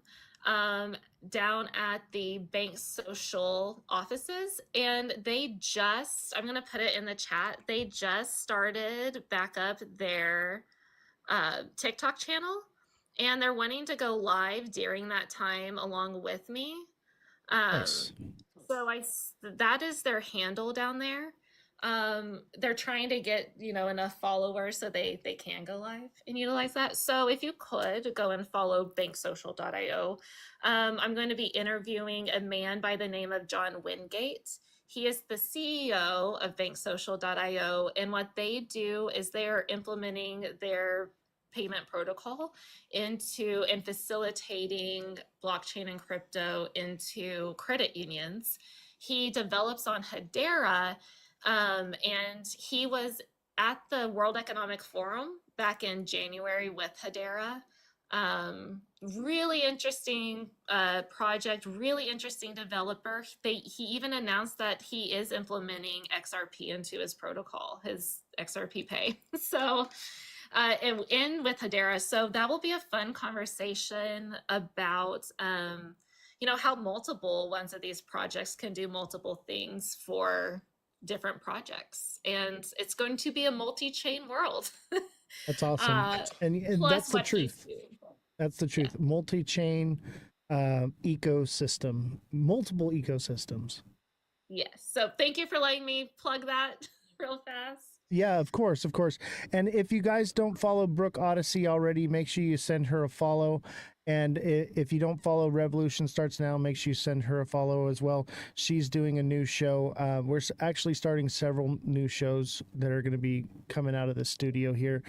And Brooke, you are always welcome here. Anytime you want to stop by and pop in and school me, I welcome it. Same to me. This was fun. Yes, it was. We'll do it again. We'll schedule one maybe in a few months or so. And I really appreciate you coming on. And chat, make sure you guys send her some love, send some gifts to her, and let her know that she's welcome here. And we appreciate her opinions and her facts and her time being here. Thank you so much. I know it's late where you're at. So what time zone is your show, though? Because you had Central Time. So Central Yes. Time. Okay. Mhm. So chat, remember 10 a.m. Central Time on Tuesday. Check out her live. I'm going to try to be there. I'm going to set a reminder. If I remind me, I am a very busy man. I want to send be it there. to you. Thank you. Absolutely. Absolutely. Thank you so much. Thank you, chat. It was nice. Thank you, fact checkers. It was such a pleasure. Thank you, Oz. You're welcome. Very welcome. All right, chat. Brooke Odyssey. Make sure you follow her. Great creator. I respect Brooke and what she does. She is up there top tier with the creators for sure. And that's why I wanted to have her on the show, because I have questions and I have all these doubts. And I knew if anyone would know the answer to it. I will have to say this. I am a bit more bullish on XRP. I do still kind of lead more towards the circle, but maybe that's the distraction, you know? Maybe it is the distraction, but it's all speculation right now. None of us know where any of this is headed. None of us have any definitive answer. We are all speculating. And so keep that in mind. 10K XRP, no. Not in this decade.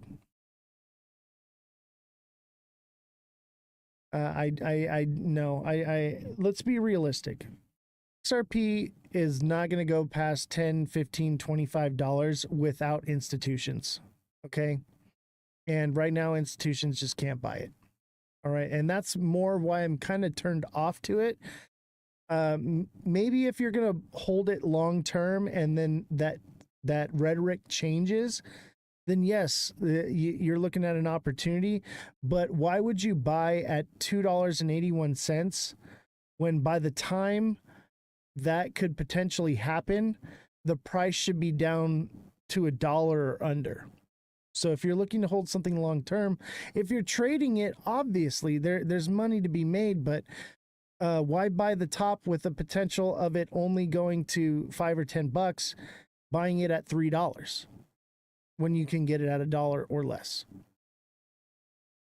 They can buy it third party. No, they can't, because if they did, that would be collusion between Ripple and the SEC, which would become a federal crime. Yes, they theoretically could, but now you're talking about the FBI investigating Ripple and the SEC, and we're talking about prison time, not fines. Okay, not gonna happen.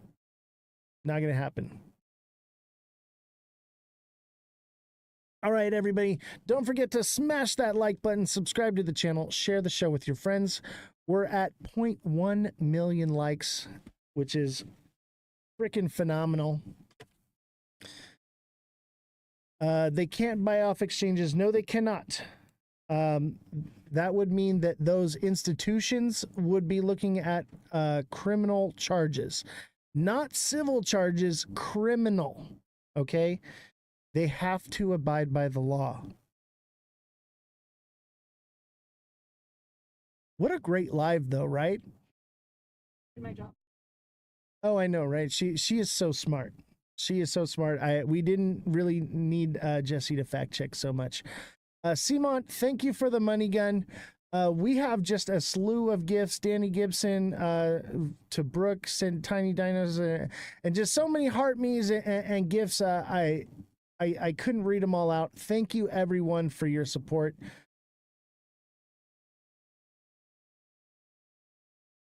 Let's see. Let's do a new goal. I know Simon's making money.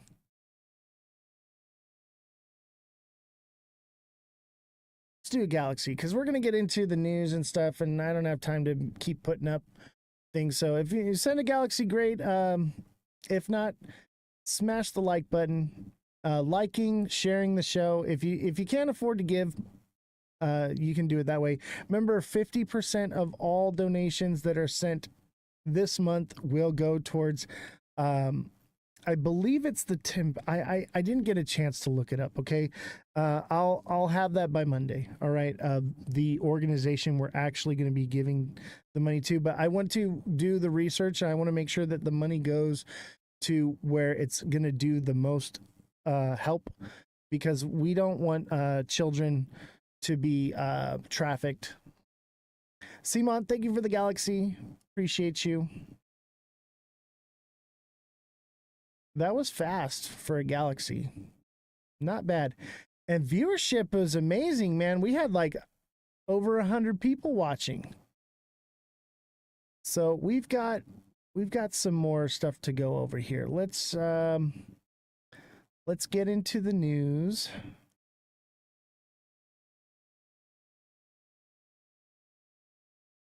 Simon, thank you for the heart me. All right, so news. We got some news. This one's pretty cool. Green light by, I think we're gonna see probably $3 or more, maybe $3.15. If we get past that, obviously all-time highs is the next resistance zone. But I'll tell you this, the green light is on because I do believe with the crypto week coming up, everything should be bullish until August 1st. All right. August 1st, I would say we could get a major pullback, or the opposite. If we get deals, moon, baby. All right. We'll have to see. Just fact checked, institutions can buy XRP from exchanges. Yes, they can, but it is a crime because it's bypassing the injunction, which means that they would be breaking the law. Okay? Yes, they theoretically can. Yes, I can theoretically unalive somebody right now. I can do it, but it is against the law. Jesse, can we get a fact check on if institutions can buy from exchanges? No, I just read it to you. They're not allowed to. Yeah, they're not allowed to, okay? Unless it is registered a certain way and approved by the government, they can't do any of that. Right. So y'all are eating the moon cheese, all right? There's it could potentially change, but as of right now, no. They cannot. Who's buying in the dark pools? Maybe whales. I suggest you, dude, I have already looked into this. I understand the law. All right.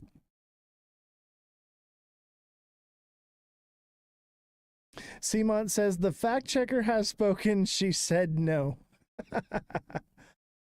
All right, let's get into the news. You can believe whatever moon cheese you want, man. Whatever helps you sleep at night. I do not care.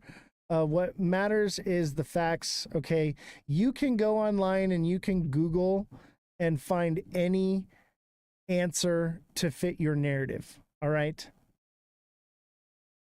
You can find whatever you want, but the facts are different. It's digging to find that fact. Understanding the law, understanding the way things work, okay? All right, so check this out.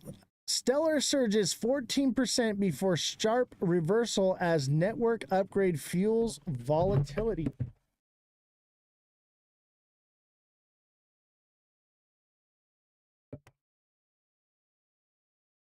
All right. Experiencing some technical difficulties. You guys good?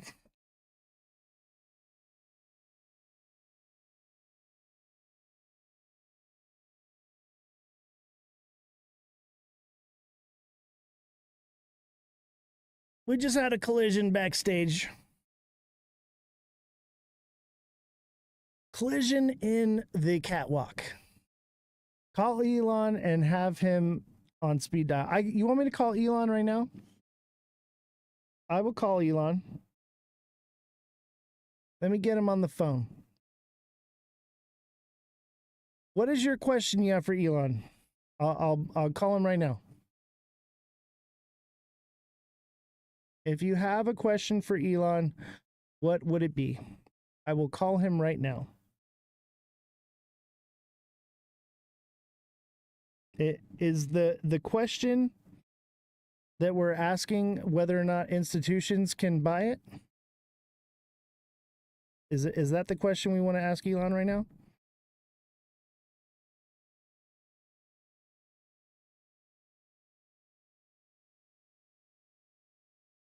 I'm confused. I'm confused what I'm supposed to ask Elon.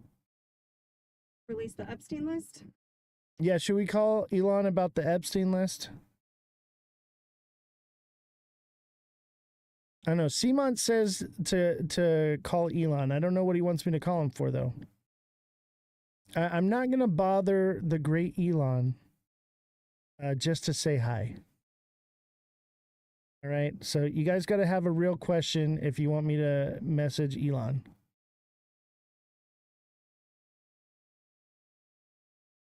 I know, that's the joke. I know that the IT guy is Elon Musk. That's the inside joke. I understand that. Everyone else doesn't know, okay, Simon? You gave it away. Now nobody knows. Dojin is fast track to Mars. Ask him. Dude, Degen is a Degen coin, okay? It serves no utility. It's a meme coin. You good?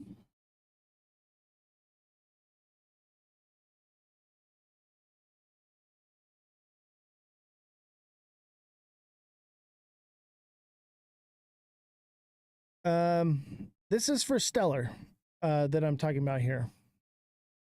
So Stellar has updated its system. Let's see here. On July 7th, the Stellar Development Foundation published the V23.0.0 RC2 release candidate for Stellar Core, marketing the protocol's next step towards broader network upgrades and ecosystem scalability. The release includes important refinements ahead of the full V23.0.0 rollout, enforcing trust in Stellar's infrastructure among both developers and institutional participants. Technically, XLM gained strength through the 24-hour window ending July 9th. The rally, so this is about the rally. So basically, this is good for XLM right now. What's my pick out of the two? XLM. XLM is lower market cap, has more potential. Obviously, it's going to move with XRP, but it has more of a potential for adoption. Institutions can buy it.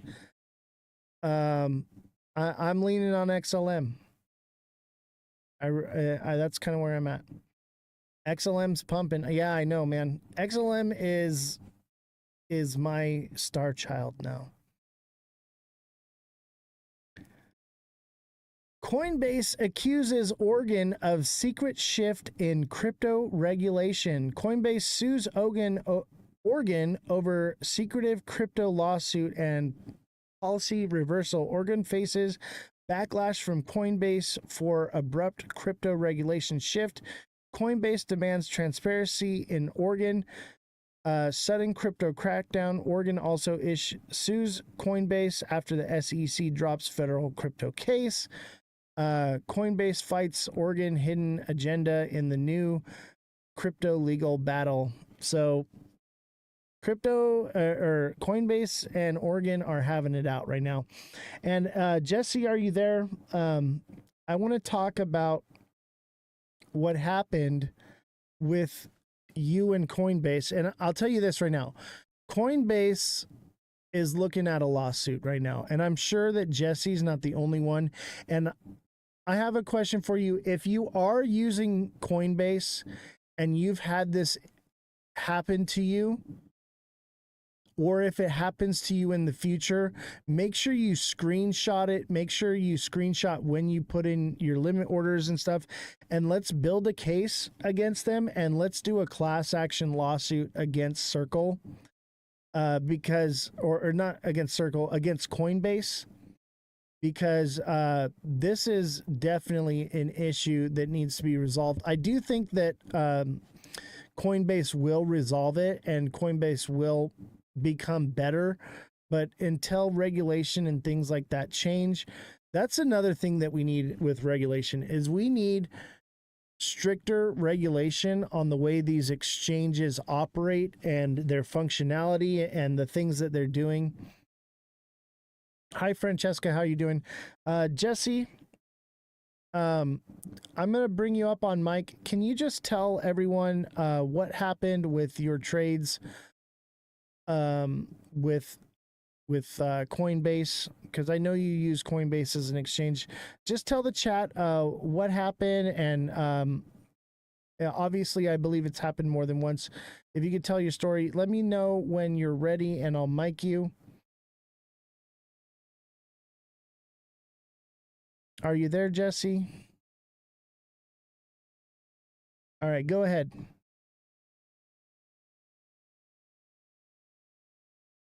Okay, so I have been using Coinbase for a while because it's easier, it's a little cheaper. And this is actually the second time this has happened. I have, money in different things. And the last ones I've done, they've all been done on different days. The sell order on a different day. But last night it canceled every single one of my sell orders at 12:02 a.m. I posted it on my page so you can see for yourself, email after email. I'm gonna pull it up right now, saying canceled, canceled, canceled, canceled. So I could see if maybe it timed out and like they were all done at the same time. When but I tell had you, just this bought is one yesterday and it canceled it last night. So here's the screenshot. So this is the second time it's happened, but it's never done it to all of them. What should you use? I will never recommend any platform because of what happened with FTX. I don't want that legal responsibility. But I will tell you this right now. Coinbase is the number one used, right? But it has its issues. I'll tell you what. And Coinbase is definitely not cheaper. The gas fees are ridiculous. But Jesse, so this is a screenshot of your orders that you had set in, correct? And they would have filled, but right, they canceled them at midnight. 3 a.m. Most of them would have filled. Also last night I was doing some trading. I was up all night trading, and every time that I was ready to make a trade, because I do have some on Coinbase, I have some on other platforms as well. And basically I have moon bags that have been on Coinbase since when I first used it. And so when things were taking off, I was setting market sells to get out.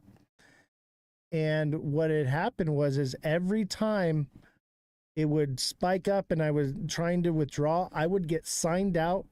The app would freeze. It would, because I'm trying to get those bags out of Coinbase and moved into other places.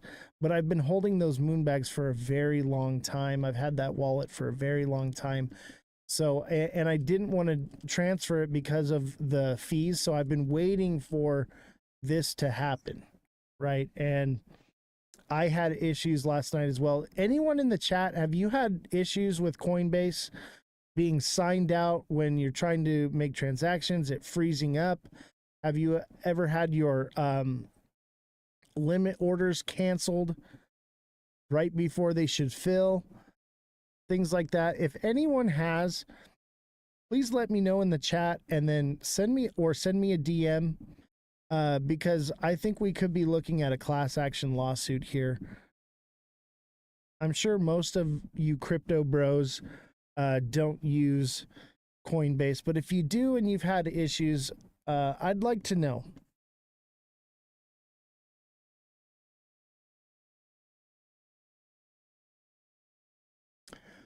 What to expect from the U.S. House Crypto Week? So we'll just kind of glaze over these.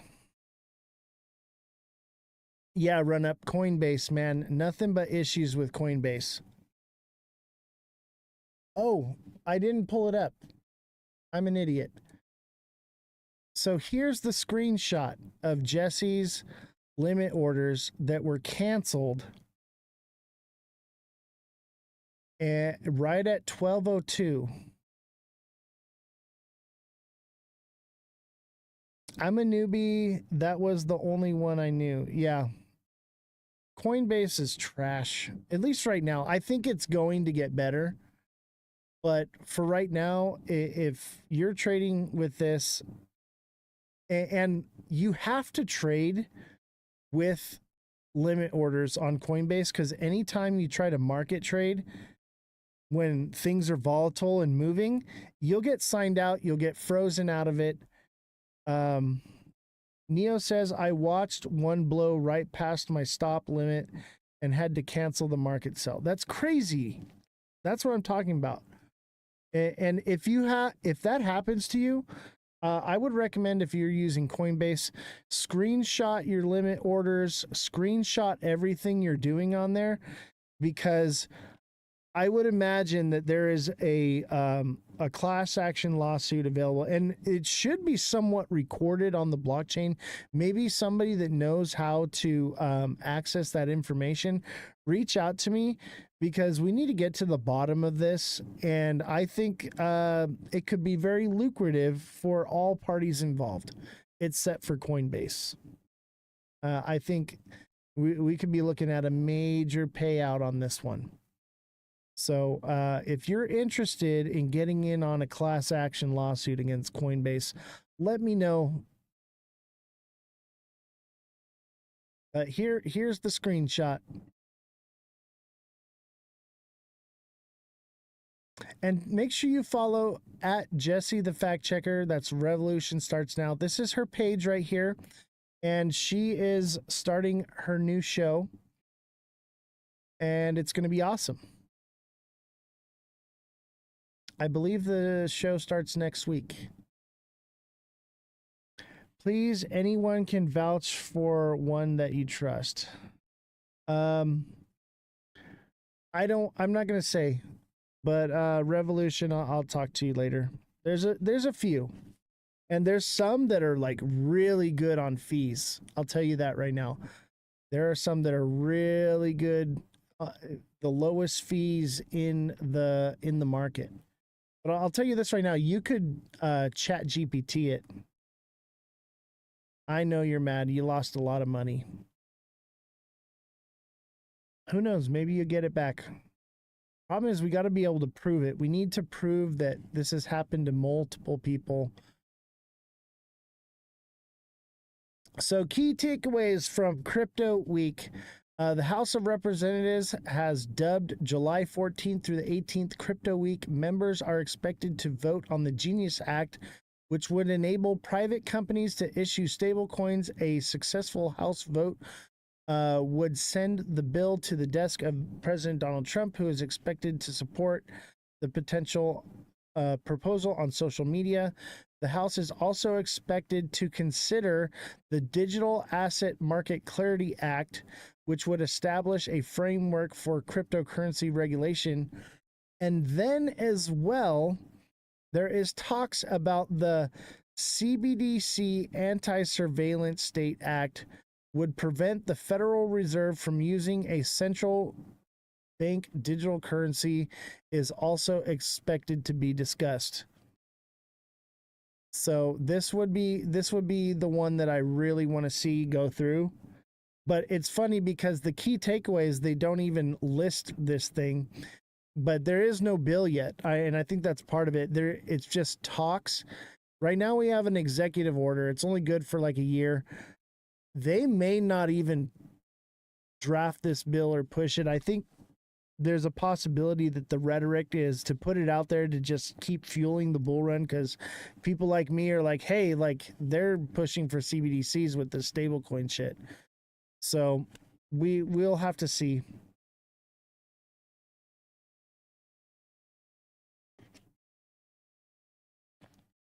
All right, let's see here. Rich miner's strategy could bring a stablecoin application of crypto assets every day. Rich Miner offers a new way to grow crypto assets, turning static holders into stable daily income via cloud mining. In the cryptocurrency market, how to achieve continuous appreciation of a crypto asset in hands has become a common focus of investors. In the past, storing Bitcoin or XRP in a coin library or digital wallet was considered a safe option, but now with the development of cloud mining technology, this static holding method is gradually being replaced by dynamic appreciation. The rise of Rich Miner is providing a new strategy for global users. To complicated operations are required, and crypto assets can be converted into stable coins or stable daily income through cloud mining alone.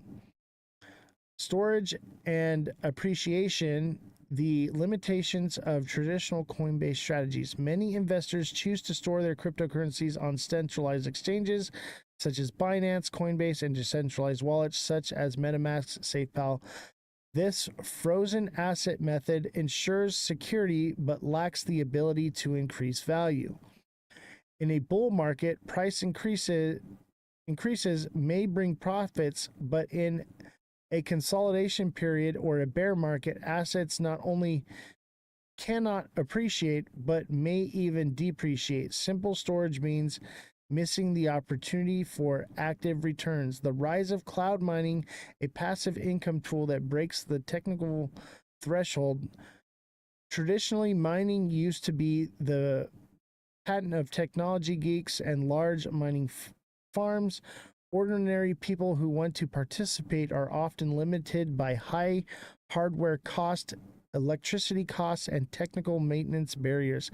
However, the emergence of cloud mining has changed everything. Through platforms such as Rich Miner, users do not need to purchase equipment. They only need to register, select contracts, and invest in mainstream assets such as USDT or BTC to obtain stable cryptocurrency income every day, truly realizing using assets to generate assets. This is cool. So being able to mine crypto without any equipment, doing it on the cloud server, I'm going to be looking into this. I think that this would be a good one. Savage, I'm not going to recommend any exchanges after what happened with FTX. I'm not taking on the legal repercussions that could come from that. Yeah, me cheeky. I went in on this one too. So you can go to it's called Rich Miner. Let me see if there's a link. So this is the official website. So richminer.com. And you need to follow the steps below to start your first mining. Create an account, choose plans, start mining, get mining output. So look into this. It looks like a contract price for $2,000 is 10 days. Daily income would be $26. Fixed income of $2,000 would be $266.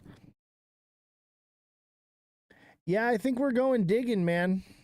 And then this would be $8,000 over 16 days, would generate $124 daily.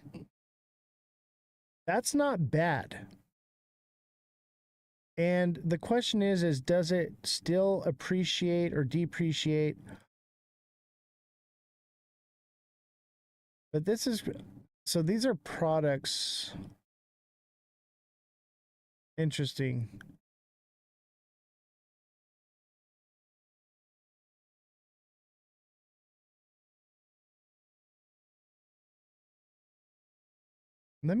So it looks like you still need a computer, possibly.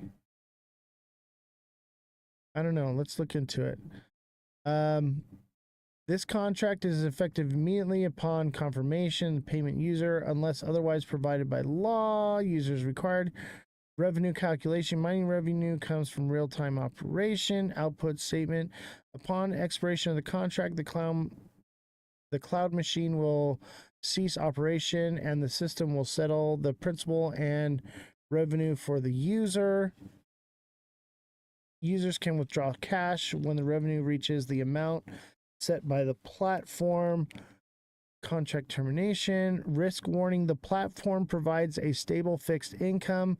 The income is not affected by the fluctuation of the cryptocurrency market, and the principal will be returned after the expiration of the contract. The price of the digital asset fluctuates greatly. At the difficulty of mining each coin will be adjusted regularly, and a drop in coin price or an increase in deficiency may affect the output.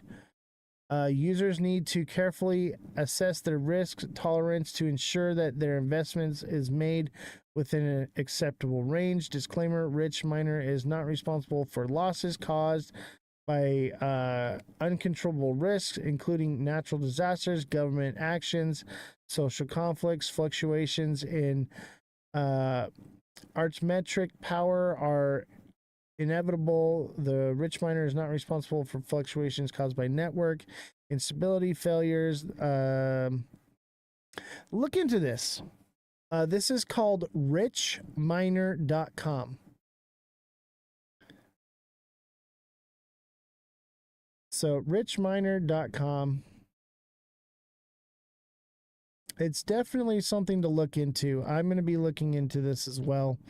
This could potentially, with enough contracts, pay for the staff. And instead of just holding stable coins and collecting APY, there's a potential to make some money here. So I'm going to be looking into this. I won't need any fancy equipment or anything. It looks like they do have equipment setups that you can get into as well. So look into this. It could be a scam. I don't think so, because it's crypto news or crypto.news, which is a trusted source in my opinion. So it does look like it has some validity here. It doesn't seem to be a scam. Very interesting. So you can go to cryptonews.com/bitcoins-breakout or whatever. Here, I'll put the link in the chat here. Oh, I can only put it in the Twitch chat.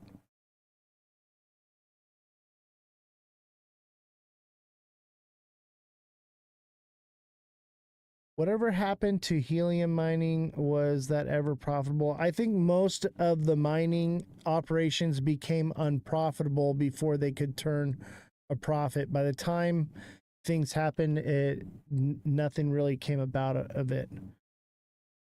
How is this source trusted but not Brad Garlinghouse? Because Brad Garlinghouse has everything to gain from pumping the price of Ripple. This is just a news publication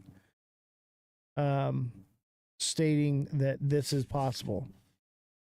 Okay, so that's the difference. Brad Garlinghouse has everything to gain by pumping the price. Brad Garlinghouse could come out. Somebody says, hey, how much do you think Ripple could take over of Swift?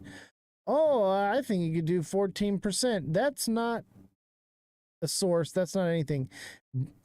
Brad Garlinghouse set a low number so that way it would seem high but not too ridiculous. Come on. They could potentially not replace Swift at all. You know, it's all speculative.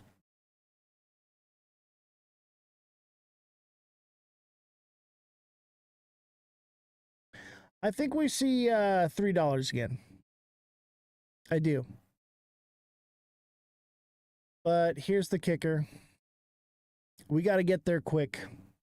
We got like a week or two to get to like all-time highs or higher.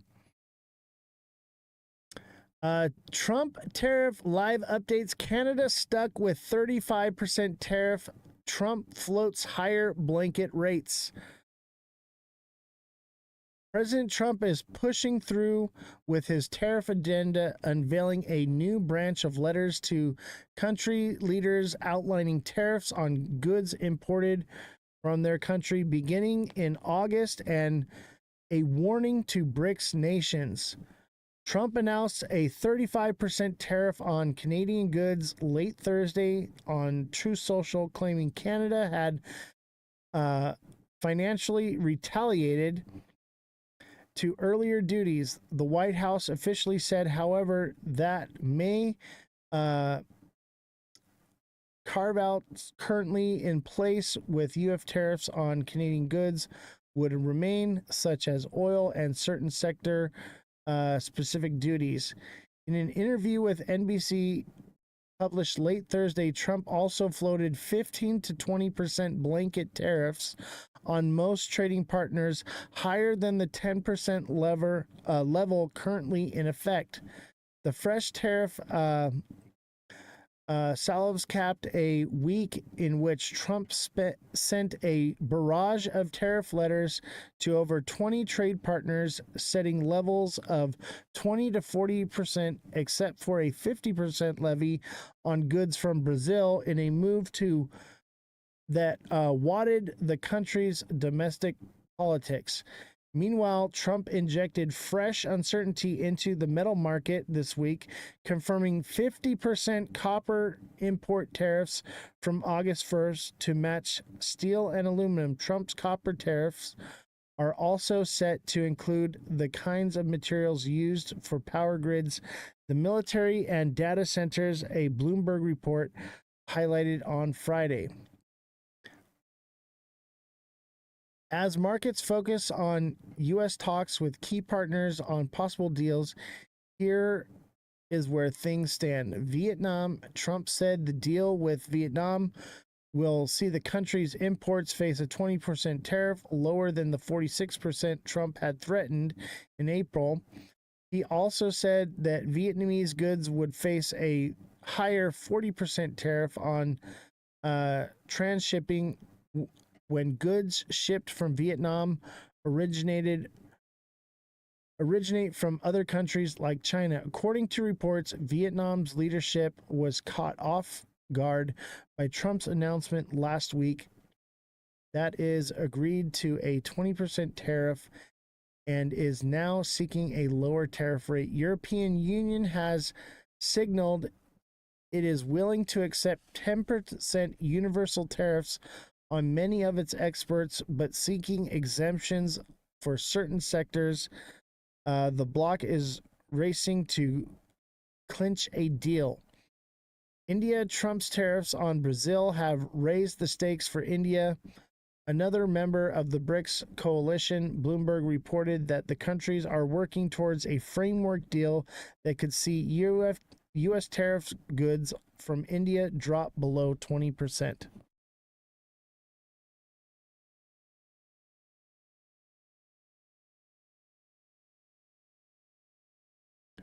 Big Baller says, buy silver. It's going crazy.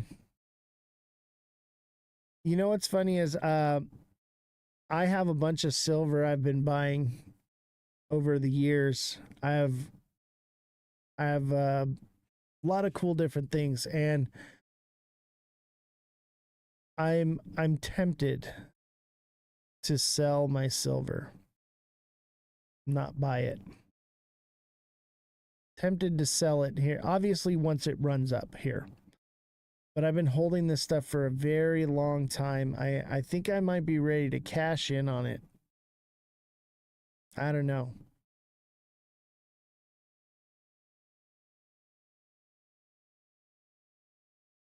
Canada pauses new tariff threats as Trump escalates the president's letter to the prime minister. Deadline August 1st. So Canada was doing retaliatory tariffs. Now they're backpedaling.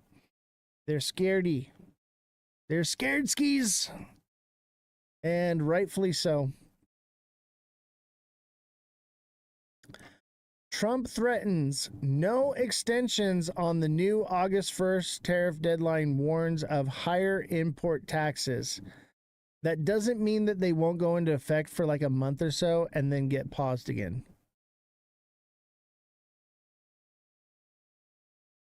Wait for the apocalypse before cashing the silver, man. Well, I mean, I'm thinking about cashing in things that I don't really need, that are large and bulky, not like not like coins. They're like items. So I constantly go out to like thrift stores over the last like 10-15 years, and I look for gold and silver at the thrift stores because you can find it dirt cheap. They don't even know what they have a lot of the times, and that's where I buy it. I buy it so dang cheap. I mean, I have things that are probably several pounds of silver, right? And I think I paid $1 for these items. For pounds of silver.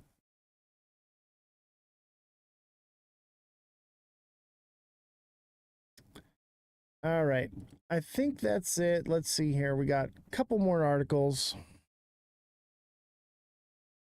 And then we'll get into some TA.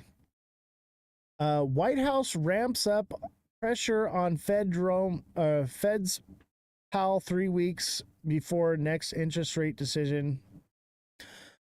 Trump has repeatedly insulted Powell while calling for interest rate cuts. Now the White House is investigating the Fed chair. Okay. And this is crap. Okay. Let me tell you something. Melt it down and make goat blocks with a goat stamp on it. Silver and goat. Instead of silver and gold, it's silver and goat. Should open up a silver exchange called Silver and Goat. I like it. Everyone's talking about, okay, and there's a couple of you that have messaged me about, oh, is Jerome Powell getting removed? And let me tell you this right now. No. Okay. No. It ain't happening. And even if he does, remember, the Federal Reserve is a board of people, and they've been voting unanimously. Jerome Powell is just the face, okay? The authoritative mouthpiece, okay? That's it. All right? They have unanimously voted every single time. And we talked about this with Brooke today, is we are stuck in stagflation. All right? And no matter what happens, it's not going to be good. Whether it stays the same, goes up, or goes down. I'll tell you what, a lot of moon cheesers, if the rates come down, will see it as a good sign, but be careful what you wish for. You have a better chance of removing a president than the head of the Federal Reserve. Agreed. So here's the thing is, people think that he's going to get removed because they are investigating him. Oh my God. And guess what the investigation's over? They're remodeling a building. Get out of town, okay? This is the biggest load of crap I've ever seen. This is to get you to FOMO, to think that they're going to lower rates. All right? That's what the purpose of this is. No, they're not lowering rates. He's not getting removed. Stop eating the moon cheese, people. Stop reading the headlines. The headlines will literally tell you, oh, they're doing an investigation because they're remodeling a building. An old building is being remodeled. Investigate this man. Grow up.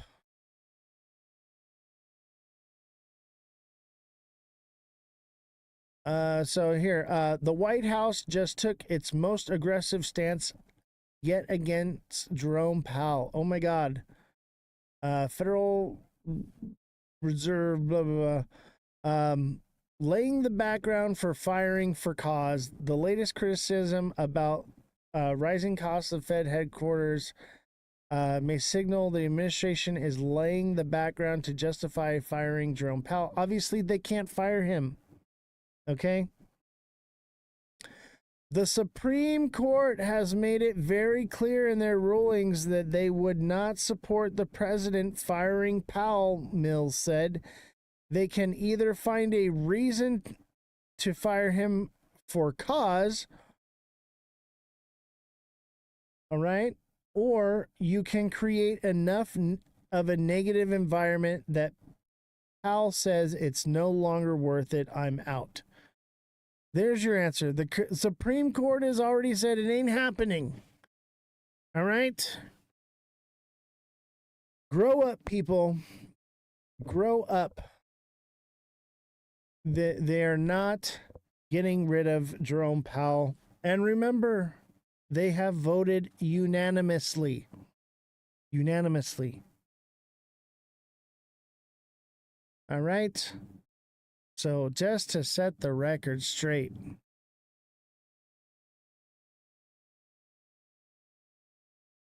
Turn to foot cheesers. Yeah. I'll tell you what is incredible is the full moon is over and we're still pumping. If that's not a buck moon, I don't know what is.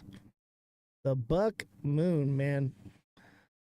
Let's look at the lower time frame on this. Bull flag on XRP in the 1 hour. Right here.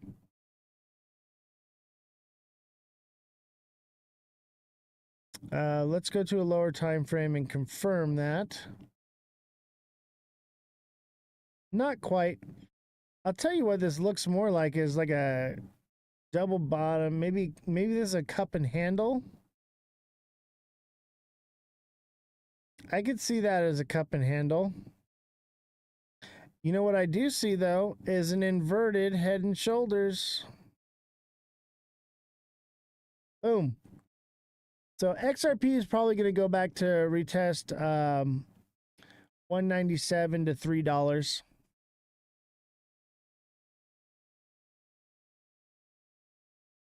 So we're going back to $3. Looks like it. Sure looks like it. The moon cheese and FOMO is real. This looks kind of like a bull flag to me here. Right here. However, it also kind of looks like a head and shoulders. It could go either way. It could go either way. And even if it is a head and shoulders, that would only look more like a bull flag to me. So it's probably going to come back down a little bit more before it takes off. But let's go into... Kind of looks like a bull flag. I think it looks more like a cup and handle or an inverted head and shoulders. Either way, it looks bullish. Will it stay there? No, probably not. And I mean, it could potentially push past. Okay. If it breaks $3, I think it sees 315 and then like maybe 330, 340, and then that is the potential for all-time highs. STX. You sure you don't want SXT? STX.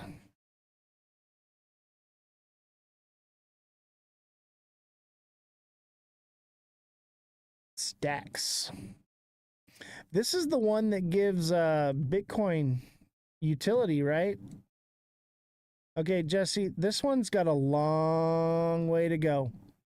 I'd hold on to this one. $1.20.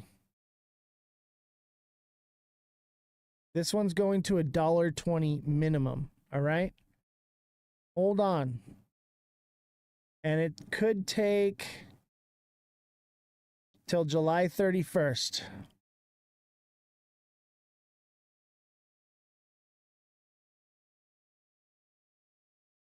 And I think that's the time frame on all these. I think we hit that point, and then we get a pullback. And this one probably hit like $1 and then take off more from there. And maybe by September, October, it hits like $1.40, maybe. We'll have to see. TikTok seller says he wants algo. What is this? This is STX. This actually gives Bitcoin utility. So this is called Stacks. Look into this one. Jesse found this. This gives Bitcoin utility. This is pretty unique. I'm definitely into it. I think she found it on accident because I said SXT and she got STX, and then we ended up stumbling into it. Let's see here. Algo.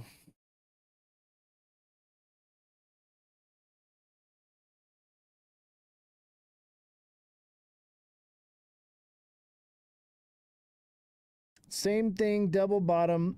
Algo's going to 28.30 minimum. It could potentially go to 30 cents. 28 to 30 cents on this one. Minimum. I bought STX and SXT because I wasn't sure. Oh, that's funny. Well, you found a good one. By the way, everyone, thank you for the gifts. AB, thank you for the heart me. Big Baller, thank you for the heart me and the club cheers. Run Up, thank you for the 8-year awesomes and the popular vote and the heart me. Simon, thank you for the popular vote. Francesca, thank you for the heart me. Michiki, thank you for the star glasses. Simon, thank you for the Sparks level up and the heart me as well. Simon, thank you for the Galaxy. Crypto Pro, thank you for the heart me. And Simon, thank you for the money gun. Danny Gibson gave tiny dinos to Brooke, not me. Shame on you. No, I'm just kidding. Thank you guys for gifting Brooke as well. I appreciate you guys. And Danny, thank you for your generous donations this month. Much appreciated, buddy.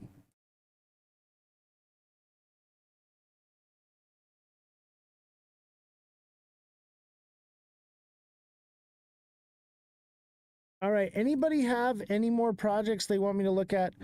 We'll do projects until about 9 o'clock. And then if we want to go later, then I ended the live a little bit earlier because I don't want to have to charge you for the live, but it just depends on the time. So any projects you want me to take a look at, obviously if you're a subscriber, you're going to get priority. But yeah, let's look into things here for you guys. HBAR, Maple, and Ethereum.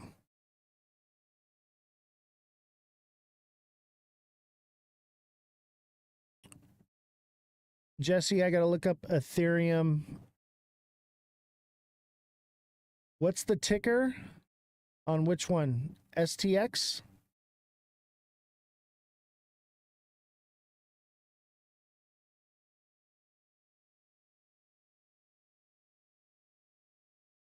So Ethereum, man, Ethereum was a diamond top and it just didn't want to do it. It ended up being the ascending broadening wedge that played out. And look, it was another diamond top right here. And then the market's just changed everything. I would say that Ethereum kind of looks like an inverted head and shoulders. It's a bit wonky out of structure, but kind of. Let's say it is.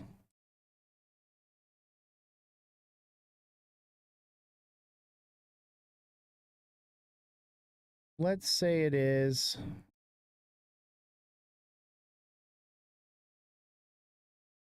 That would take the price to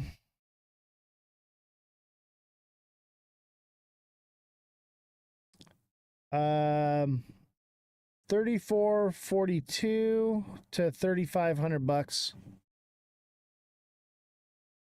Did Brooke change my mind at all? A little bit. I still think it's speculative.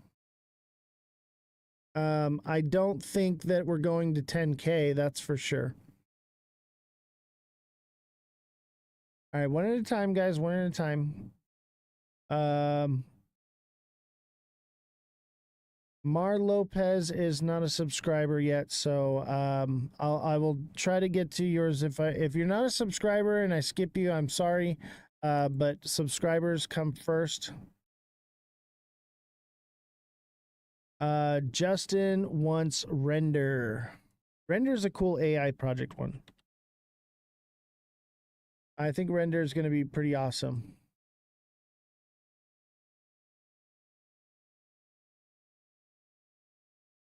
Okay, Render, same thing. Double bot. I would say Render's a triple bottom, which is awesome. And Render is coming up to $6 to $6.50, somewhere around there. It could potentially go to like $6.80, $7, but make sure you're getting profits around that $6 zone and $6.50 and so on and so forth as it goes up. That's a triple bottom though. That's pretty much full blown confirmation. And this one's still low. And I mean,